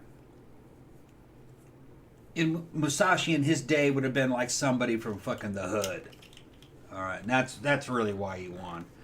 And that kind of stands to today. I mean, you have a big motherfucker who takes a lot of roids and who's mean and from the hood, grew up fighting against his fucking his older brothers, and was always getting beat on and beating other dudes. They don't have to fucking go to all this training and shit. They just grow up tough, knowing how to fight. And that's kind of how Musashi was. I kind of feel like part of being tough is part of getting your ass beat all the time and like being able to take it. Yeah, they get their asses. So you have like more endurance than the other person. They get their asses beat all the time, and then fucking go, I gotta win, and they rise up from the ass beatings and become the ass beater. All right, that's the way Musashi was. You couldn't learn that from a book. It's lifestyle. Yeah, you kind of have to endure that. Yeah. Yeah. And Musashi didn't care if he lived or died. He was like a kamikaze. Yeah. And because of that attitude, people were afraid to fight him. And he went through fucking hundreds of challenges and came out on top of the best swordsmen that Japan had to offer in his time. But the best swordsmen Japan had to offer in his time were upper middle class to upper class guys who had a lot of money and a lot to lose. They didn't want to get killed. Psychology has a lot to do with it. But you can listen to some of his books. They're still around on YouTube. You can get it on audiobook. You can listen to it. It was called Hagakure, I think is his name. They were fucking hidden behind leaves, I think is what the name. No. The Book of the Five Rings. That's the one you want to look at. Nicholas Lamel just said, I have his book. Book of the Five Rings. Hardcover, bound in silk. Book of the Five Rings. Five Rings, yeah. Book of the Five Rings. That's what he said. The thing is... That sounds nice, actually. A lot of the you book should show a picture of that. I'd be interested to see that. A lot of the Book of the Five Rings is kind of censored, though. Okay? At least the audiobooks are. Some of the shit, fucking the advice that fucking Shimen Musashi will give you will fucking lead you down a bad path. Like it says... get yourself incarcerated, commit murders, I mean, get incarcerated and learn to free yourself by your own wits. Fucking, I'm not judging your life choices. Yeah, I'm just saying, I don't know yeah. if that's the best use of He your says time. things like, fucking, go where other men fear to tread. Place where criminals and gangsters and murderers go. And learn to dominate in those areas. All great advice. That is exactly the way of the warrior. And even we have a fucking federal agent in here that I grew up with named Gramthars. He will tell you, because he went in places where criminals tread to go fight them. And that was the same thing Shimon Musashi was doing. All right. You don't go hang out with fucking good people to become a badass. You hang out with bad people to become a badass. And he would just kind of rise above it. He was a mercenary, though. A criminal and a mercenary. Which, don't confuse the two. There's a difference between a criminal and a mercenary, even though sometimes there's some overlap. But mercenaries are not bad people. I've known many of them and served with many mercenaries. A mercenary is just a guy who is serving for a country that is not his own. You're still getting paid by your client, though. You're just a professional soldier. So I know that Hollywood kind of portrays that as something bad. It isn't. Mercenaries helped the creation of the United States. Like Thaddeus Kosciuszko, who was a mercenary from Poland. And he was a fucking very honorable man and helped the United States become an independent country. And he was this little fucking poetry reading little fucking officer who was real good at organizing and training armies. And fucking liked what America had to offer, and he liked the American character. And he didn't like European empires and the way they dominated other countries. Thaddeus was a very good man. And kind of like Lord Byron. He was a little bitty poetry reading motherfucker. So when you say mercenary, you're thinking of the Hollywood interpretation of what a mercenary is, a big old fucking criminal who beat up the weak and shit. No, that's not what it means. It's somebody, a professional soldier that you hire to help you. That's what it is. But yeah, that's all I'm gonna say about that. What are they saying in there? Michael Clark says Jean-Claude Van Damme, I heard, wanted to fight Seagal at a party at Sylvester Stallone's house. Yeah, that would have been awesome. I was gonna say they should make a movie about that. Yeah, I'd watch that. It's my understanding. It is my understanding. So what happened, Tom? It is my understanding. I don't follow the celebrity gossip. Yeah, I have followed it. It's my understanding that Steven Seagal ran from every fucking challenge. I mean, that's kind of the impression I got too. Well, because, like I was saying earlier, anybody that's out there, like, showing off about how awesome they are, I'm such a badass, I'm a Navy SEAL, I'm this, that, and the other. If you gotta, like, tell people about that shit, then you're probably, like, the world's biggest pussy. And, like, the second somebody calls you out on it, you're gonna, like, fucking run with your tail between your legs. Because you can't back it up. You're all mouth. It was another time. He's all mouth. Me and Graham grew up in this time. It was another time. It was a time when Black Belt magazine was still on the fucking shelves of the fucking magazine counters. Is it still? No, not anymore. It's gone. It was still on the shelves at fucking 7-Eleven, where you could see photographs of dudes jumping through the air, fucking busting through boards. You weren't sure what was true and what wasn't true, about martial arts. I kind of feel like the Bruce Lee mystique was still It kind was of still like in there. That in the and air. video games like fucking Shinobi and shit were still around. All the mystique. You weren't sure what was true. There was still kind of like this magical thinking when it came to fighting, and especially with Eastern martial arts. It still exists in China. China still believes in that bullshit, and the Chinese MMA fighters will beat the shit out of these kung fu masters, and everybody gets mad at the fucking MMA guy.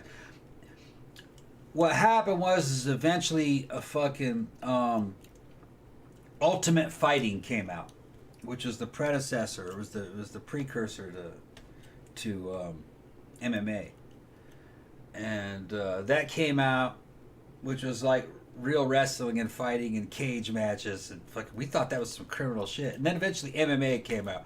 MMA is real fighting.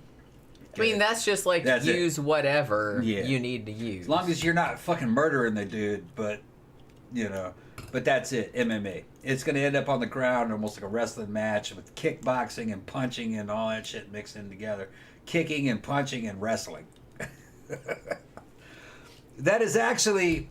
MMA is what Bruce Lee was talking about, if you see his interviews. That you have to go outside these Eastern styles and find a real fighting style that actually works.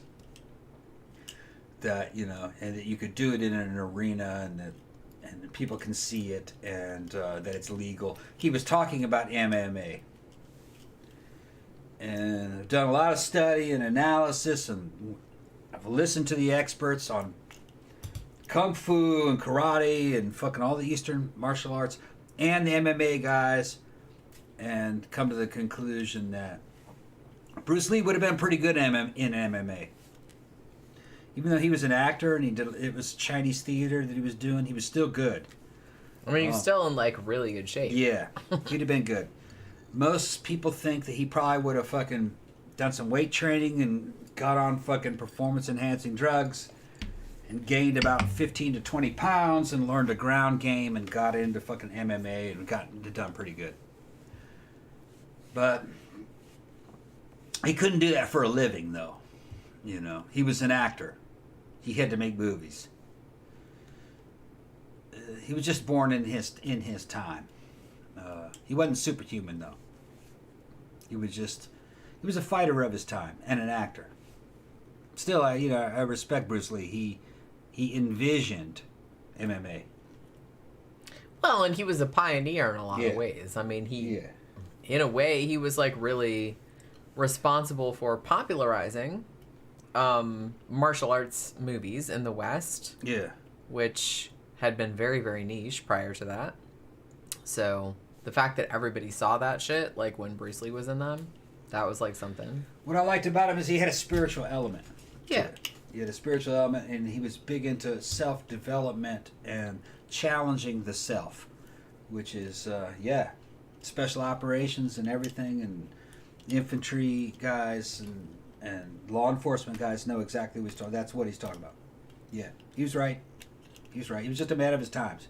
He was envisioning a better time, which eventually did arrive. He just MMA. Sadly was not here to see it. Yeah, died by an accident, and his son too. Weird. That is Accidents very got weird. him right. That is very weird. Yeah.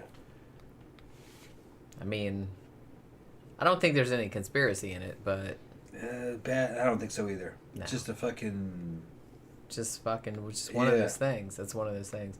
It's just sad because he was like in such fucking really good shape, and then he just like some kind of weird ass shit. I don't think anybody murdered him or nothing like that, but he basically just took like aspirin or ibuprofen or something like that. Got into a fight and a blood clot got him, if I remember correctly. Wasn't it? I think it was injury related, if I remember. No, I thought it was just like he took some aspirin or something like for a Was it? headache, and then he's just. Maybe you're thinking of Harry Houdini, who got punched in the stomach and then he died later on.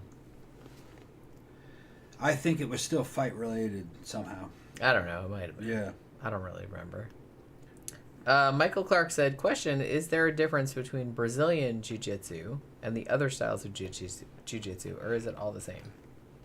I'm not sure. I'm not an expert in jiu-jitsu, but the Gracies, in Brazil came up with that, and it was just like supposed to be a synthesis of a bunch of stuff that worked, and it was basically kind of like something you could use in MMA. That's my understanding of it. I don't know the differences between the different versions of jiu-jitsu, but, I'm not the guy to ask about that. John Gora says the epic rap battle of history with Bruce Lee versus Clint Eastwood is a classic. I didn't see it. I don't think I've seen that one. I've seen some of the other ones, but I don't think I've seen that one. Yeah. Hugo said I like Bruce Lee in the Green Hornet. Yeah, he was cool in that. Yeah. Honestly, I've seen all the Bruce Lee movies. He didn't make that many. 3.5? Something like that. I don't think I've ever seen him. You've never seen them? No, I don't think I've ever seen him. We need to rectify that situation. Yeah, we can see Holy him. crap. We can see him. I thought you liked like fucking kung fu movies and stuff. The only movie I've ever seen that had Bruce Lee in it was the one that was made after he died. Where Game of Death? Game of Death. Which That's they the one made, that's- like, he'd shot some of it, and then Yeah. he died, and then, Yeah. like, they kind of, like, made a movie around him, I've only seen essentially. Game of Death. Okay, well, that's, like, the worst one. Yeah, that's what they said, but I enjoyed it. No, it's still, like, a decent movie. Yeah. I don't mind that movie. I'm just saying that's, like, the other ones are, like, Had way Kareem better. Abdul-Jabbar in it. The other ones are better. It left a big fucking footprint on him when he kicked him. You haven't even Right. seen Enter the Dragon? No, I've never seen it. Where the fuck have you been? I've just seen interviews with him. Enter the Dragon is so good. Yeah. I love Enter the Dragon. But you know what I mean. Yeah, they're talking about Chuck Norris gave Bruce some aspirin. Yeah, maybe Chuck Norris, but ooh, let's start that conspiracy theory. Did somebody already start that? Huh? Did Chuck Norris, like, poisoned Bruce Lee? No, I never heard that. I don't, like I said, I've never heard that, but it's like, if we want to, do we want to start that conspiracy theory? Because we could. We're starting it, like, right here. Mike's saying Right that now. fucking Asbestos Seagal was never in the Universal Soldier. Fucking Van Damme aspirin or whatever that is. But,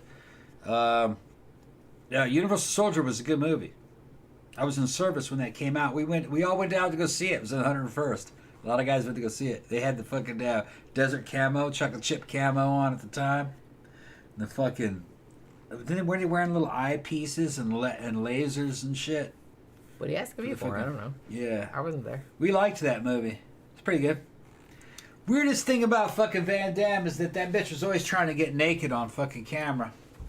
Trying to No one show wants his to ass. see that, Steven. Always trying to show ass. No one wants to see your butt. And Trust me. dudes weren't seeing these movies. Women weren't seeing these movies. Dudes were.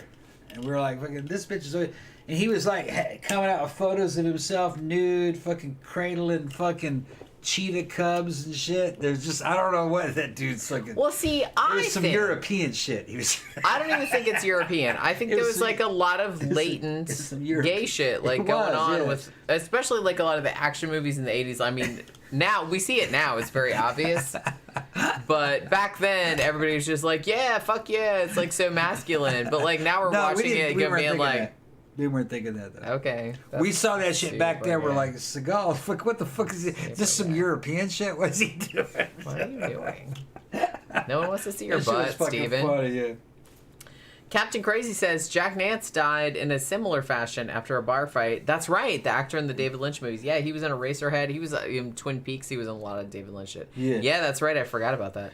Yeah, a few days later, he had a blood clot. Yeah, that can happen. Mike's fucking about never seeing Enter the Dragon. No, I've never seen it. I can't believe you've never I know, seen it. I've I've seen seen it. Enter the Dragon at 100%. least 20 times. Well, maybe I've seen it and don't remember it. You might not. I You have might to not. see it again.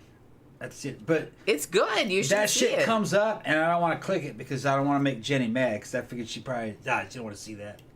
But no, I've seen it, though. lately I've been getting off. Into fucking what's his name? We saw Malone last night. Fucking Burt Reynolds. Burt Reynolds. Yeah. Burt Reynolds is actually And his good. very obvious hairpiece. Yeah, very obvious hairpiece. In this, it's still a good movie, though. Yeah. But like I was like watching the movie being like, oh look, I can see Yeah. the line where the hairpiece and the Yeah. real hair like intersect. Yeah. White Lightning. In HD. White Lightning was good.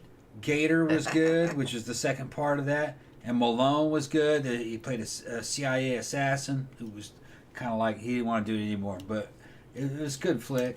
And yeah. And then we've also been seeing other movies like fucking, what's his name?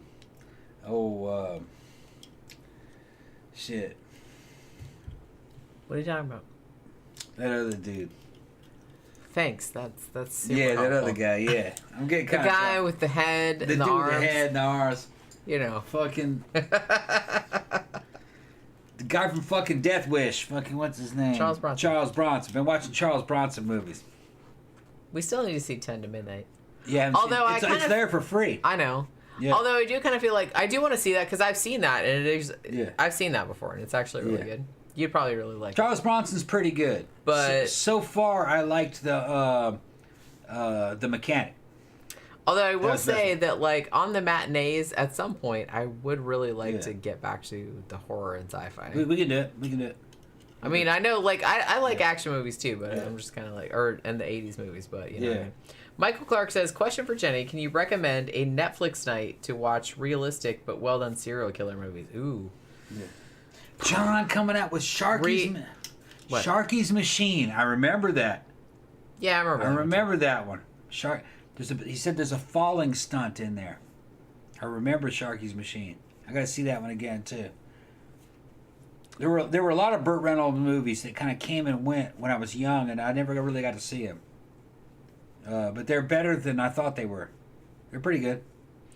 I'm trying to think. I haven't looked on Netflix in a while, so I don't actually know what's on there. Yeah. Let me see. I'm trying to think of like some realistic like serial killer movies. Like ones that are based on actual serial killers or ones that are like fictionalized serial killers.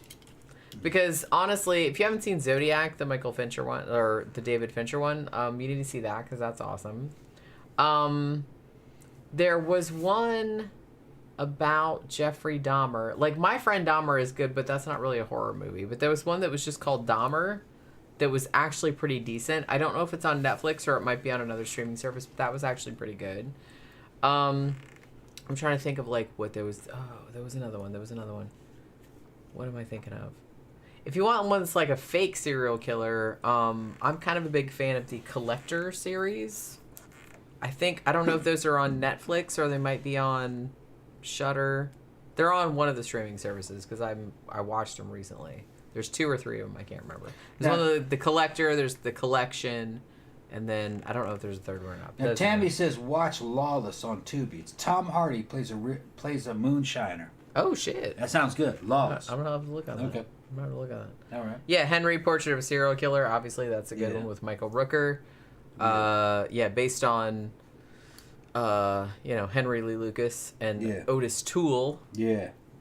And their bullshitting asses. Yeah. Although, I mean, I forgot how, like, old that movie was. We reviewed it a while back.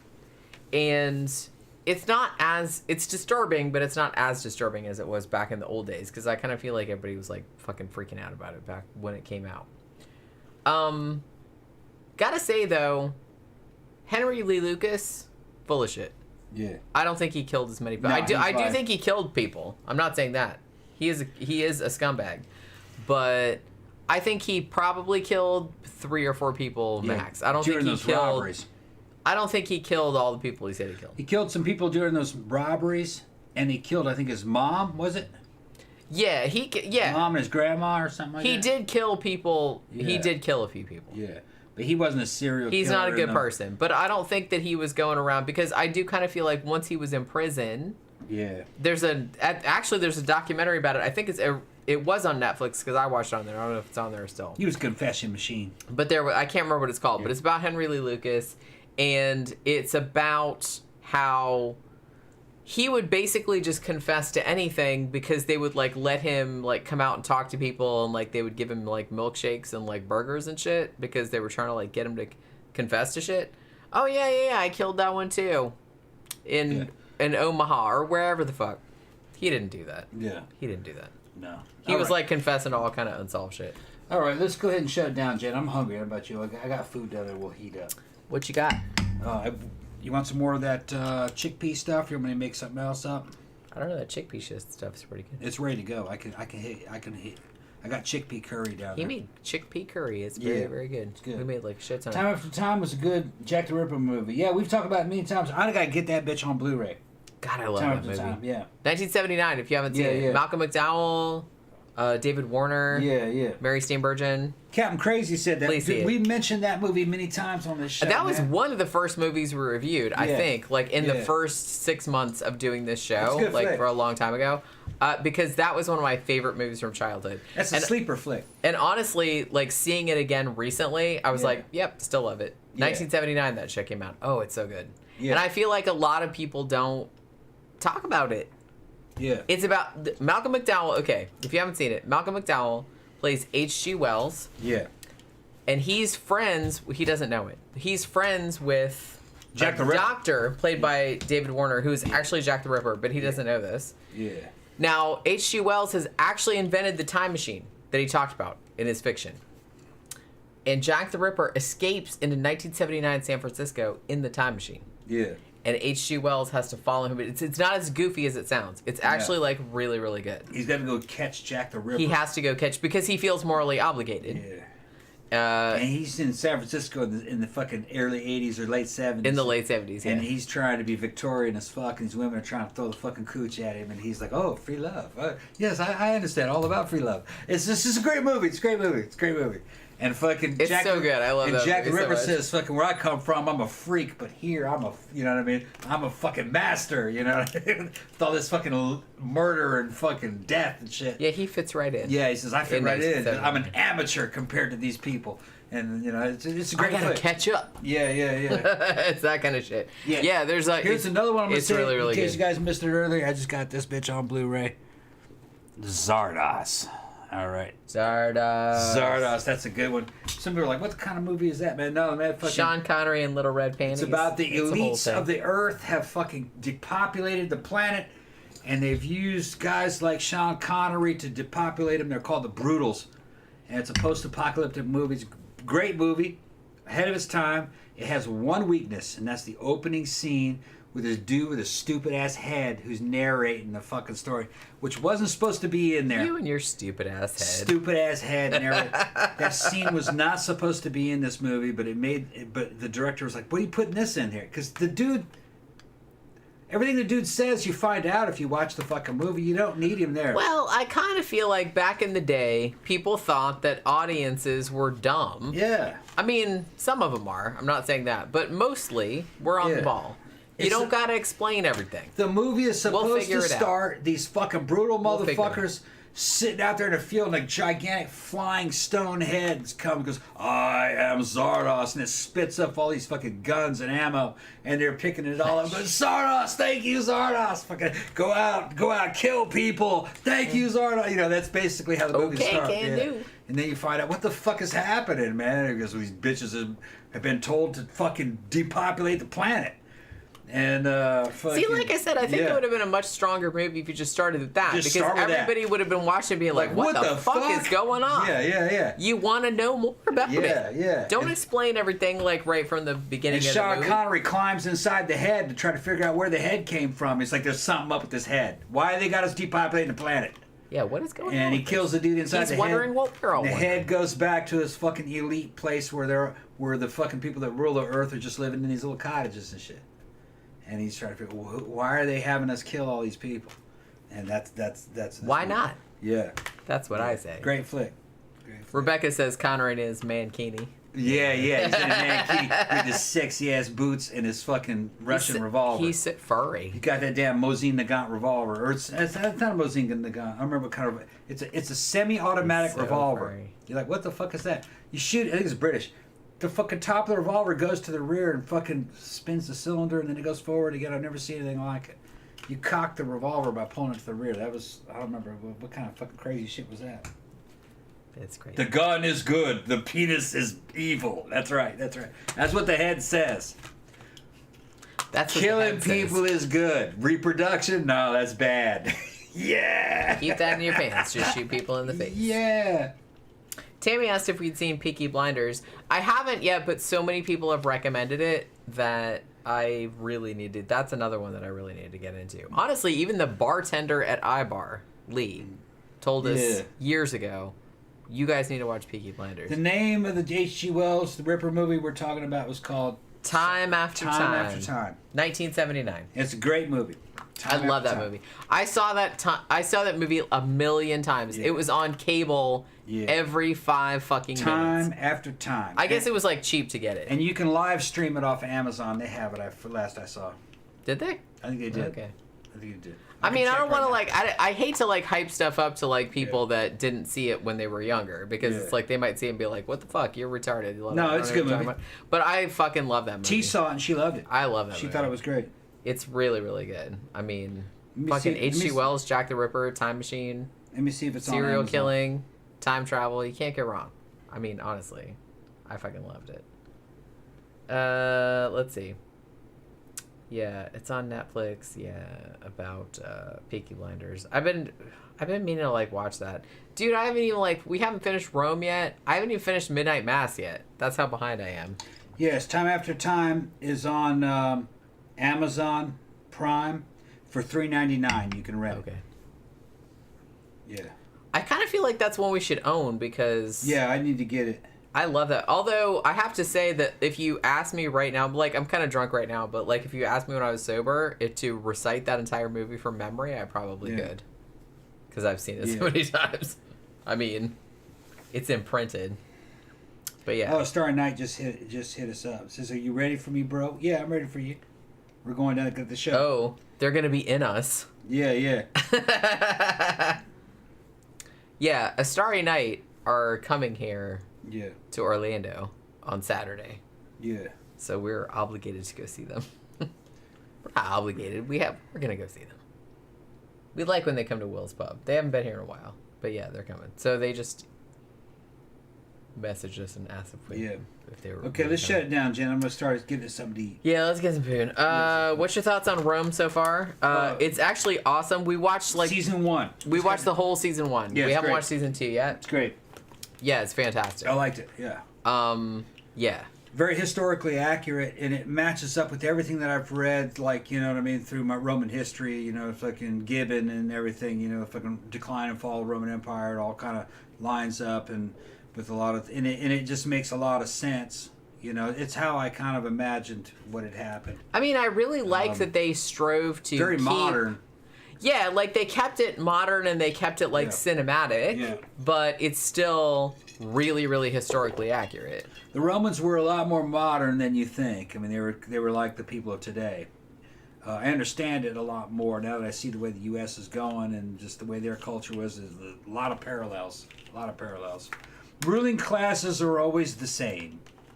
Well, humans only have we have it's kind of like bumper cars. We have these little fucking things around here. You can't really go outside of that. Yeah. You try to stay in power. You try to make money. And you try to keep your shit relevant. And that's really what was happening through most of this movie. Okay.